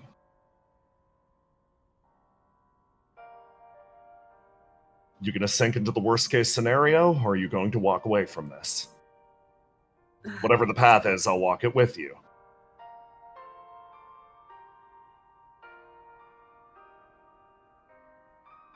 No, I think we should probably go. He sighs. You see his shoulders pick up for a moment. Okay. And he starts to take a step away. You get this... It's like a feeling wriggling around in the back of your head. As his shoulders hang and he starts to move, you feel like that house behind you, leaving it there, mired in the middle of the fifth. It feels wrong almost, but you've taken lives before. You've taken so many lives before. You're currently wrestling with the... And then you look at the man's back as he moves away, shaking his head slightly. It really isn't about the man behind you. It's about the one in front of you. Yeah. Hey, Circuit, I want you to roll your... I want you to roll to die again.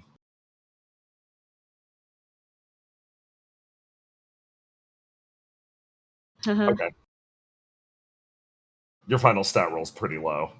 I would have made you lock that shit in right here and now if it had rolled highest. That's fine. You inhale, taking this resolution, and you start to walk your way forwards.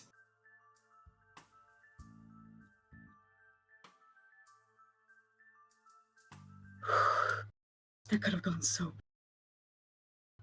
It's crazy because she's like, something feels off. I feel like we're doing something wrong. And I'm like, why do you feel that way, girl? And she's like, it was too easy. It was too easy for things to not go horribly. Ace. Mm-hmm. It's not over yet, though. Is it? Yeah. You walk your way forwards. Grillo at your side. She is helping you fucking walk at this point. Hey, Ace. Do you remember? During Phase 1, somebody gave you a location. Yeah. Director gave me the You wanna- location of his body. You want to guess where it is? I wonder where the fuck it is. The same thing that he's been drawing attention to again and again and again. Every single fucking time he put you in this room. Goddamn car. You open the door to this car. And on the inside, you see something. A quiet, billowing purple flame. You move towards it. And there is a flash of light.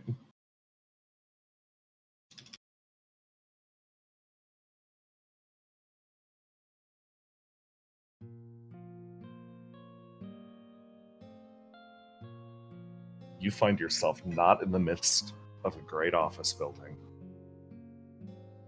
You find yourself on the edge of town. Distorted landscape around you. A house sits in front of you. Pristine and clear. It's clearly well tended. Why is this guy annoying even now? All his own little paradise.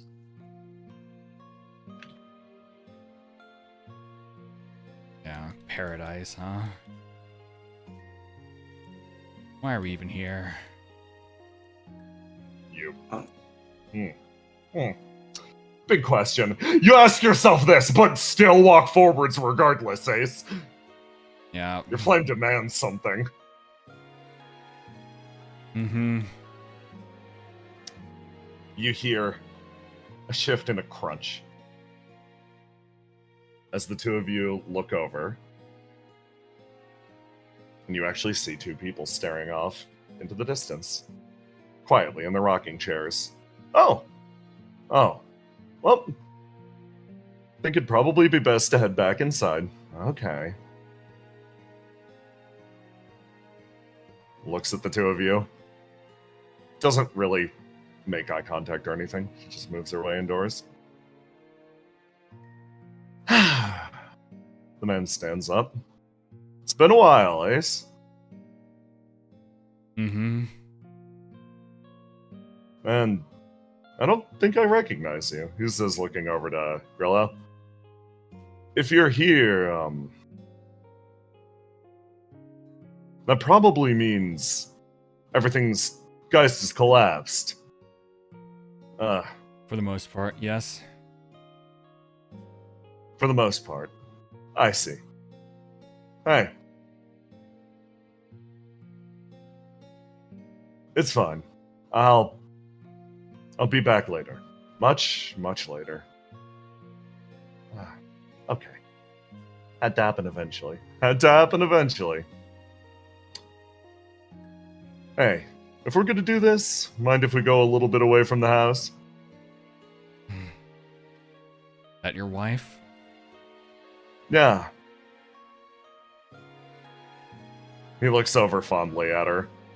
This man shows no signs of battle, nothing. It's so confusing to see him so pristine. It's a reminder. Wait a second. Hold on. This person out in front of you. Your eye adjusts, straining against the light. Hold on. There we go. He walks away. Wait.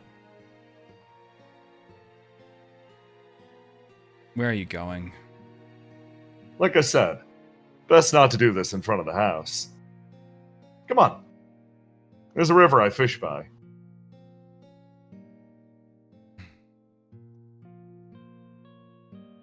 Why is he so calm? Said people are calmest before the moments they die.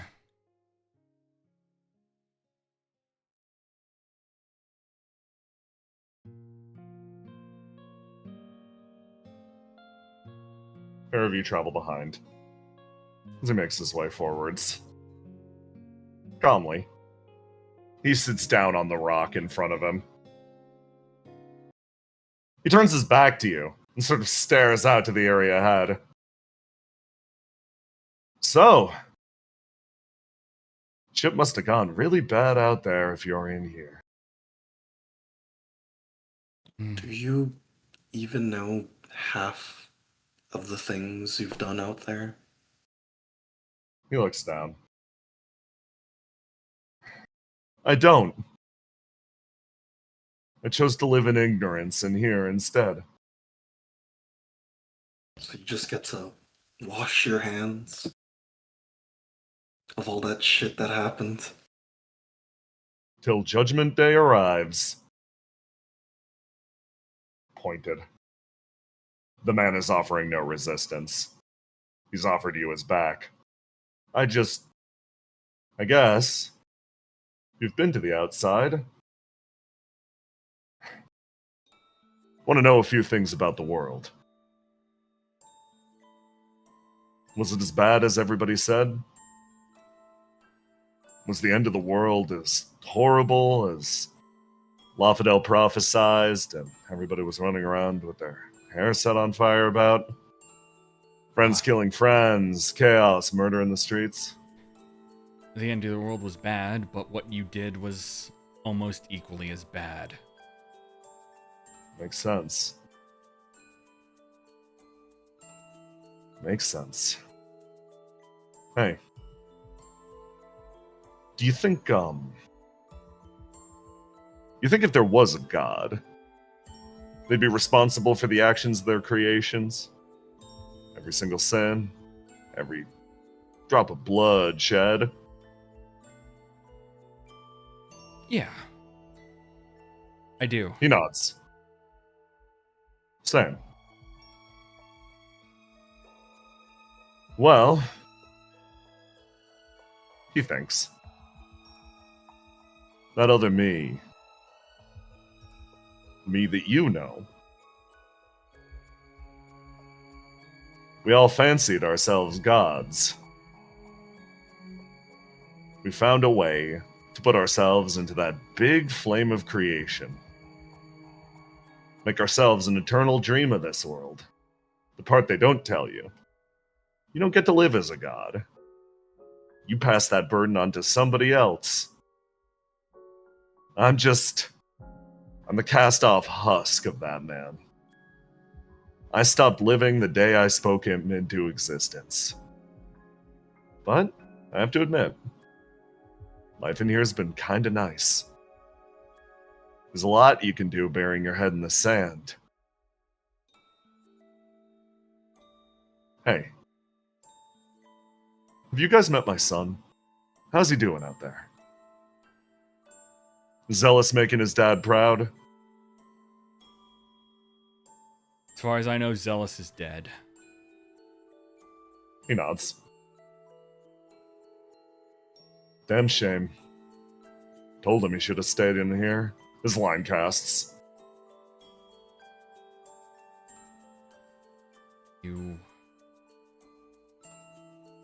That's it? Hmm? That's it? What do you mean? Damn shame. His body sticks more stock upright. Would it change anything? If I got mad? If I regretted my course of action? I chose to hide. I don't get to make a call in how things play out! I can only accept the fate that I've been dealt. The man is shaking.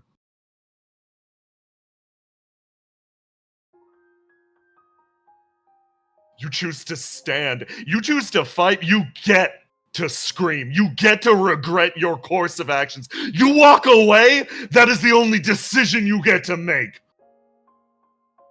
I don't get to choose to be angry. I don't get to choose to regret how things played out. And I don't get to choose whatever happened to my son.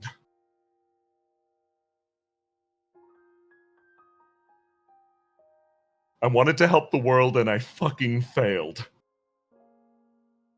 Is that what you wanted to hear? The truth?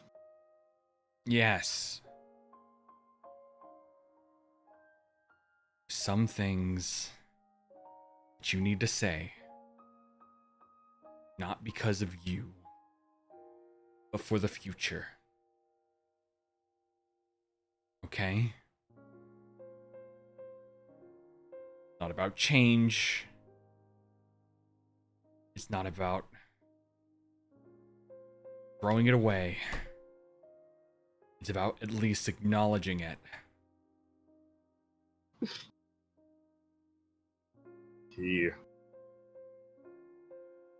His mouth curls. I used to think that the world had a future. Nice to know that there's some people that still do.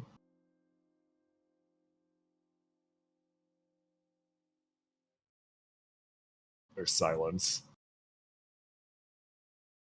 The man holds perfectly still. See you later, Five. He nods. And the last expression you see from the man is a tear-stained face and a smile.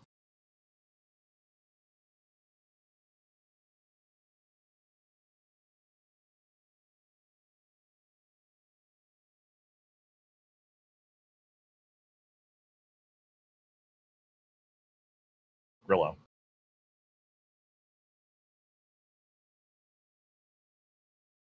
Later, you walk with a group of people that make their way deeper into the Geist facility.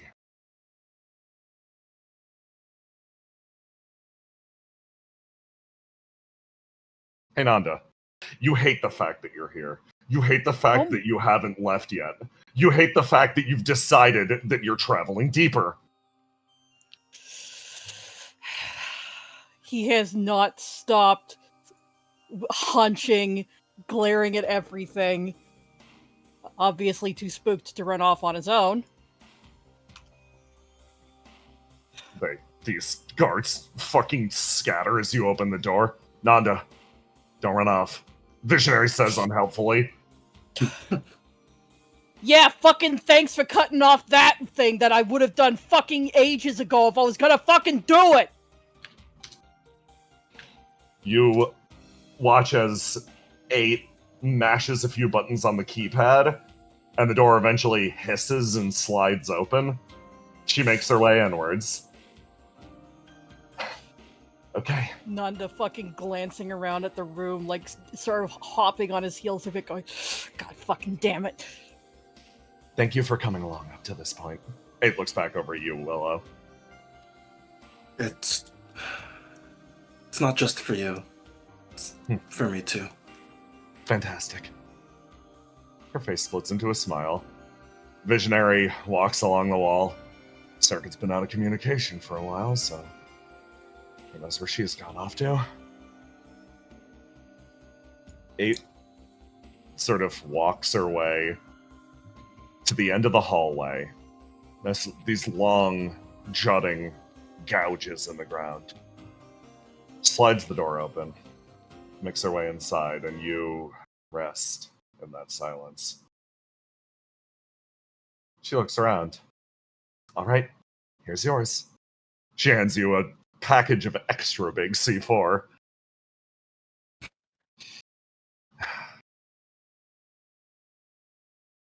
Isn't there any, like, don't you want to, like, gather information or something? Like, isn't there anything that can be gleaned here? Nothing good. Nothing good at all. It's interesting that they say that Nanda is, as they speak, look like, is there any terminal or anything next to the doors from the There outside? is, yes. Yeah, he's already sticking his knife in that. And he looks up as they say that, and he looks down at the knife already in the thing, and he goes, Come on, man. Yeah, man, shut the fuck up, and puts it back in his pocket. Thank you, Mask. That way, if there's any information we want to recall at a later date, we now have our MacGuffin. Wonderful. Finger guns! Ada secures the C4 on this side of the building.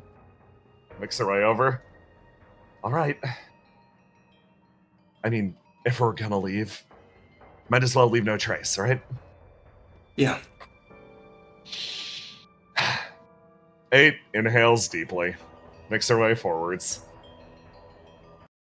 I guess this is a final farewell to Geist. Fuck you guys.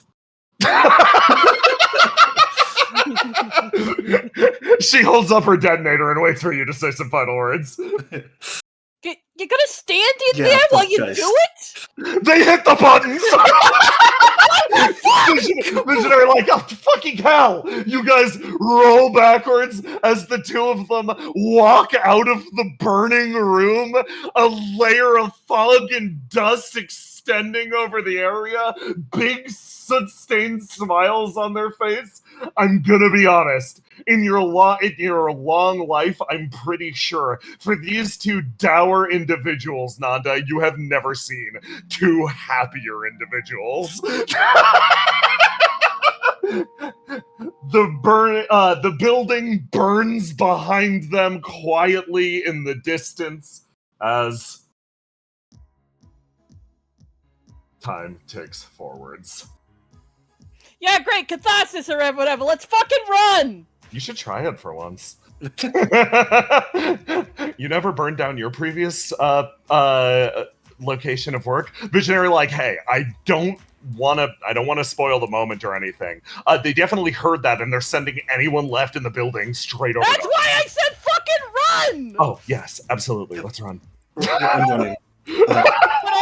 But Also- as they run, Nanda does fucking fall behind a couple of them to fucking kick at one of these lights a little bit. While no one's Thank you, Nanda. Yeah, fuck you. He says, carrying before catching up and pretending he didn't do that. Visionary sort of looks over at you, Grillo, and he I've pauses. been thinking. I think I've chosen the name. Oh, shit. Hey, stop running! What? We're in the middle of an evacuation. Hey, this Are is you important. fuck Get back here. Nanda locked into red. Fine, yes! You can't complain because you were the biggest person asking for me to get a real name. Oh, you've Yeah, no chosen a shit. name? Yeah, let's stop. Hold on. It throws, it fucking reaches down and throws a satchel of C4 at the door, causing it to detonate, trapping you guys inside We temporarily. needed to go through Never mind. Fair, we have Never not extra mind. time. Throws his Go hands on. up in the air.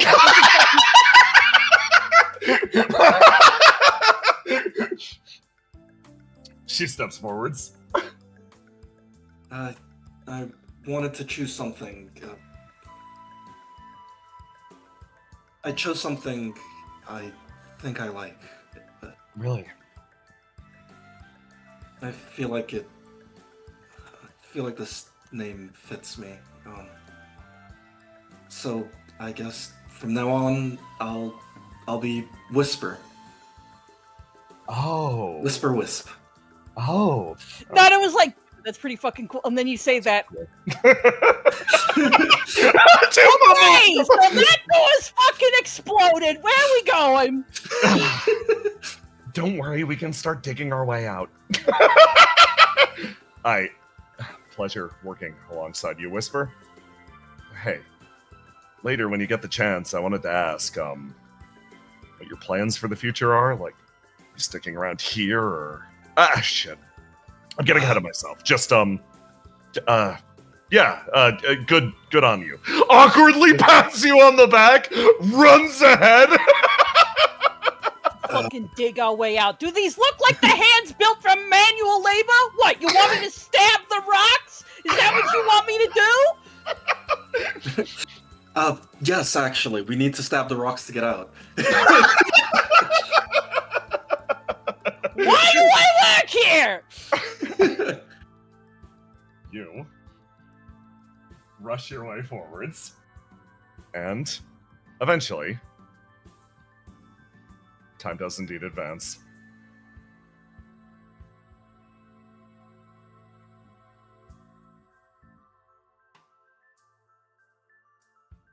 Your squad makes its way out, and the first thing that you guys do in the chaos of the surrounding moment is you pull back, and at Visionary's insistence, you go and grab food.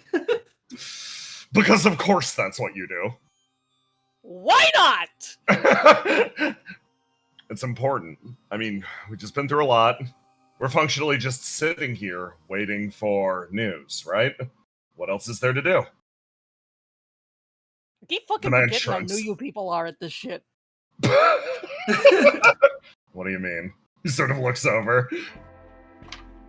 Nah, you fucking rookie. Nanda pulls out a fucking death stick cigarette, looks at it for a second, and sighs and puts it back in his pocket.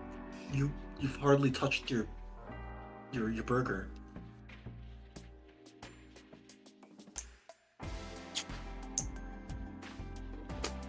You have to eat it. It's going to get cold. It's gonna get cold, come on. Yeah, It's- fucking... It's sort of a surprise. From the stairs, you actually hear footsteps as somebody travels up. Unexpected Good! individual. Fucking falls over the bench backwards and then recovers. Yeah, hey, this is where we're meeting, right? Yeah, of course, sit down. Yes. She sort of plops down, rests there. Everybody else is on their way out of the building. She sort of fidgets in place. Thank you for your help back there. Most of you. All of you? She looks over at you expectantly, Nanda. Wasn't exactly Nanda. lucid at the time. Yeah, sure. Nanda has no idea. Well, actually, they probably did catch him up. So, Nanda will sit quietly and not speak one way or the other and eat his burger. From the stairs, somebody that was following List walks up. List's emergency triage. Argos, you have not been called back yet. Opia's pulling themselves out of the building.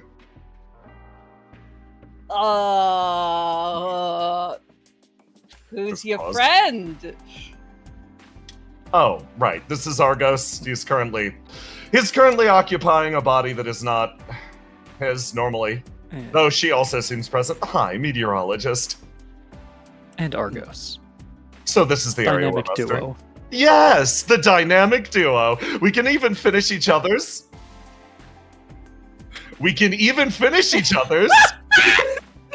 She walks over and slams her entire head through this pipe. We can even finish each other's. I can make her do that each time. It's amazing. And, yeah, we're here to be a glorified IV, apparently. If anybody needs triage or otherwise, we're here to make sure that you're doing okay. List sort of like looks over to Grillo. Where did Ace go after you were finished with your tasks? And then I asked the question, hey Aloha, where's Ace? God, I don't think Ace is coming here. Uh-huh. Perfect. Did he just vanish? Did he teleport out? Did he just He said not he see had him? someplace to be. I see. Nanda Its expression quietly looks to the PUD. exhales like it starts breathing again. I'm glad I'm assigned to you and not to him, actually. Meteorologist starts to chatter ahead as 8 looks down. This is actually quite frustrating. It's... she thinks. And then reaches down for her comms. And then hits a button that she's been calling a lot as... Circuit, you come back in range, and you finally get the call. Oh, let me... Circuit answers it on the first ring. Oh god! Dear lord! Is that the Void? Okay. Is it this one? That's It's not this baby. one. Is it this one? No! What's happening? Oh my god, okay. I'm going to a previous map. Start talking. You're audio only at the moment. You're slightly out of range. Okay. She looks like a little vacant, and then she picks up the phone and she's like, hey, how are you guys doing? Pretty Where good. the fuck were you? Yeah, where were you? We busted out a bunch of cool team attacks. What? Yeah, I was half expecting you to show up at some So- point. List I life? did show up. I showed up, What? and I went up to the Sword of Damocles to try and stop Basil, and then... And then is Satyr next to her? He is, yes. She walks away. She walks away from him to take this phone call. She comes over to us, she's like, yeah, and then Satyr was there, and he was freaking out, and I had to go with him to the Flame of Creation or whatever. What do you mean you did team attacks without me? Yeah, and we also blew up the lab that Grillo and I were kept in. Wait, Liz. what? What? You did what? I missed it? Yes. Nanda making a throat-cutting motion. I missed that. I It was missed very that. cathartic. It was Because- very nice. Are I you continue to fucking talk. kidding me? Are you kidding me? She's freaking yelling. She's like, fucking Basilisk Id taking everything from me. Fucking gotta clean up all her damn messes after she fucking dies because she's not here to fucking do it anymore, and I miss all the fun. How did Basil take this from you? It sounded like you had boy problems. Yeah, when she said, and then Satyr, Nanda fucking rolled his eyes at the table. You've missed a lot of things, Circuit. Oh, Jesus Christ. she says, oh, Jesus Geist, I mean. Yeah, over the Why phone. didn't you guys tell me Argos was there when you picked up the phone? 8 blinks. Not a hello? Hi, Argos. Very smooth. Who else is there? Who am I making a fool of myself in front of right now? Hi, List is here. Oh, damn it, what the hell, guys? and the meteorologist. Who's that? We don't know. Oh, okay. I don't know. I kind of, as the kids say, vibe with her swag. I think she's fine. I'll take your judgment on that. Nanda just chokes on his soda at vibe with your swag. Well, yeah, I was in the Flame of Creation. I was Seder asked me to, like, permanently true murder CEO 5, and I didn't do it. Why? Yeah. That's the reaction I was expecting. Where is he? Seder? No, CEO. Do I don't need to fucking true know. murder him? Okay. Exhausted, sort of stands up and sits down. Weren't you guys the ones that were doing stuff with him? We murdered him. Oh. We normal murdered him. List I actually. don't fucking Seder know where he anymore! is. List I sort of. just fucking work here! I did get a message from Seder. Okay, I'm going to get on it. Any moral obligate? Oh, I'm doing it. This is gonna be great for me specifically. Fucking finally! Okay, who is this guy? Who is what guy? Oh, this is Point at Nanda. Nanda. Oh, that's Nanda. He's Who the one of fuck our are you? squad mates. Nanda says of famous streamer Argos. Meteorologist. And meteorologist, whoever that is. I don't know that one, but Argos is one of my friends. Yeah, no, I know who he fucking is. Nanda turns to you, he's like, I know who he fucking is. Oh, okay. Over here. I actually hear conversation on the other side of the line. Seder, looking down in his comms, looks back over to you. Are you on the line with the rest of the squad? Yeah, with everyone who stayed behind at least, except for Joker. I don't know where he is. Huh. Okay. Yeah, Nanda like looks at the departing list. It's like you did like start counting off on his fingers number of people Joker almost died to recently. She gives you the report that Bertram and Reprint left on the plane. He sort of folds his arms. Okay. Well, in that case, I guess I wanted to ask you something. Geist is about to almost, without a doubt, collapse inwards. There's going to be a massive power struggle, and a massive number of people are going to get hurt. He looks over at you, Circuit. I don't want to do this alone. Can you stay here with me? You're not leaving? No, I can't.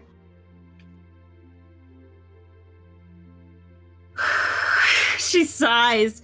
Am I still on comms hearing this? Yeah.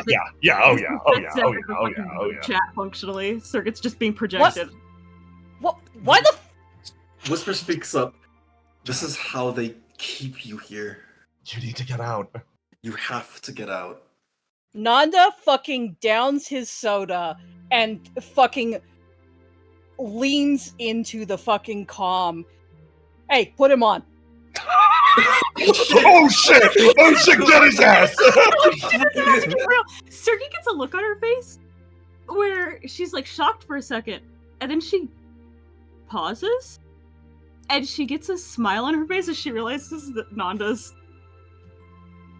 what Nanda's about to do, and she puts Seder on the line. Hey, boss man, how's it going? What the fuck are you doing, you piece of shit? Listen, jackass! I have had it up to here with these fucking morons burying themselves alive because a dipshit like you can't get the fuck out of Dodge! Oh, I'm so fucking tragic! Oh, I'm so fucking complicated! You're an asshole who's making our lives harder! You wanna keep drag yourself down into hell? Fine! But here, take your shovel and go! But for the last fucking time, you stop trying to drag her down with you! There is dead silence on the other end of the line. Okay.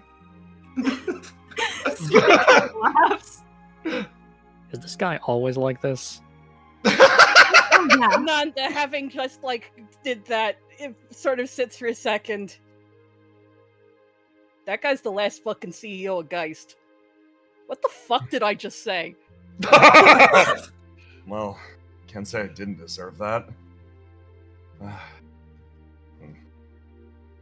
You Just- really aren't gonna leave. I can't. Literally, I can't. Like, you physically can't. There's a reason you can't? A bunch of reasons. Mostly what happened to Basil and my own role here. I literally just can't walk away. I want to do what I can to make a difference, but... Hey, Circuit, I- grab his ass and carry him. Stater, Yeah. that is exactly what CEO 5 told me. A jolt of pain goes through him. The only way this company dies is if we all leave. He's silent. He looks over at you, The more Circuit. we stay, the more power we give to them. Well, I guess the question is, if we all leave, who gets left here? Are they someone we want to just be left here? Like, what about Zealous? There's a thump as Nanda's head hits the table. Stop caring! You want me to just leave him here? I know All I just I made- fucking know is every time we get a free shot, some jackass goes, "Oh, but what if it's about someone else?" and goes back in. I'm fucking sick of it. I Stop know fucking carrying the goddamn world on your shoulders. We're not fucking Opia. I know I just said the whole speech of it goes away if we just leave. Zealous did save my life. He also saved my life. And I'm gonna be honest, guys. I know you guys have less personal attachment, but I wouldn't feel good about just leaving Satyr behind here either. I would go in for you guys just the same.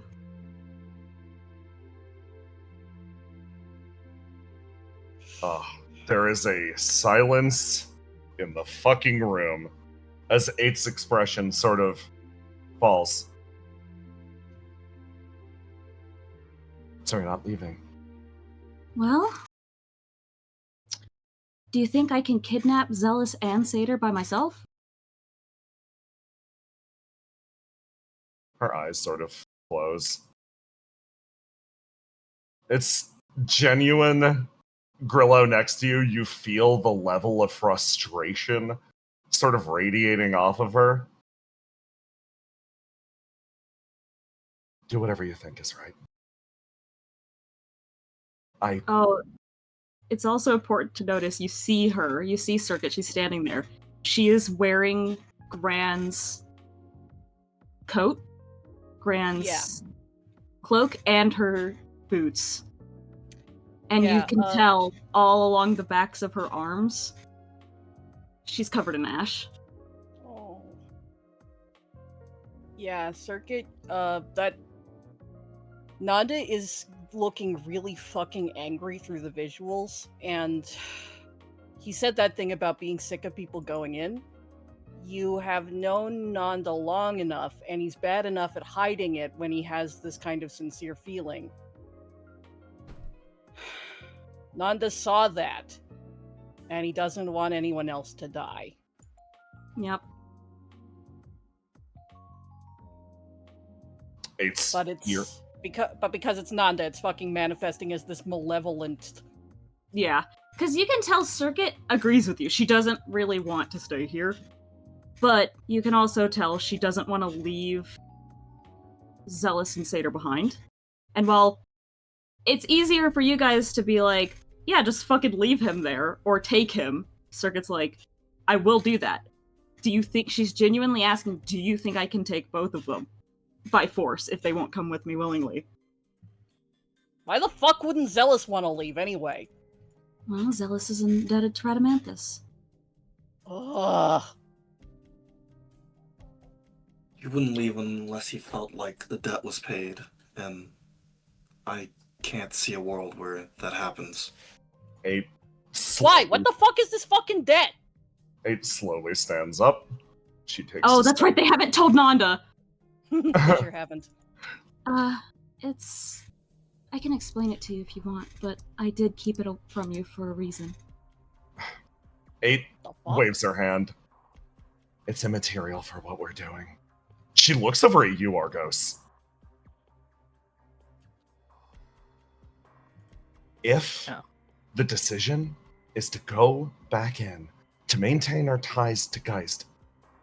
This is a decision you're making for yourself. She looks back over at this person. I promised I would come back for you. I promised that I'd come back for Rekko. She looks back over at the rest of you. Shut. I am Nanda fucking done. flinches. I am done trying to save people that can save themselves.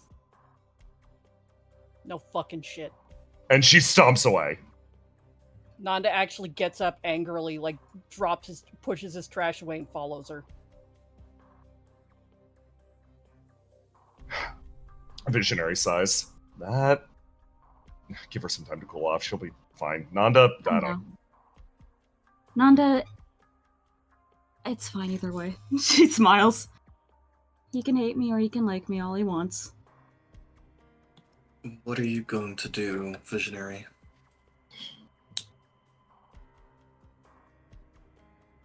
If Circuit's going to stay here, in deep, I can't leave her alone. So, he looks over to you. I'm not going back to Geist, but I'm not leaving Skypoint or anything like that. Hey, Whisper. Shit goes bad for me. This is fucking stupid, and I know it. Bail my ass out, okay? I was thinking something similar. A chain of idiots drowning each other. Oh my god. Yeah, I don't want to go back to Geist, but I'm not going to leave. I'm going to do as much as I can to get you all out. His expression relaxes. So, there's our answer. He turns over and looks at Argos. Seems like backup's heading your direction, and seems like she's fucking pissed. Man, this sucks. Circuit sort of like frowns. I really wish I could go with them on that mission. That sounds like fun. Whisper lays down on the bench. Argos, you're a tactician. What's the best course of action? Yeah, how do we keep people from being bullheaded? Circuit. Are you ever gonna come back to us? She sort of smiles.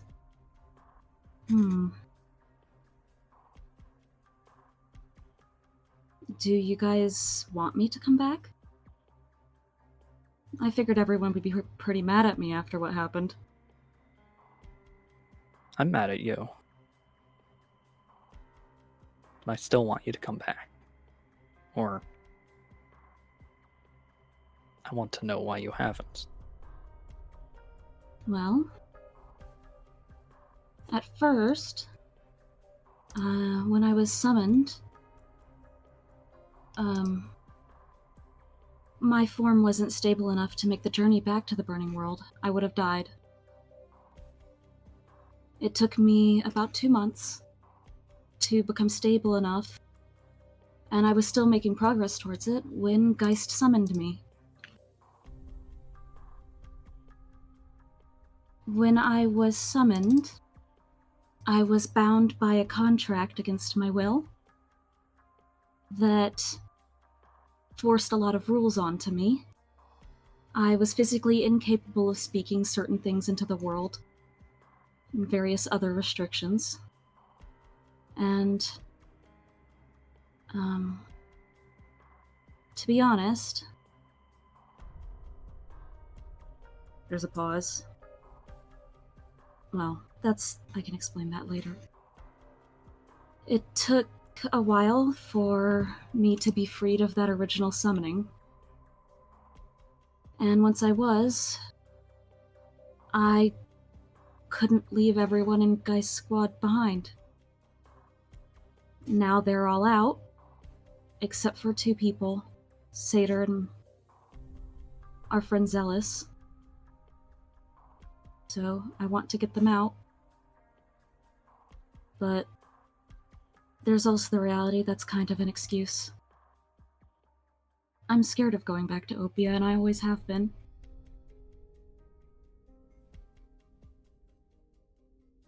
I didn't know about the contract, but it felt like you got scared, ran away. It's what you did before, and we felt like you didn't want to see us and see me. We mourned you. And it felt like you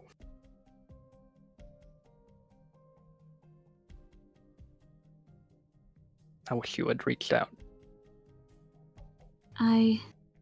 There's a pause.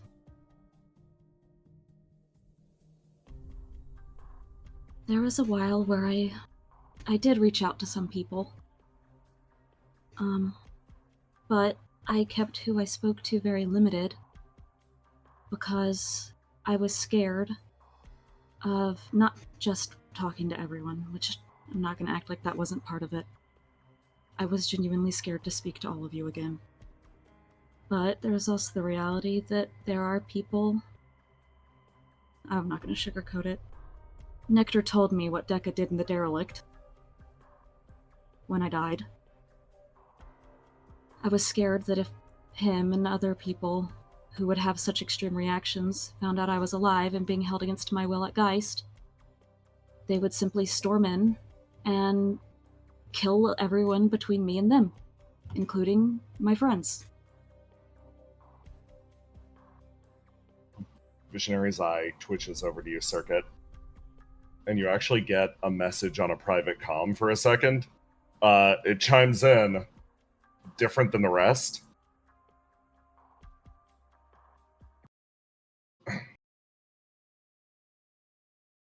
He shoots you over a message. Might be misreading the situation slightly. You're not talking to a representative of Opia, but you keep using the language people. You people. Your friend is in front of you and he clearly grieved your death. He's looking for something there. Trying to contextualize it as Opia is just going to make it hurt worse for him. Tell him how you feel about him. She sort of sighs as she gets called out on one of the many things that she's been doing out of fear, because in her mind, she hasn't seen everyone in so long that they've become like an unknown mass that she has generalized, and it's become scary. He says that, and it's the reality of, no, you are simply talking to your singular friend whose feelings are hurt because he missed you. And she's like, ...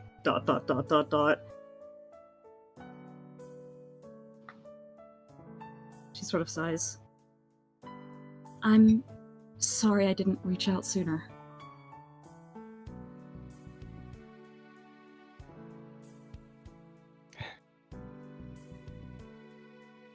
Just from now on.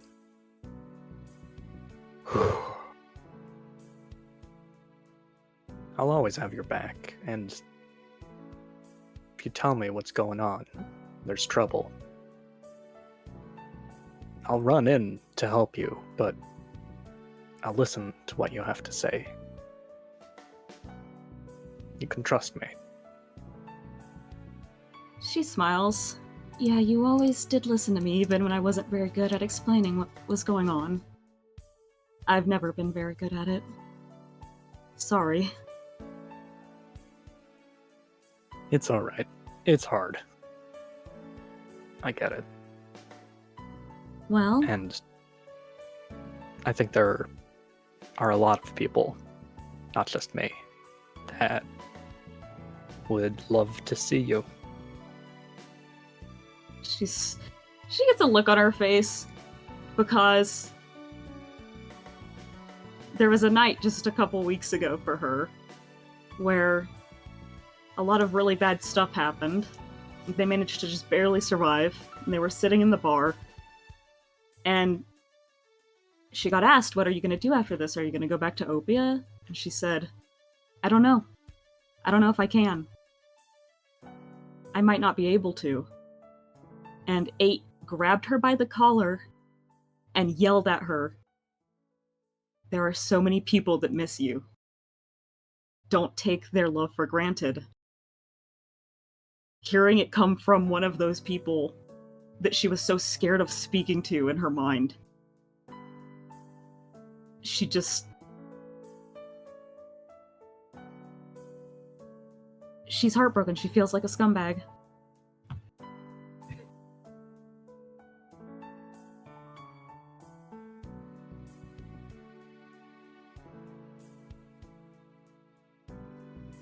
Visionary sort of pulls his hat down. He makes eye contact with the one not engaged in the current conversation, looks over at Willow, notices that she also has her eyes closed so that she does not.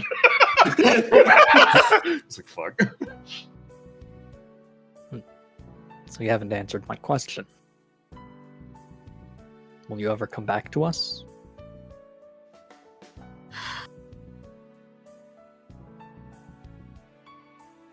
What do you mean when you say us? Your friends? People who want you. Come back.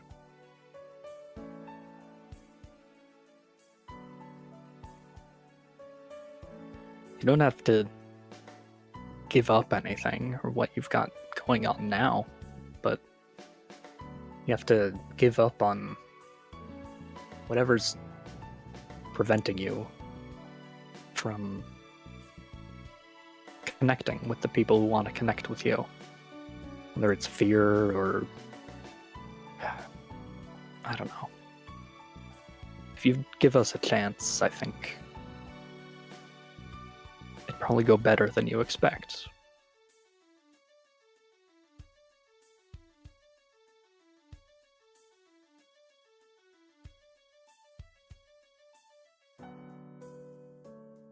There's a pause, and she's like, I mean, yeah, I'd really like that if you guys would have me. Obviously. Yes. I've missed you. I missed you too.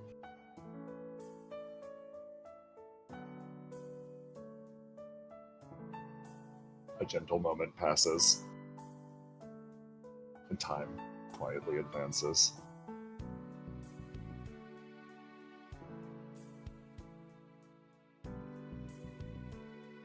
A man inhales and exhales the horrific scent of his new office.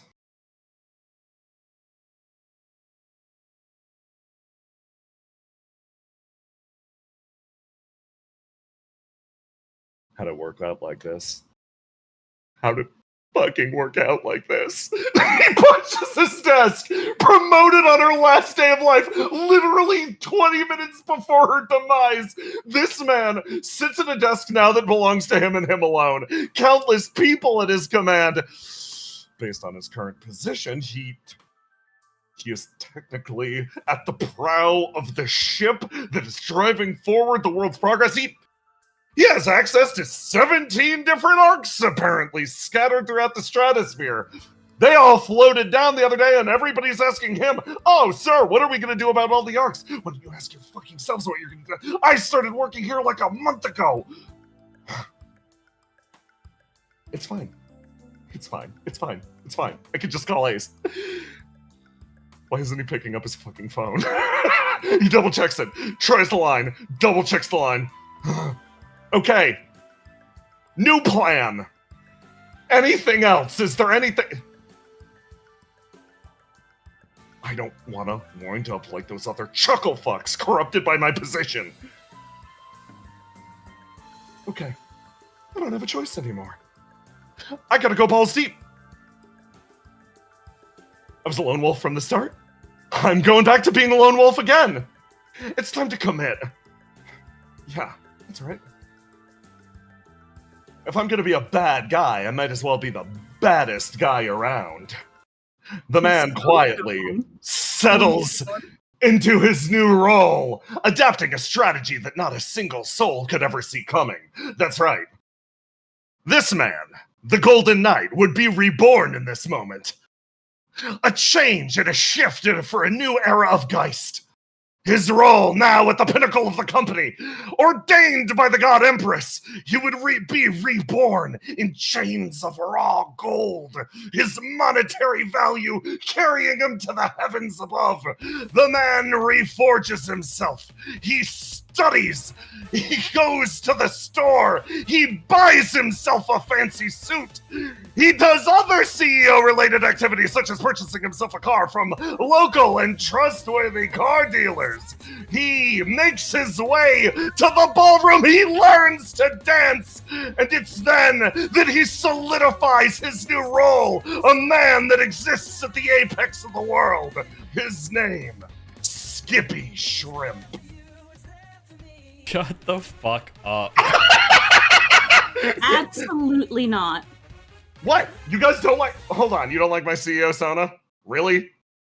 I Absolutely. learned how to dance for this. I learned how to fucking dance. If you call yourself Skippy Shrimp, I'm Yeah, leaving it sucks. Sable It Prince. sucks shit. Oh. Sable stops dead. Eyes blinking repeatedly. That's, extremely forward, and I am technically a widower, but, sure, I guess, why not? He mutters off to the back. Stefano, who meant it very literally. Yeah. You assumed Basil's old position, right? I did. Yes. Favor of the God Empress, I have never been so busy in my life. I think the next few weeks are going to be hell on earth for me. Sable Prince sort of sits up straight. Shit.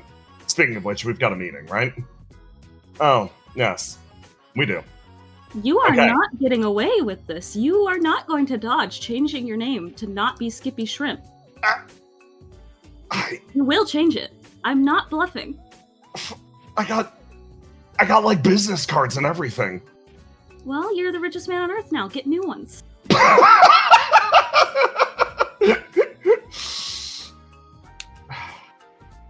You know what? We could. You don't like it, really? Not even a little bit. Stefano has a moment. And GK can tell exactly what's Pleading happening. expression, Mike Where Payne he's expression. He's like, oh no, GK's so cute. Maybe I should just agree to it. And then No, he it's thinks for a moment. atrocious. It For a sucks. It moment, and he's sucks. like, yeah, wait, no, it's horrible. Like, It's really horrible. It's awful. You being cute can't override how bad it is. D It's- minus, honestly. Like, did you even try? I had like 20 minutes to think it up. Okay, fine. Skippy Shrimp is done. It's done. It's a different me. It's a past me. Done. I'm over it. We gotta go to the meeting, right? Yes, we do. Stefano, the drinks were nice as always. He smiles. I hope you guys come back from the meeting soon, and I hope I'm still here when you do. He's fucking terrifying when he gets like that, and you deserve it. The pair of them walks their way forwards and shifts into a nearby busy boardroom. In this short period of recovery, Geist has pulled itself back together, all of the surviving CEOs trying to re-scramble the company. Circuit, you walk in behind Seder. He assumes his position at the table and sort of gestures at the chair next to him. Come on. She's gonna stand over here because, like fucking hell, she's sitting at the CEO table. She's not a fucking CEO. She's not sitting at that damn table. Okay. So, with the changes that have currently been put through Geist, I suggest further cooperation with Obia, correct? Radamanthus leans in. Yeah, it's like you read my mind, man. I couldn't agree more. Yes. Well, what do we do about the remainders of the God Empress? Her most fervent followers, CEO 1 sort of speaks up.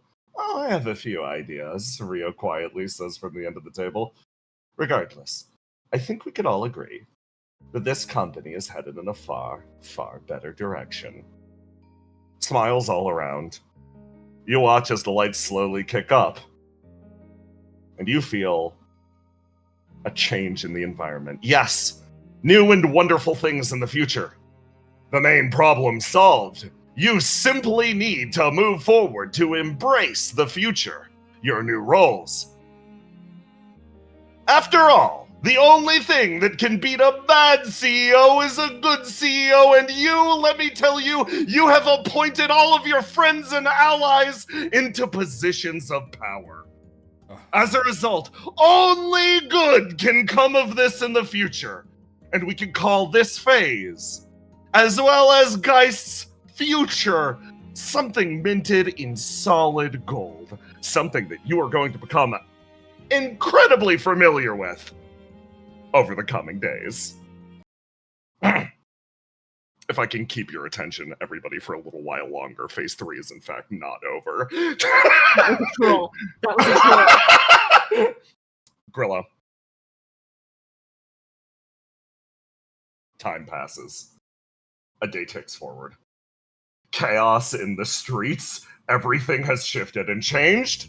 You and 8 do your best to maintain the population, as literally tensions spark between the various Geist goons, as well as the citizens of Skypoint. Hey, Brennan, I've got a question for you. Now's the time for your most important part of gameplay. It's time to be the ghost that haunts the narrative, my friend. Ooh. To reveal your technique. Haunting the narrative. Whenever there's a moment or a memory of the person you once were, you may roll posthumously to decide what impact you had the lives of your friends and followers. A success lets you choose which dice they lock in response to your passing or your wishes. In the case of a crowd of people or a character that does not have strictly defined attributes, you may instead establish a mood or goal. On a failure, this does not happen. On a dramatic enough failure, the opposite of your wishes is accomplished instead. So, I'm gonna ask the question. Basil, these are the remnants of your followers.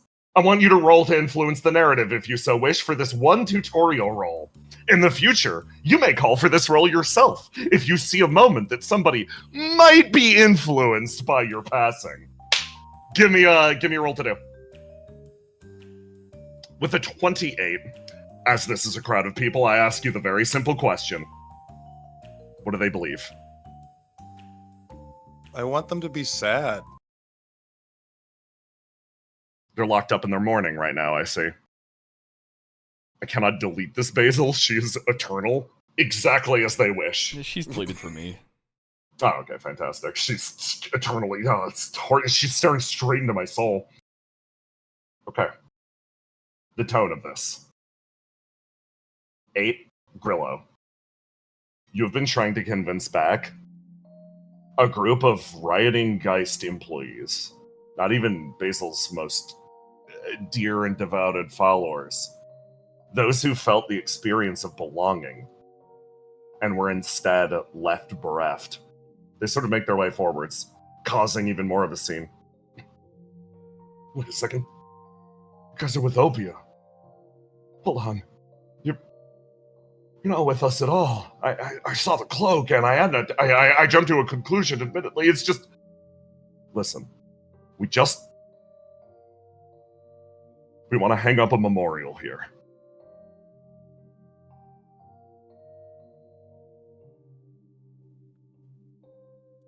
If you're going to hang up a memorial, don't cause such a ruckus. The people here are getting nervous. You've You've seen what the others in the same suits do around you. Sort of pauses.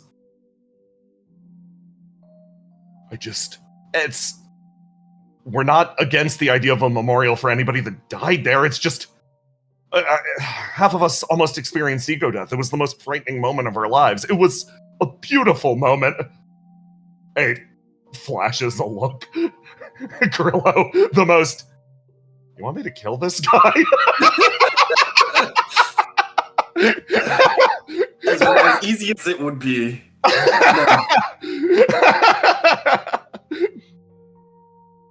She nods sagely, remembering she's a pacifist.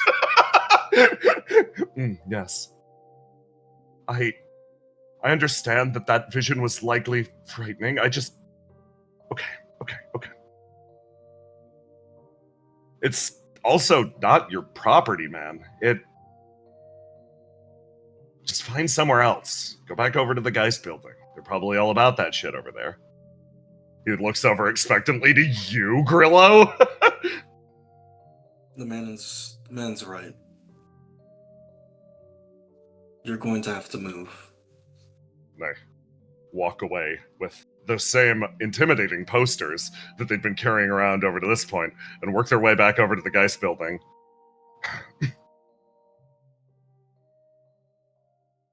This sucks.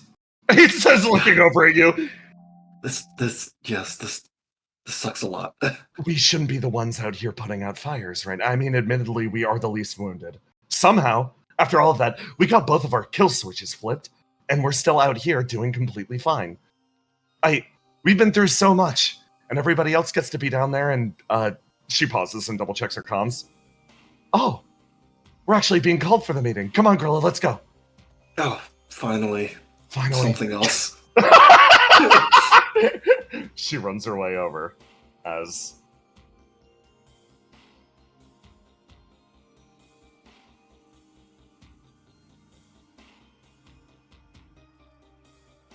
on the surface of the world, later that day, Robin, you're fucking unconscious. Occasionally, your mind comes back too. You're holding on to life. A little stronger by the moment. But you're clinging on just the same. You feel your grip around this mortal coil tighten and slip, and then occasionally somebody's voice actually pierces through. She got back up and running a little more quickly than you did, so she sits and she waits for your recovery. She talks to you regularly, trying to coax you out of unconsciousness. The effort's mostly unsuccessful. That is until something changes in the environment.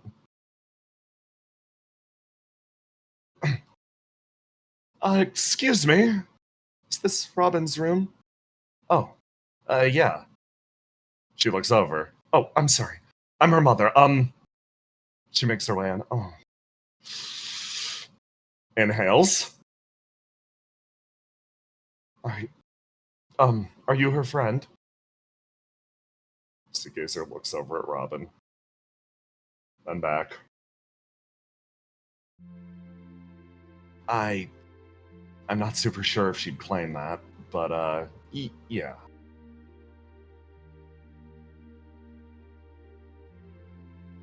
That, can I ask how it happened? She sort of makes her way forwards. Oh, dear. Your father's in a similar state now. Oh. Seagazer sort of looks over. Thankfully, his hospital is just down in Lower Fuse, so I can run back and forth between the two.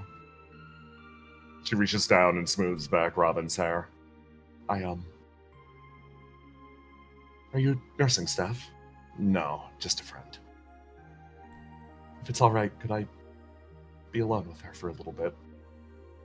Yeah, no problem. If you need a nurse, just hit the button. Seagazer stands, sighs, and walks out of the building. She makes her way over and across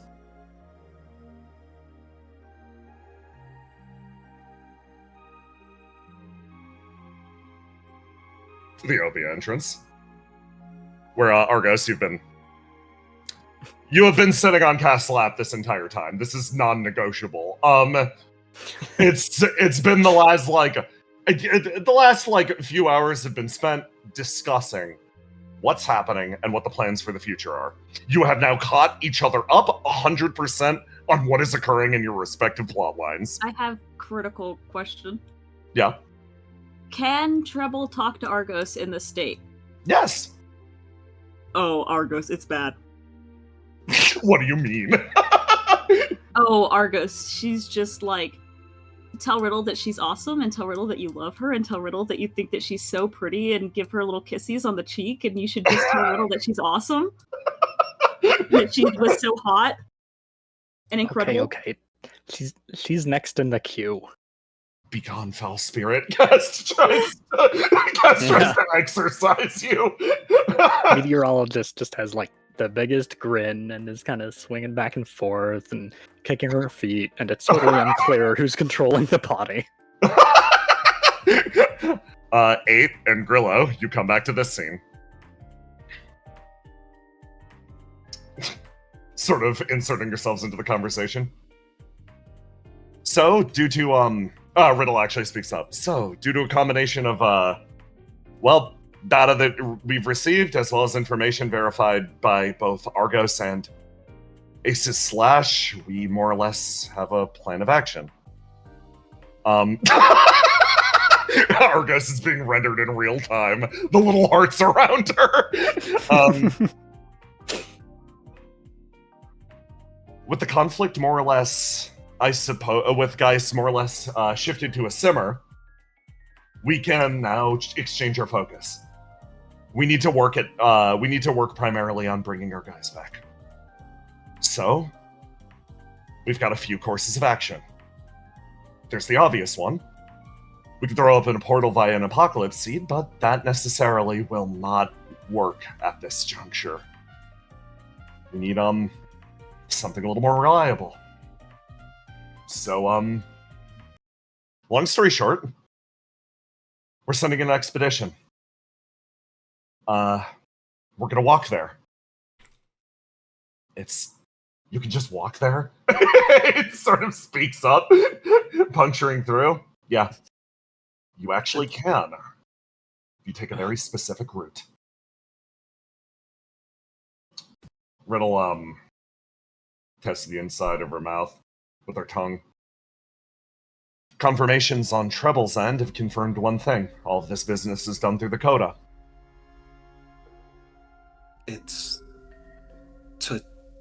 So heaven is in the Coda? More like you guys are in the Coda. I think our understanding of the Coda has been entirely wrong this whole time. I got a little glimpse of the outside, and now I'm starting to understand a little bit more how things work. Let me put it like this. We've never fully been down through the Coda. I'm not talking about the Deep Coda. I'm not talking about those dead ones. I'm talking about our Coda. We stopped exploration once teleportation was made possible. We overlooked something fundamental at the base level. What happens if you reach the bottom? Our assumption was you reach the old world. We never figured that coming up and going down are entirely different processes. So, we need to forge an expedition. We need to make it to the bottom of the Coda, and we need to traverse that land that the people of the city called the Chaos. We need to find them down there, and we need to create a relay point, the same as we did all the way down through the Coda. We need to finish our network and drive it over to the city, and we need to get everybody back. Trouble's poking the back of your mind, Argos, going, tell her that we have an operative on our end that we can send to meet them. If she's willing, obviously. Argos temporarily stops stealthily kissing Cast. We have someone we can bend over. Very convincing. Riddle says, sort of looking at between each of you. Tell Riddle that she's cute. Riddle, you're cute. Really cute. No, tell Riddle that Stability's cute, silly. But also, yes. Yeah. Stability's cute. Meteorologist suddenly speaking up. Oh, I didn't. Okay, interesting. Got strong feelings on her, huh? Riddle sort of looks over. In addition, access to Stability as well as recent cooperations in Geist's upper echelons has left us with more resources and information on the way that Geist functions. Functionally, if everything goes well, and if the research turns out well, she looks over at the combo of Meteorologist and Argos. Oh, you want to roll? You want to roll? You want to Yeah. roll? You want to roll right now? Yeah. You want to roll right now? Let me throw you down. Yeah. Okay. Time to hunt the narrative, Basil. 26. Who's this at? Riddle. Oh, yeah, absolutely. Tell me what dice she's locking in. Basil died for that, and she should feel bad about it. With no dice locked in, she will feel fucking terrible about this. Riddle, a shock of pain goes through Riddle's face. We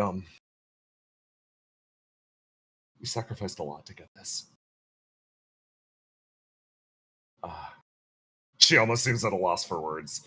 You look over at Riddle, and she has been moving with heavy reliance on her staff lately. Her left leg has been really badly damaged. It's still attached, but she's got bad burns up and down it. She has lost a few toes, and her left arm was unfortunately burnt off in the last conflict. It has been replaced with a prosthetic that now matches her right. She is having trouble moving. You feel the weight of the fight sort of remind, and thank you, Brennan. As everyone gets very sad very fast. Treble is in the back of your mind, Argos, like, you need to remind them that this is not their fault. You need to remind them that this is not their fault. You need to remind them that this is a horrible situation and it is not their fault that this is happening to them. It's their fault.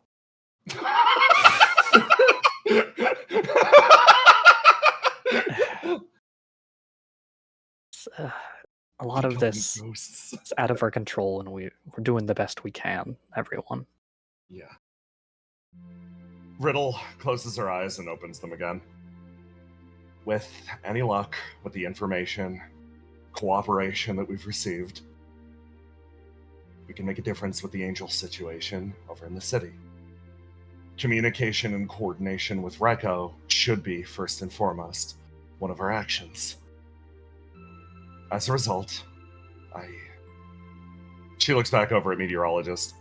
Would you be okay, Meteorologist, staying here and helping us with research? We can pass along the, we can pass along and perfect the research that was done on Reko, but I don't know how long this connection is going to last. She says, looking over at you, Argos. Chances are we'll be running a perfected model down to you along with our convoy. Is that acceptable? Meteorologist, actually, sort of takes the helm for a moment. If you can truly solve the problem of angels being unable to, continue, let's say, as diplomatically as possible, y'all look sad, I think everyone in the city would be overjoyed for that news. Me, myself, I'm neutral. But, well, that's not why you have me, now is it? I'll stay here on one condition. I heard that there's a place in this world where the weather remains static all year round. I wish to see it with my own eyes. I hear that Mirrodin the Great is capable of manipulating the weather over a large area. I want to study her. Does that sound Rebel acceptable? gets the biggest fucking grin on her face, but no one can see it. Truly an evil creature. Yeah. Sure, those terms are completely acceptable. Meteorologist, how about you guys on your end, Argos? Yeah. Okay. In that case, your backup's coming. Ask them if there's anything they want me to do as the Demiurge, because if there isn't, I'm mostly just going to be trying to figure out how to be the Demiurge. Yeah, I passed that along. She's very useful. Get I the was always city. useful. Riddle's expression sort of sets. Get the city ready, I think. Her body shakes for a moment.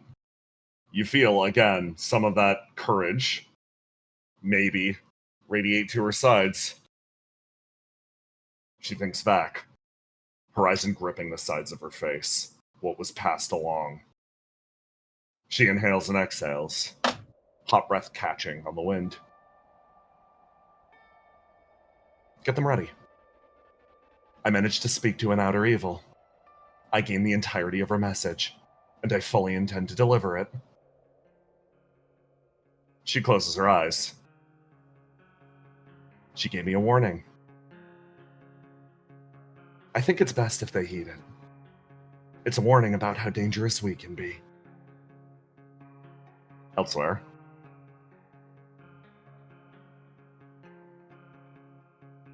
Ace.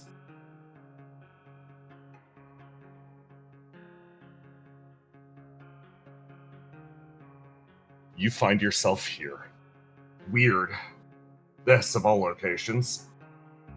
Adjusting to the light, staring out over the snowfield. You hear thumps behind you. Somebody walks over. Ace. Hello. What are you guys doing here? She makes her way forwards, sort of stares over. Here to annoy you. Pretty much. Her face splits into a big smile. I've got tremendous news. It seems like I'm no longer regarded as street tier.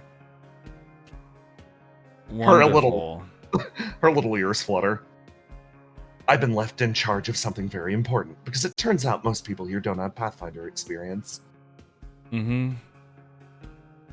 We're performing an expedition to the very bottom of the Coda. We want to see the city and the lands beyond. Her eyes glitter at you. I want you to come with me.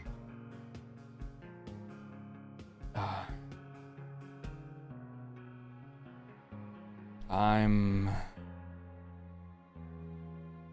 not fully sure if that's a great idea. She sort of looks over. A sky point still hangs well above you. Still feeling the weight of what they left you?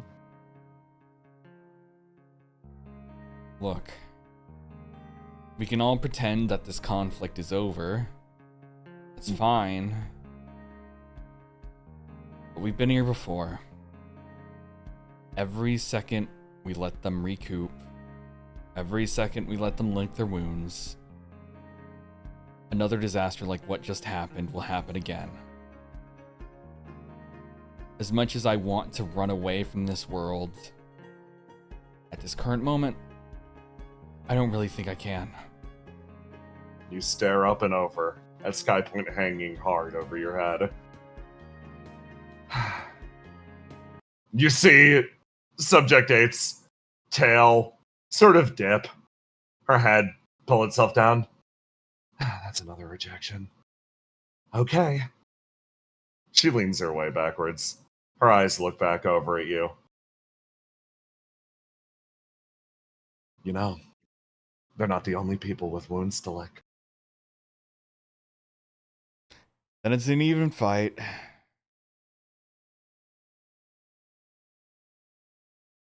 She watches you closely. Sort of looks over at you, Grillo. Grillo looks up at Skypoint.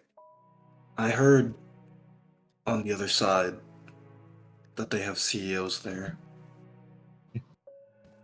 I'm mostly going to see if I can understand.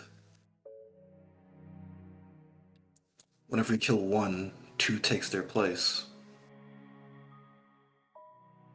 What I want to understand is how to get rid of a company completely.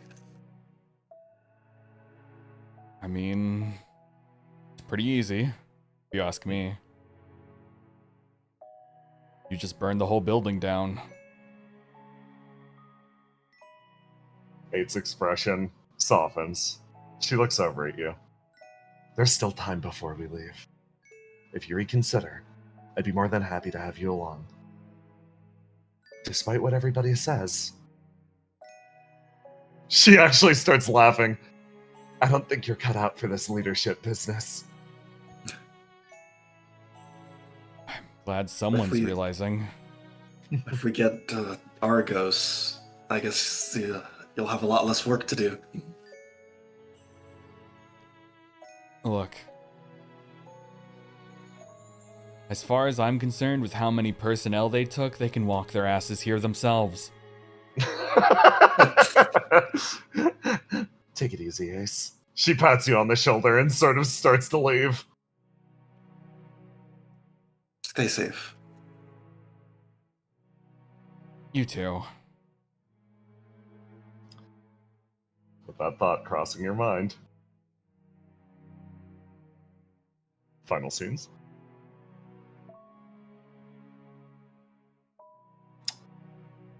Circuit. You wake Yep. up. Why am I sleeping in Basil's bed? You wake up to the sensation of Satyr gently sort of What shaking the you fuck? awake. There's You- no fucking way. You look around, and all of these sensations Circuit feels too. What?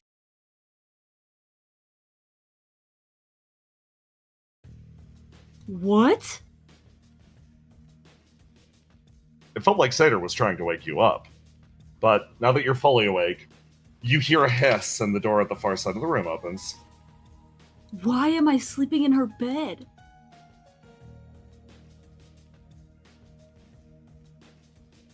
A man walks into the chamber. Circuit, are you awake? There's a pause. Yeah, why am I in here? What do you mean? She's confused. I didn't think AI could get groggy. What do you want clarity on? She sort of gets out of the bed. She's like, I'm not even an AI anymore. Of course I can get groggy. Oh, of course. Right, yeah. I'm asking why I'm in Basil's fucking room. Basil's room. It's your room now. Ew, no, I don't want it. What? You were so insistent earlier. No, what the hell? Those words sort of spring up in the back of your mind. He tilts his head. What do you...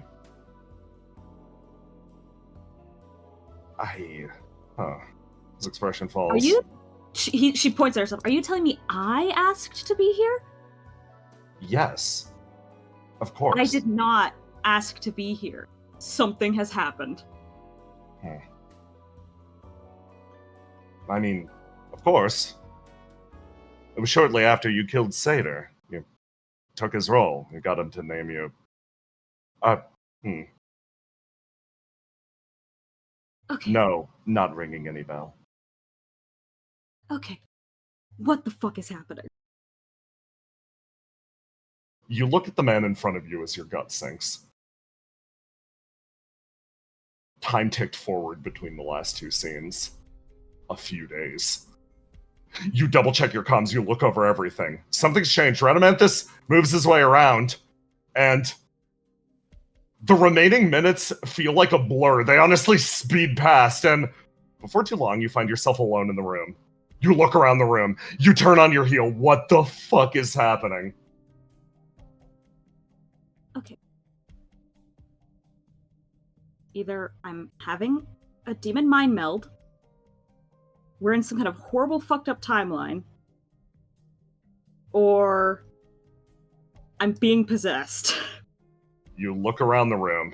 You double check the area. Your skin crawls. You can't tell. It feels like whatever this place is wormed its way into the back of your head, and that's actually when you hear this latest chime, a voice in the back of your mind. It sort of speaks up.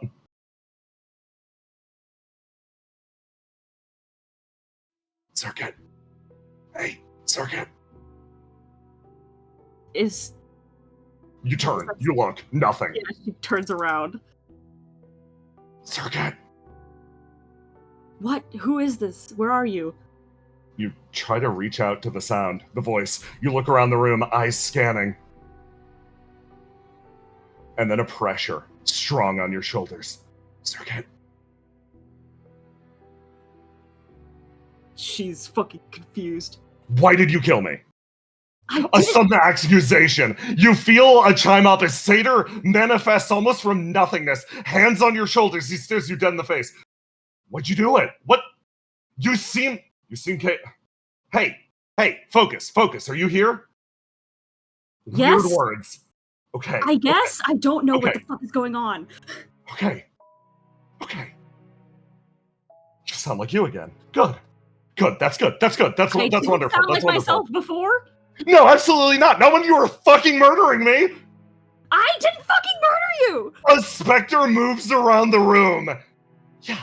No. And now I'm just jostling around in whatever flame sack you have inside your body. Thanks for fucking stabbing me. I appreciate it.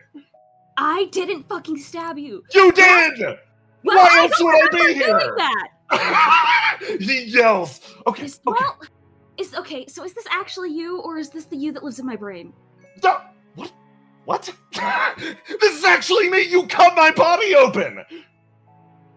She fucking puts her head in her hands and she's like, "Fucker, there can't be two of you in here." What do you mean, two of me? Hey, Circuit, get your shit together. I am trying. I need you to understand. You've got. I Listen. have 3 days of missing memories, and I was just told that I asked to live in Basil's room, killed you, and became a CEO. In the Boss, I've period of got time I terrible don't news. remember. You've got a meeting in 5. Oh my god. Another sickening turn. You look at the area in front of you. Your comms chiming in again. Hey, boss. It's time to go to work. Who the fuck is saying that? Anyway, elsewhere in the world. You are fucking joking. You're joking. I'm gonna crash out. I'm about to crash out. Elsewhere in the world. Argos. Time has passed in the city. The door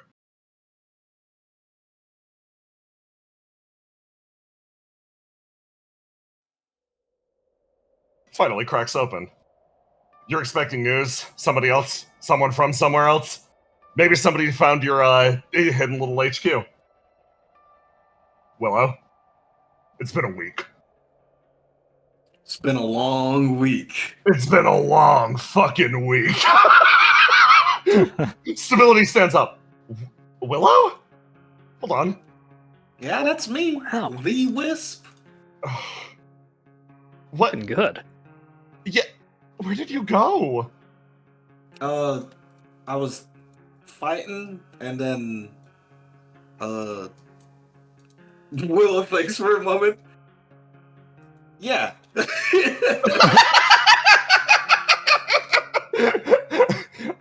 She sort of makes her way around for the last week continuously. Yeah, there was kind of breaks in between to like get food. I think. See, you don't yet know Will-O-Wisp. It's kind of a long story. It was a lot of fighting, and then I just kind of reinvented myself. Trust me, if you watch the OVA, it's really cool. Well, we've got good news. Backup's on the way. Oh, nice. Who is it? It seems like most of Opia is heading down in this Everyone. direction. Yeah. Everyone? Well, whoever they can manage. Just about. Apparently, they're even dragging along the boss, she says, tilting her head over. 8 reluctantly, given time, was able to convince Riddle to head down, wounds and all. Man, I can't wait to see everyone. Hope things weren't too hard over there. Or just your eyes on focus. I'm sure they survived a couple weeks without me. There's a saying, it can only go so bad. Exactly. Elsewhere in the world, news finally reaches one man. Word of somebody's passage, he silently looks up at the sky. Balancing on the log, he holds himself there, looks down. Hey man, you slowed down! Come on, keep up! Yeah, yes, master, of course! He jumps on the next log. If you can't literally leap from log to log using your hands, I'm ditching you. Thorn swings his way down. Of course, sir. He tries to focus in on himself. Pushing thoughts of Basil aside, he focuses in on reinventing himself as a person. Whatever Ace discovered in this land, he fully intends to discover for himself. But that's not the end of our story. No, we've got one more little wrinkle to throw into things! At the bottom of the world, there was one important plot point that we haven't addressed at all. Beneath everything, there rests a large construction of metal. As if invoking this thought, Conversation of Basil summons our perspective into that metal behemoth. Mike worms her way through. I've been through here again and again and again. You said you put her over here, right? Yes. With all the other basilisks. All the other basils in general. Why? I just keep looking. I can't find them. I can't hear them. I don't know where she's gone. Mike works her way through. Remind me, Scratches the side of his head. mortal lives in flames are so difficult to keep track. Haven't you been down here once before? No! This is I've been searching for days. I don't know. I don't know where she is. Mike, panicking, makes her way forwards. Oh. Well, if you weren't here, then it must have been that other intruder. Other intruder? Oh. Welcome guest. Mike pauses and turns. Who did you let into the derelict? Huh. She said she was loud. Said that she was your friend. A member of Opia. What? Mike blinks a few times. Do you have a call sign, credentials, anything? Oh. I'm not exactly sure what it meant, but she did pass a message along. She said, I've been there from the very start. See, look at me over here. I'm on the bond screen. Mike blinks one eye at a time as if she's been hit with a hammer. Basil's gone? She's just gone? She turns and looks over, staring into the distance. Someone stands, cresting the hill of the coda. She smiles. A big, beaming, brilliant smile. A bindle is thrown over her shoulder, and a severed head is notably placed inside of it. She looks at the World 12 that is her home, and beams, because she's about to do her favorite thing in the entire world, and she turns her back on it. And instead of walking up further from the coda, she places one foot in front of the other, walking deeper and deeper into that maw of an abyss.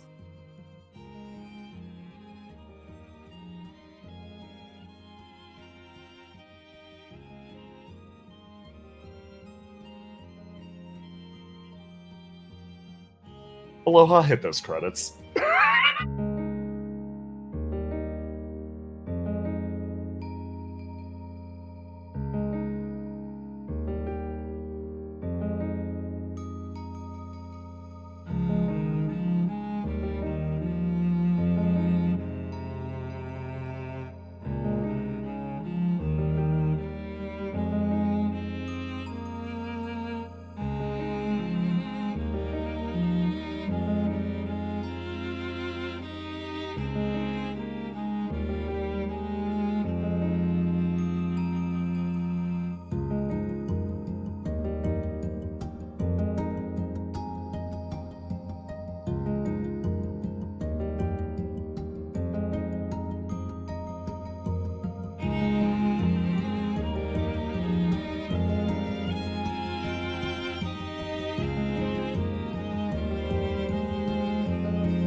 Oh my god, that got was a fan art! fucking session. We got fan art. Get that shit up. Yeah, let me Fuck, share. man, that was a lot. I forgot to share it to you guys. There we go. Episode Opia. We are practically doctors from Pupcat. And then we have chocolate pretzel peanut butter cookies for Truck Freak. Maybe someday, King. Truck Maybe Freak. someday. Oh yeah. We got Strike the Horizon from Pupcat Dude. And then from Dungeon Master Zero, is there a secret meeting? Meeting up with the group chat. And then Blind Man. Blind Yeah. Man. Oh. Then we have some G and Ruth Yuri from Roma. Finally, this is what you allowed. And then from PayPal, we Oh, have that's fire. That's fucking fire. That's so pretty. Horizon Fight. And then 5G. Never, Oh. never the end. And then, yeah, my favorite little cosmic approximation of how much flesh was burned away from Riddle's body. Yeah, Yeah. accurate. Who was it? Yeah. Oh. And then from Pretty Proof, we have Oh, it's fire! Yes. Oh, it's so good. Then Yo, from Good Dude, let's yay. fucking go. Nice. Then from Yo! Holy crap. Oh my god. It's her. Oh That's my nice god, version. it's fucking fire. That's rad. And then from Jackson. Holy shit. Robin's mom. Like, dude, all Y'all. I'm saying, Robin's mom looks kind of like Verona. And we're not gonna unpack that on stream. Thank you all for Why are coming you out. attracted to adult women, Aloha? Oh my fucking god. Thank you for a phenomenal session. So, this does more or less mark an end to a chapter of this segment. For everybody that might be even vaguely confused, no! Bahara Section 3 did not end because Ace is right. It does not end until that building is burned to the ground. Yes, So, yeah. please, keep watching the show. Keep enjoying the show. I hope everybody had a good time watching tonight. I hope everybody had a good time playing. I hope you're excited for the status quo shifts that are coming up in the future. Say goodbye to chat, everyone. Bye. Good night. Bye.